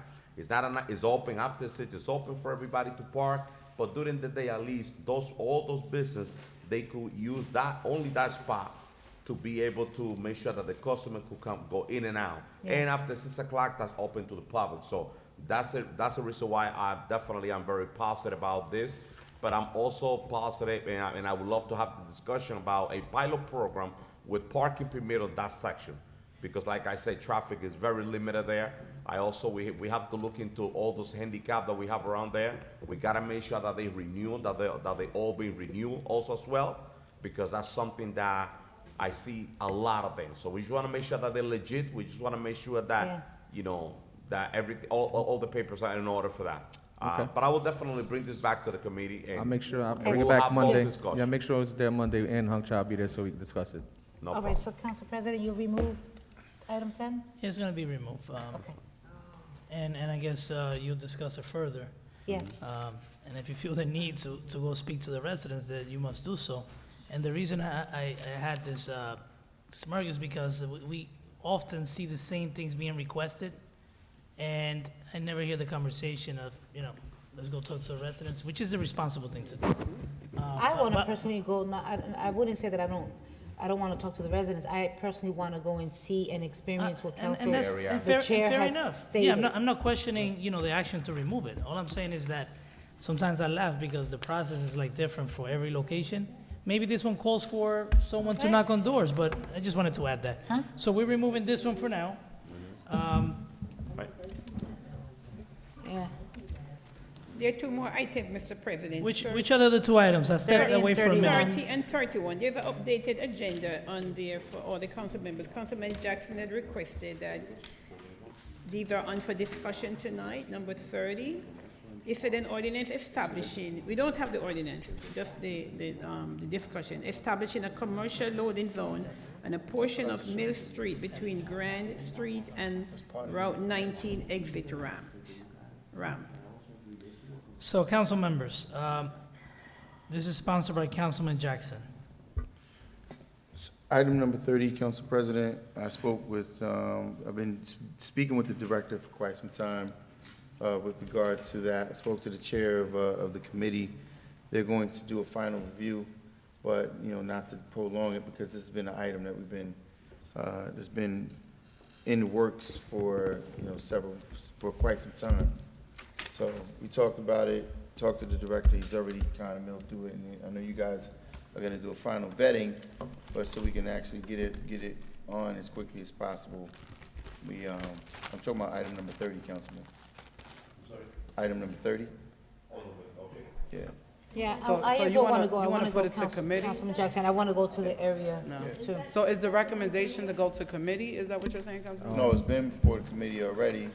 No, this wasn't, I wasn't there. They didn't go to committee So, yet. so, They go to- Council President? Councilwoman Mims? So I don't have the details, I'm not a part of that committee. Was there a traffic study done for this particular item? Yeah, and, Hung Chow is against where it wants to go now. He says there's an existing loading zone across the street, and he's troubled by the way that a truck will have to make a U-turn in a dead end to come out to get to the loading zone. So the traffic engineer is not in agreement with this? Where, the councilman wants it. Can you send that to us in writing, please? Yeah. Thank you. Okay. So, item 31, Madam Clerk. I'm sorry, Mr. President. Sorry, so we're gonna pull number 30. That's what, Number 30, just for discussion tonight. This was just a discussion. okay. Right. So it's no All right, action. so we're just having a discussion, but it's not going to the meeting. Okay. Okay. And then the other one for Councilman Jackson, he wanted a discussion to call for a committee of a whole. Yes, so, council members, and, it's to the point where, for an example, this evening, Councilman Mendez and Councilwoman Mims, you guys just made a suggestion that we, possibly implement, parking permits in certain areas, right? We talked about implementation for quite some time. Well, you guys helped with the measure that was supposed to, bring about a better quality of life for residents in Tyler and Paterson. It hasn't been implemented. There's a number of different items that have been brought, to the forefront for concern, and particularly, items with regard to Personnel Committee and how matters that concern the community that we bring forward are actually not, I can't even say overlooked, but handled without a measure of care. I made a request a few weeks ago for specifically outlining how many violations was given to the garbage company. I got nothing. I have a whole list of all the requests that was made by the council that we've never gotten answers on. I don't want to get into some of the more elaborate details where there are requests for pay increases for particular employees that step outside, above and beyond what normal practices are, the hiring practices of the city. I mean, there's a number of different items that I will, I think that we collectively should have some involvement in this. It's not just my initiative, but if there's gonna ever be a level of accountability, which was, what we, some of us weren't here, but we witnessed it in the past, there needs to be an effort so we can have a full discussion. Case in point, we had issues with certain items with relative to tickets, and the Director of Community Improvement was denied the opportunity to have a conversation with us. At that time, we were told by the BA that it is of the mayor's discretion and the administration's discretion who can come forward to us, that they know it's normal practice that only department directors can address us. Tonight, we had a lengthy, extensive discussion with the division director. So, there's some serious items that need to be considered, and obviously, as I put forward a request, I didn't send them a list. We need to have members of this administration, Rice, noticed, so we can have this discussion, and I'm requesting that the council consider doing a committee of the whole, so we can address these issues, and finally, not just get an answer, but hold this administration accountable for the things that's not Council happening. President. Council President. Councilwoman Davila and Councilman Mendez. Only thing I'm going to say is I agree, so let's move forward. Councilman Mendez.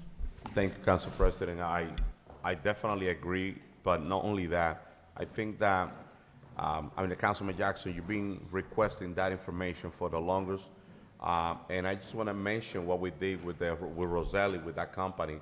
We extend the contract for another year because we knew that was the right thing to do. And it was not a smart decision going out for a bid knowing what was going on with this pandemic and knowing that we might get hit by almost 10 to 19% increase on the collection of garbage. But now, Madam BA, through the chair to Madam BA, I definitely want to see that list of information on how we hold that company accountable. If there's something, what are we doing step by step? We cannot drop the ball on this. I mean, what they're doing in Paterson, they're not doing that in any other town. And I mentioned this before. It doesn't matter what company we hire next year. If we don't hold them accountable, we don't follow up on the contract and the service that they're supposed to provide it to us, they're gonna fail. They're gonna drop the ball. So I think that I'm also looking forward to get that information. And as a governing body, we should have that committee as a whole as soon as possible. Thank you, Council President. Well, more importantly, and Councilman, I do understand, and I didn't support that measure, but if there is no level of accountability, then when do the residents get relief? As there are contractual necessities from contractors that do business with the city that are requirements, but the city has never acted upon a derelict contractor. We have never taken action when contractors don't fully adhere to the conditions or the details within the contract. For example, I mean, it's very, very nominal, but the early morning road closures is one of the items. But more importantly, the utilization of the non-approved backfill agents. When contractors dig the ground up, they're required by law not to take the dirt that was excavated and put it back in the hole. But that's a common practice in Paterson. I've caught them on video a number of times, sent it to the DPW director, members of the administration, and there were no consequences that were taken. If a contractor doesn't put the correct aggregate in the ground, that's what causes sinkholes, potholes. That's what causes us to have to go back out, redo roads. But if there's no level of accountability, that's just an example. How are we holding the garbage contractor company accountable if there's been no infractions or no summonses written? But more importantly, in Corporation Council, I don't know if you have it on hand, because I would like I know you shared it with me, but I would have liked for you to share it publicly so the public can hear it, as well as the council, the authority in which I requested before, because it is a law. It is not just something that the council arbitrarily has agreements with. It is the obligation of the administration to fulfill any requests for reports that any of us have. I'm sorry, Corporation Council, if you can entertain that, please.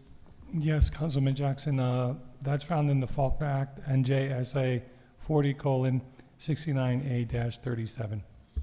Thank you, I appreciate that. So with that being said, just the mere fact of the derelict disregard of any council member, I get it.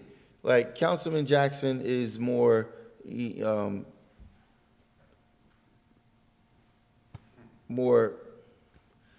aggressive, so to speak, in asking for certain things. So maybe if I have the support of 5 members, I don't have to entertain certain council members' requests. But it's clear, stated by law, all council requests are supposed to be answered to, and just at the very minimum, that's not being done. So if my concerns are not being addressed, as I've been crying for quite some time, that means the concerns of the residents that I represent aren't being addressed.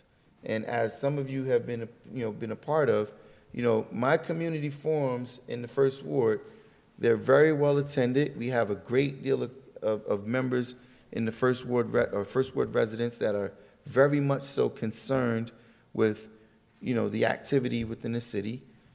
Just the night of, on Facebook alone, we had over 1,000 viewers, and we had several hundred, well, close to 100 participants this meeting, but the previous, well over 100 attended participants.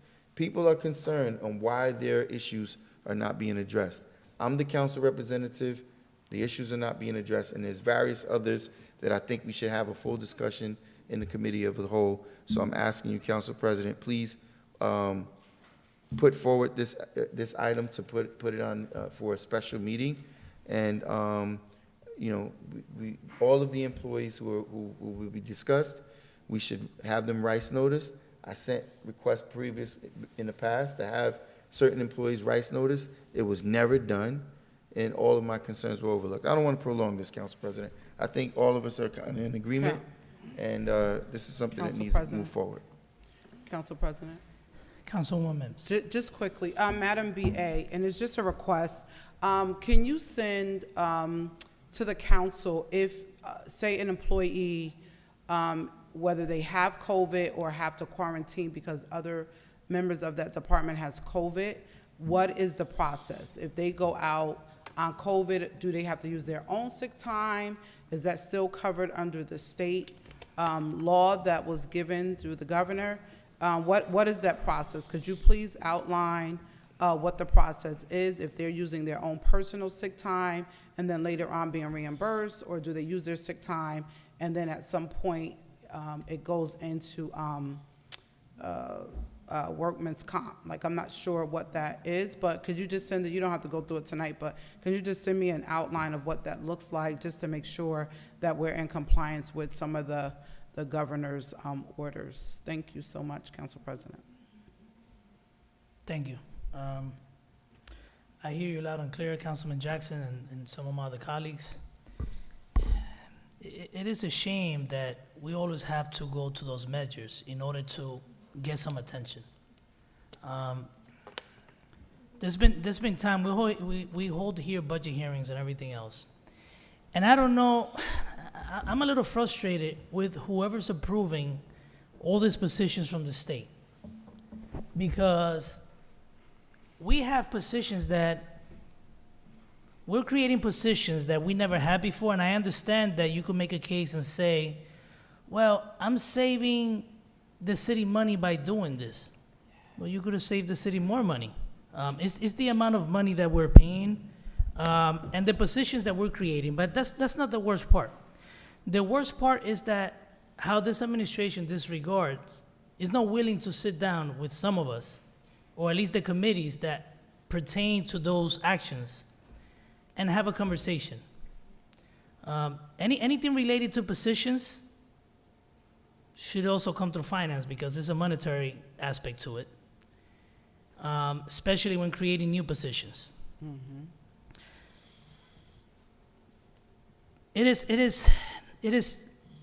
Listen, I was on the Board of Education, and I have a lot of things in my mind, and I'm trying to watch what I say. I was in the Board of Education for about 4 years. We were state-ran in the Board of Ed. And it's amazing how we were able, the board, although they didn't have to, and Councilwoman Mims, you were there, although they didn't have to listen to us because we were state-ran, Right. they ran the place and they gave us the respect Yes. to at least entertain our recommendations. Here, that's not the case. Here, because we're not the hiring authority, and you think you could put the money in the budget,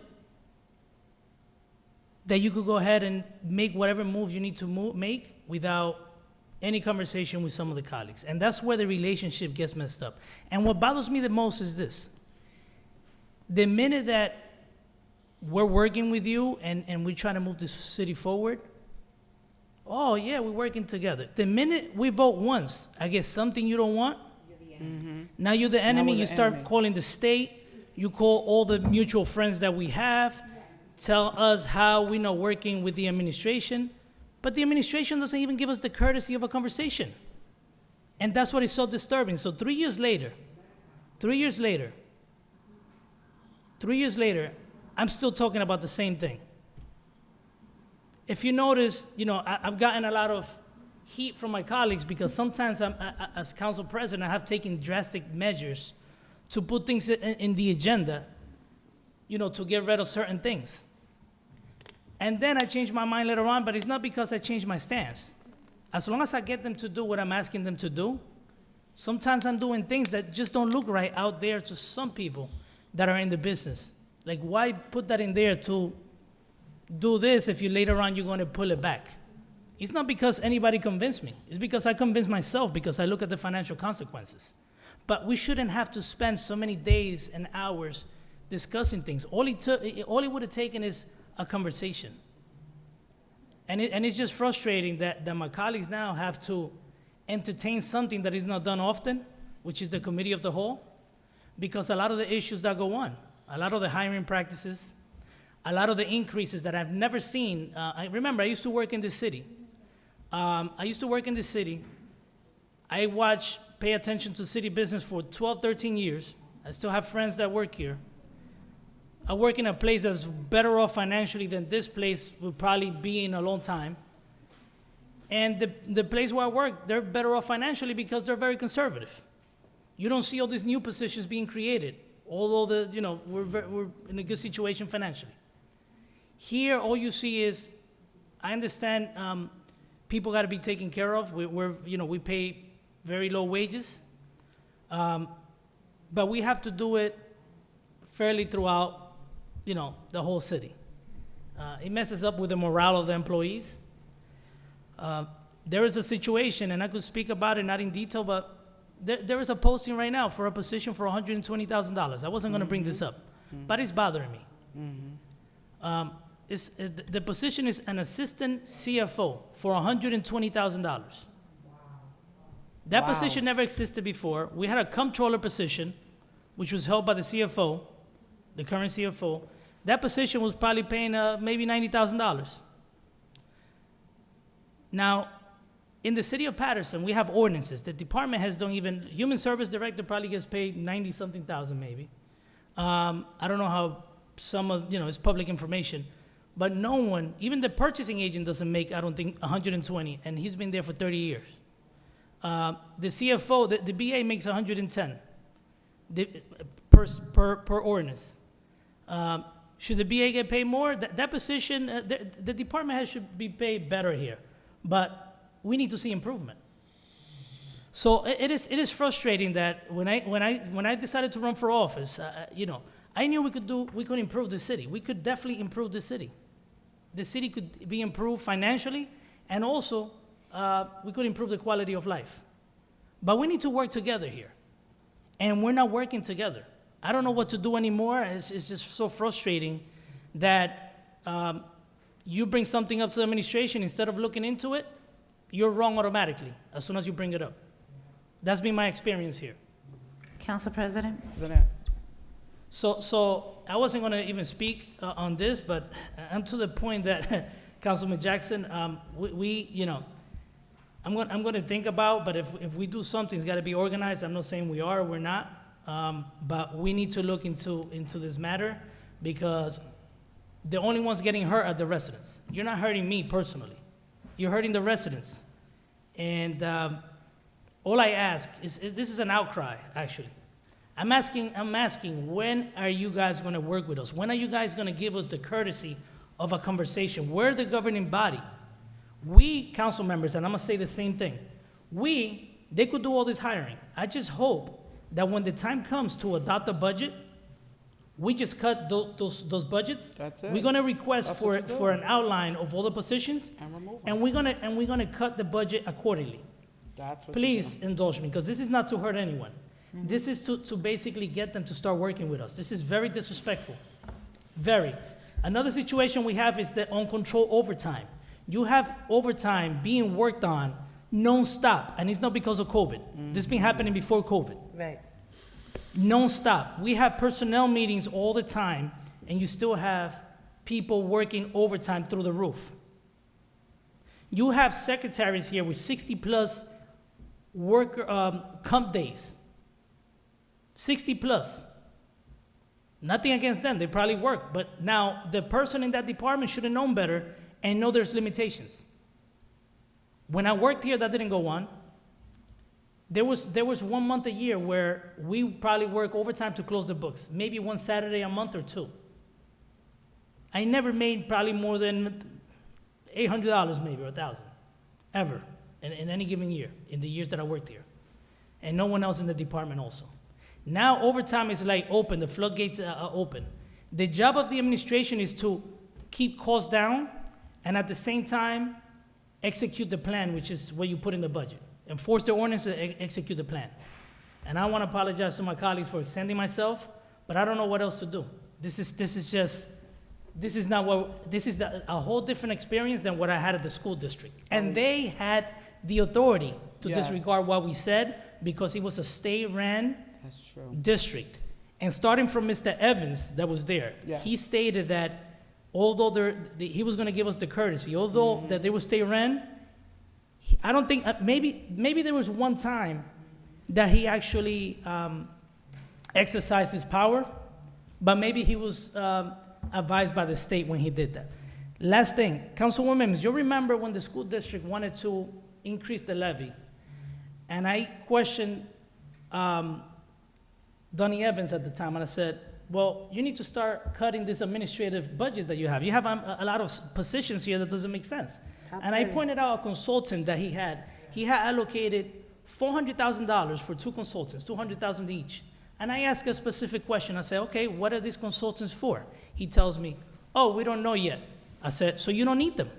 How you put in a budget that you're going to use a consultant for $400,000? Now, if that was to happen here, you know what will happen in the city and what's been happening in the last 2-3 years? Me as finance chair would tell them, listen, I don't agree with this in this position. They don't care. They will go ahead, proceed, and just hire. Great example, last year during a budget hearing, I said they wanted to put a new position in recreation that never existed there for $70,000. I said to them, please don't, that never existed before. We have to be conservative with our finances. Don't create that position. Guess the first thing they did? They transferred the person over there that made over $70,000, and then they replaced that person in the department. I guess they wanted to hire someone else in that department. But the bottom line is that they created a new position after we had the conversation as a council. Now, I want the mayor to tell me when I decide to vote no on this budget and start reducing some line items in order for me to vote yes, let's say, for him to tell people that I don't want to work with him. I leave it at that at this moment. I have a lot more. I have 3 years, trust me. The list is long, but let's just leave it at that. So, Council President, what I wanted to Councilwoman Davila, and then what I Councilwoman- wanted to say, and I won't extend myself at all, but, right along what you were saying, trying to work with the administration, I've actually sat down with the mayor, direct. I went to the mayor and I expressed, and I was very open and in my feelings and the things that, I don't like in terms of city stuff, not personal. This isn't personal. And I let him know, I personally like you. As a matter of fact, that there was one point where I actually admired you. And I said that to him. But I brought up things to his attention, Council President and council members, that still have not been addressed. And it's a shame, and in terms of sitting in that personnel committee meeting, if I were to sit here and pretty much just say, I've tried emailing, I've tried having phone call conversations, I've addressed the issues in meetings, they're not being taken care of, and it's a continuous, and there's always an excuse and a reason why it can't be done, or I will get back to you. So the get back to you becomes, so here you have a plate, and you start throwing, and then all of a sudden it starts falling off, and you're like, okay, what was the first thing on the plate? Can't remember. And I feel that with this administration, that's what they do. And I've heard comments of people say, they'll forget about it, because they'll pick something else. They'll forget about it. And this is where we are right now. We're fed up, we're tired, and I'm in agreement, Council President, with everything that you're stating.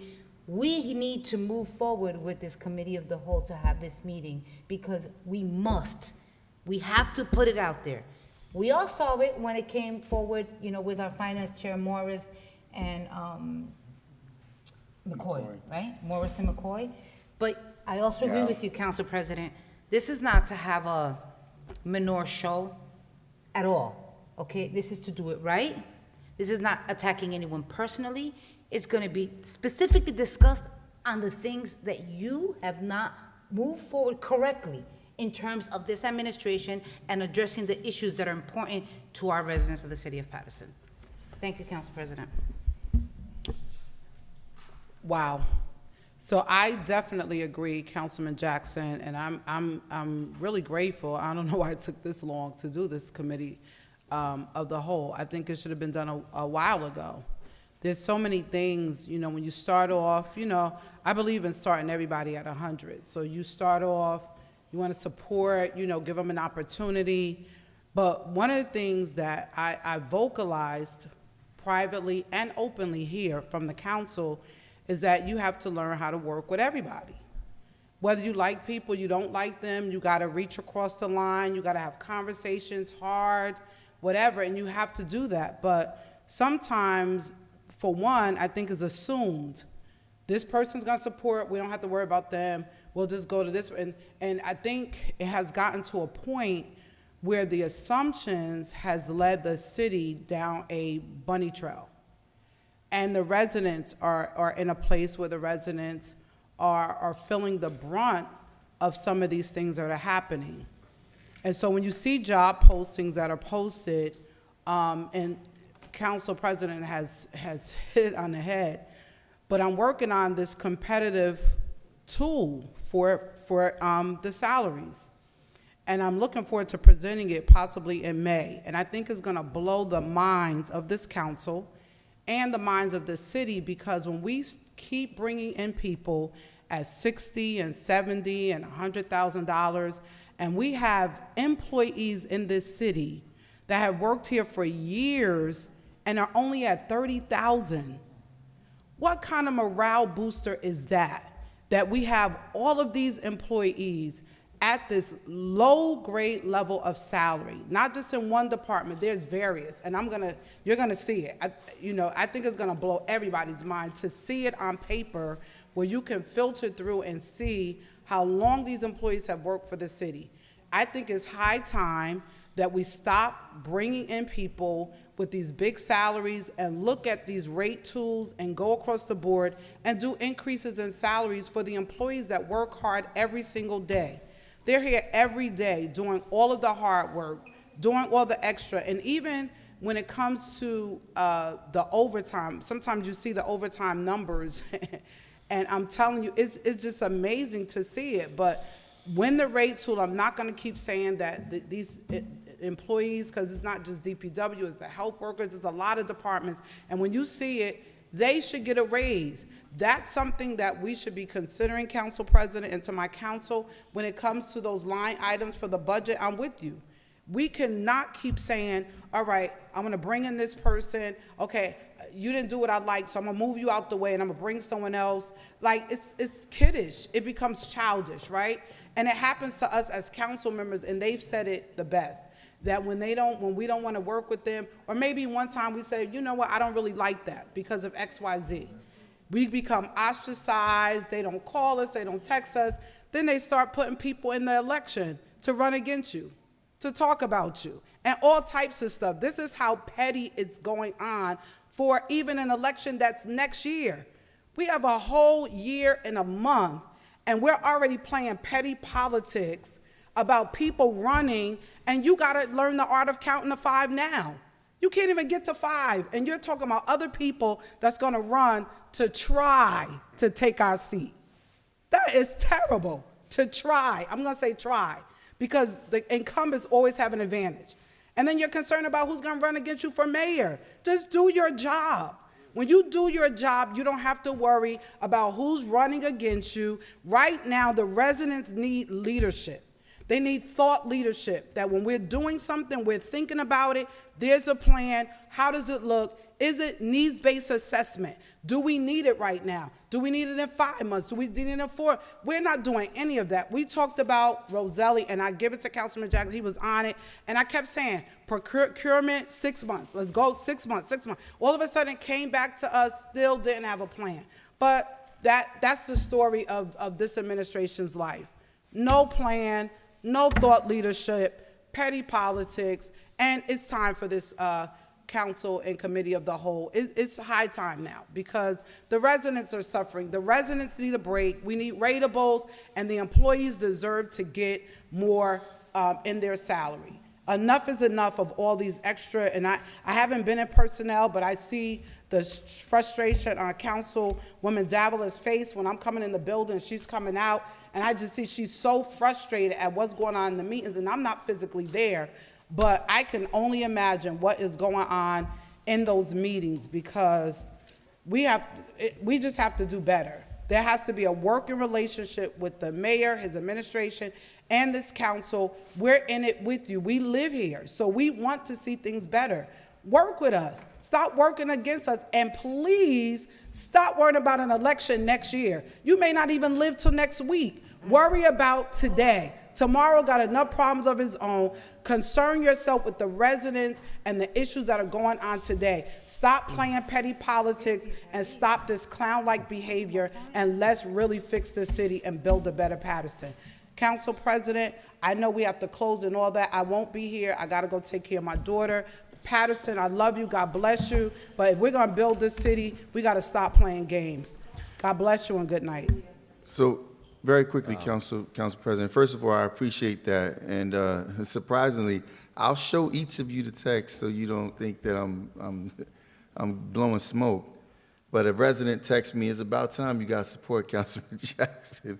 And I don't feel that way. I don't feel that way. I know you guys support me heavily. But listen, on a more serious note, see, this is bigger than than just the council. This is about the residents. When the mayor was a council person, he was the stiffest contender for overtime, for tax increases.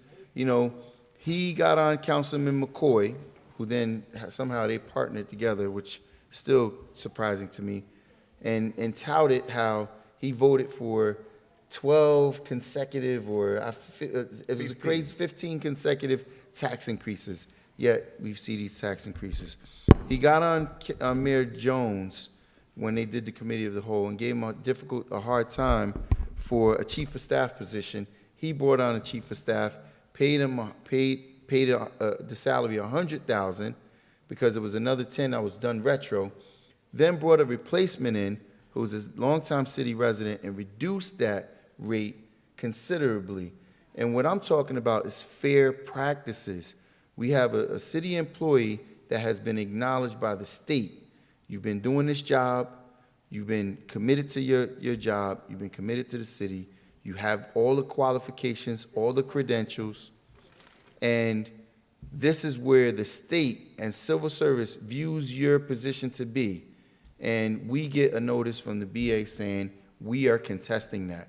But yet, they put a non-qualified, non-credentialed employee in another position that is a non-resident and completely went against the city ordinance and the state's recommendation. And in the meantime, that employee, this is why we need to do the rights notice, Corporation Council, is currently employed by 3 different municipalities while we're paying a full salary.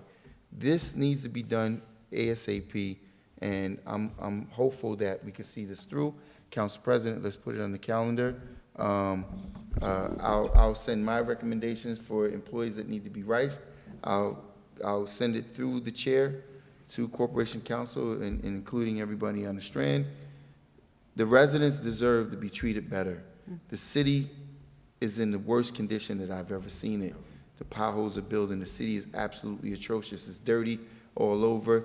And let's not mention the violent crimes, the shootings, that we're being publicized on a national level while we continue to do press releases and celebrate these small nominal awards. So, Council President? thank you, council members. Let's do what we have to do. Council President, I'd like to make a motion to close the workshop. Do we have a second? Second. Moved by Councilwoman Davila, second by Councilman Mendez. Roll call, Madam Clerk. Yes, Mr. President. Roll call to close the workshop session of April 20, 2021. Councilwoman Khan?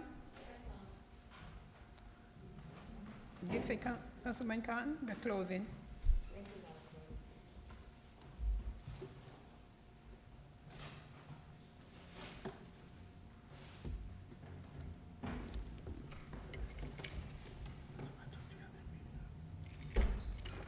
Thank you, Madam Clerk. Before I vote, I just want to say to everyone out there in TV land, I mean, there's so many things that's going on in this world today, but I just needed to say, with the verdict that was handed down today, as I always said, I didn't grow up on a farm, but I had to work on a farm. I had to be a sharecropper. And with that verdict today, brought back so many memories for me, for my family, who struggled like a dog just for me to get here. The struggle, the hatred. And I think about a kid that was missing, that lived in Bishopville, South Carolina. They never found him. And we all know what happened to him, but at that time we didn't know. So that verdict today, and people couldn't understand, like, why? What is this going to show? That some of us, and I thank God to let me get through each day, because each day is so different. And each day you have so many people that comes into your life, and I think God brings people into your life so you to do for them or they can do for you. So that verdict today for families out there in the South, coming over on the slave ships, that verdict today showed that maybe there will be some hope, that you can't just keep doing anything to people regardless. You just can't keep doing it. So with that today, it just made me look, and I have so many activities coming up. I can't, but I actually, and I'm gonna tell it, Madam Clerk, we sat in the office together and watched it on television, that verdict. And we sat in the office with the secretaries and we looked at it. And you know what? I know I had tears in my eyes, and I know there's a lot of people in this country, in this world, that looked at this and waited for this and waited for this and waited for this, had tears in their eyes. So with that being said, to you out there, TV land, my residents, my constituents, to everyone here, I want to say God bless you. I just thank God that just to keep me strong, because if you get strength, you can do so much. You get strong, you can do too many things. There's too many people out there that needs help, that's looking for the right road, that's looking for the right person to lead them to the right place or where they need to do to go get help. My phone is constantly ringing. My phone is constantly got messages, but that's okay, because God said, I'm gonna make sure you be able to do what you need to do to help those that needs to have help. And with that being said, Madam Clerk, God bless you all out there. My vote is yes. Thank you. Councilwoman Davila? Councilwoman Cotton, that was one of the things that I was going to, before closing today, I was going to say that, justice has been made, but there's still much more to be done. And, I'll leave that right there, I'm in agreement also, Councilwoman, I look forward for God to give me health, okay, and strength to continue to work for the people of Paterson and never make it personal and never make it about me, but definitely, as you always say, a city of we, all right? Sometimes the I really gets us in trouble. I have somebody very special to me that I was saying, there's no I in team. And he said, you're right, but there is in win. And I said, wow, my dear. He says, yes. And I said, if it's just about winning, at what cost? So I want to say that, I look forward to continuing this work. Council President, thank you for today's meeting. I think we had a good meeting today. I would have preferred to have left longer, but sometimes, we do have to have these conversations. I hope and pray that next week is our regular meeting and that all of the discussions that we've had today, that we can pretty much come into our meeting next week and we say we're going to take action. If there are things that, you know, still are said, are not said, you know, that we still have questions about, I hope that we could get them before next Tuesday, because I look forward to leaving next week by 9:30, 10 o'clock. Thank you very much, Madam Clerk. It's so nice to see you again. I'm so happy that you're better. Thank you so much. My vote is yes. Thank you. Councilman Jackson? Thank you, Madam Clerk. So I'm going to take a brief moment as well. You know, I truly appreciate and respect my son. He spends a lot of times educating me. Today he sent me a text message about people over 50 who sleep less than 6 hours, how more subjective we are to like dementia. And because he is, you know, such a phenomenal student, and you know he's gotten opportunities to be able to explore the possibility of going to schools like Harvard, and he actually turned down an opportunity to play at Georgetown because he was, you know, he's in pursuit of something different, I guess. But you know, yeah, we talk about how these institutions were built on the premise of racial discriminatory disparities, and how the institution of this country was built on, you know, not just the backs of, you know, certain people, but the disparities that are in place. Today, in watching that verdict of the George Floyd verdict, it brought me to a space to have, you know, with people like Martin Luther King and Sojourner Truth, and you know, all of the people who struggled for us to get to where we're getting to, but some of their struggles are being realized today. There was a very diverse jury that was there. Out of the 12, there were 4 African American and 2 who identified themselves as multiracial, and there was 6 Caucasian jurors on that jury today.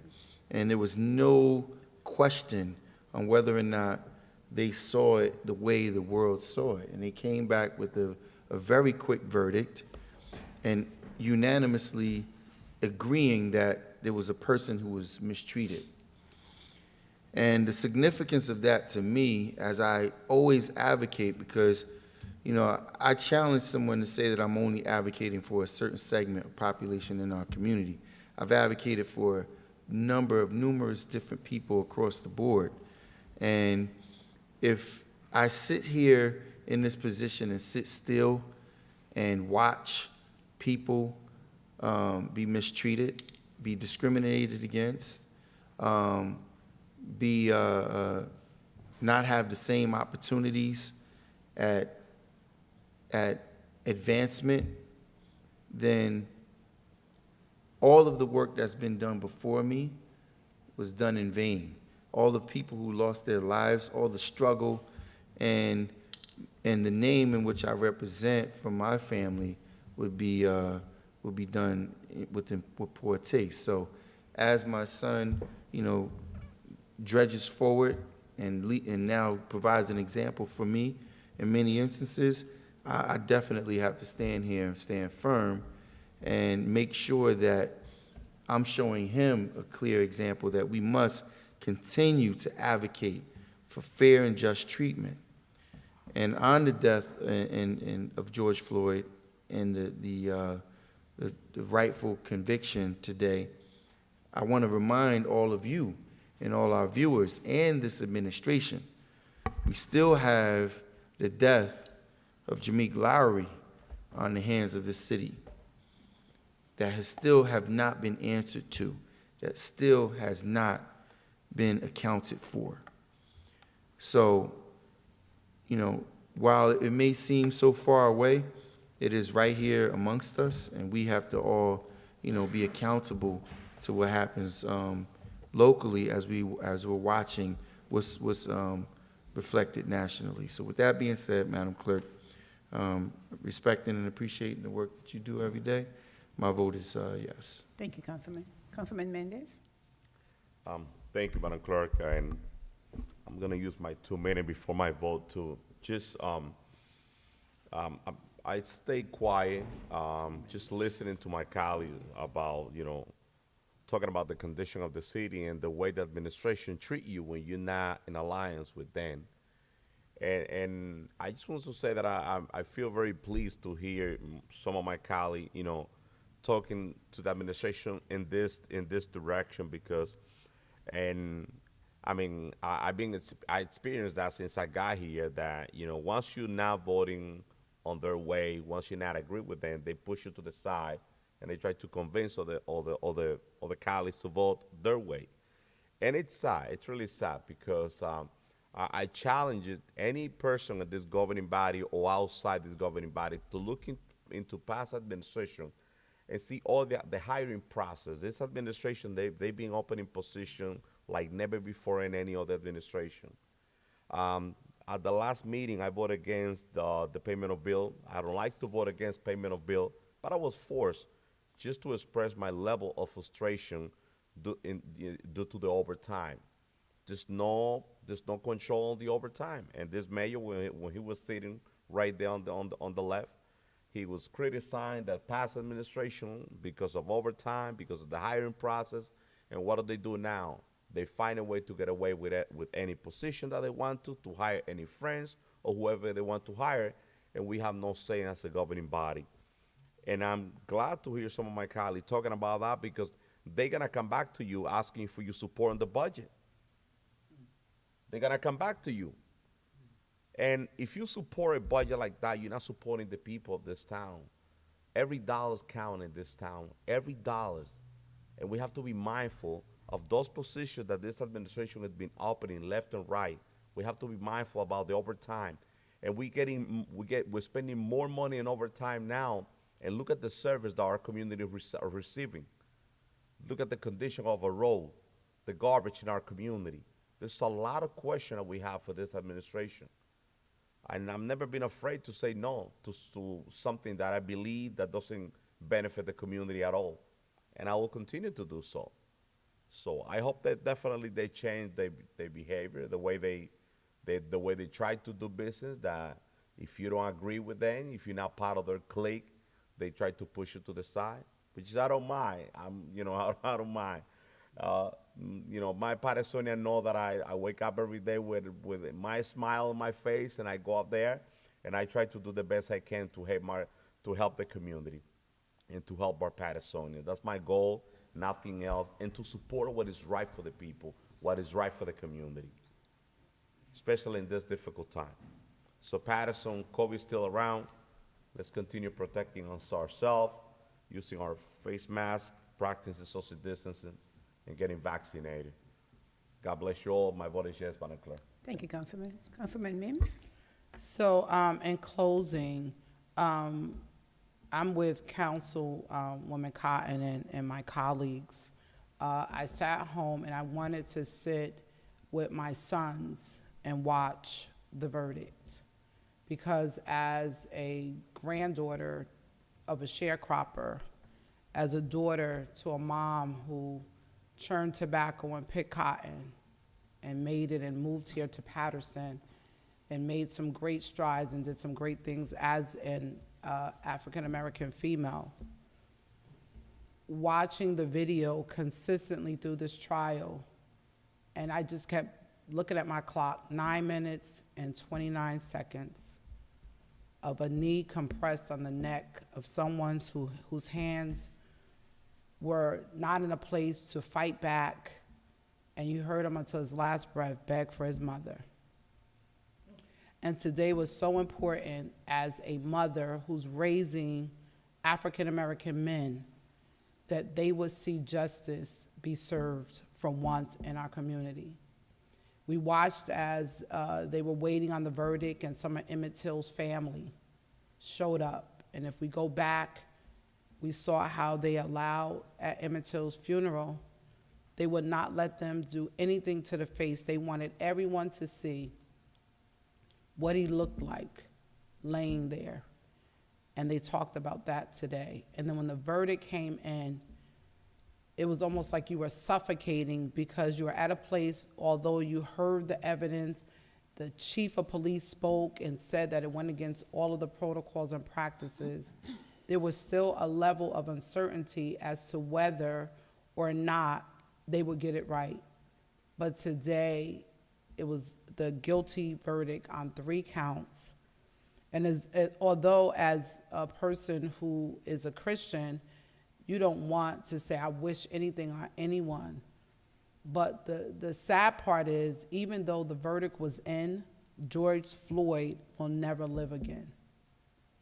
And so it's such a sad occurrence. And so raising African-American boys in this, just in America, has a different purview than raising other type of men with the things that they encounter. So I pray for all communities, but I pray specifically for African-American young men and the things that they encounter, because they're driving, maybe the car is new, maybe there's tinted windows, maybe they're in the wrong, they're driving up in certain areas and, you know, it's more suburban than urban, and they get stopped. And there's so many other cases and occurrences that we could talk about, but today was very emotional. And normally I'm in the office for the finance meeting, but I had to sit home because I knew I would be too choked up to come in. So my heart goes out. My heart goes out to all of the families in Paterson that are enduring all of this senseless violence and shootings that are going on. And Madam BA, I'm gonna make a request because there was a mobile truck on Governor Street and it's moved. And I'm asking, as the weather is warm and it's nice, that we revisit that mobile truck on Governor Street. We revisit it on North Main Street, in those areas, because the weather is getting warmer. And I just, you know, it's just a sad occurrence that we're facing in this community with these senseless acts that are taking place every day. I pray for other family members where you're seeing young people that you may have seen 2 days or a day prior on social media, and then you start seeing rest in peace. And they're young, 40, 30, 42, young people that are just passing away. And it's just a sad occurrence. And so my heart goes out to all the families that are grieving, whether it's recent or past. My heart goes out. This Sunday, I will be sponsoring a nonprofit virtual seminar for free at 3 o'clock, where we'll talk about the plan, how to get a 501(c), the process, how to partner with some of the bigger non-for-profits so you could work together to get more money. Is this Sunday at 3 o'clock. Please reach out to me. My number is 973-902-1957. Please reach out. We have a lot of people that are registered for this Sunday, but we've expanded the ports so that we can have more people on that call. I also want to commend last night. It wasn't my first time on, but I was on Councilman Jackson's First Ward community meeting.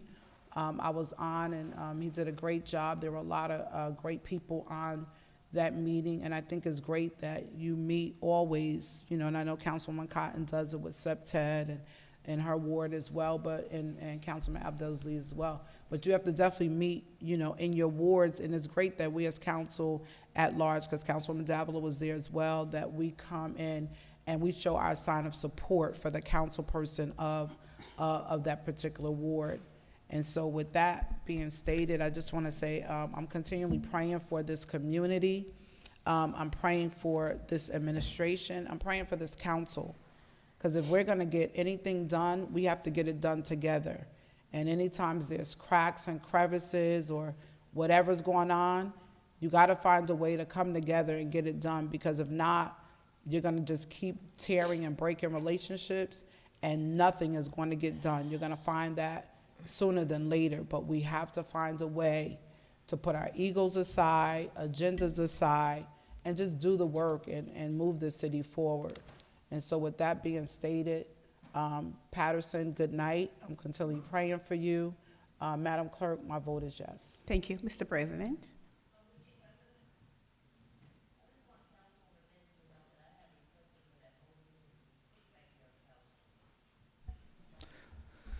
So I support your request, Councilman Mackay.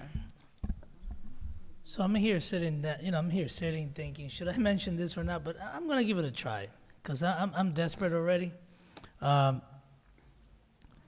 You have, and again, Corporation Counsel, I'm not speaking about anyone's performance. This is public information, anyone could request it. There's even a website where you could obtain people's salaries and everything else. You have, in this administration, and it's not, I'm not just targeting them, but I'm just giving an example of how frustrating it is to be a council person under this administration. And I'm just hoping that it changes. This is the purpose of what I'm about to say. So, you guys recall how there was an article written about some overtime incurred by the assistant, BAs, right, administration. And it hasn't stopped. Not at that level, but it hasn't stopped. We speak often about stopping this overtime. And it's like speaking to the wall, thank you. So it is so frustrating that you just go home and say, what can I do, right? And I just need to know what else do we need to do? We have conversations all the time. We actually started a personnel committee that we didn't have before, right? It wasn't functioning before. And the last two times, when I come here, it's like deja vu. We talk about the same things over and over, so I just get up and leave after 5 minutes. It is frustrating that we just are not able to stop it. It continues nonstop. Enough is enough.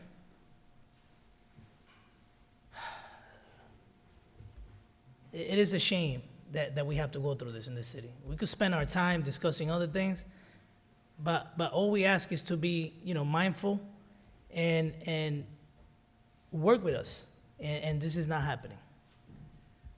Madam Clerk, don't want to prolong it, my vote is yes. Thank you, Mr. President. The vote is 6 in favor, 3 absent. The workshop session of April 20, 2021 is hereby adjourned. Good night, everyone, and thank you very much.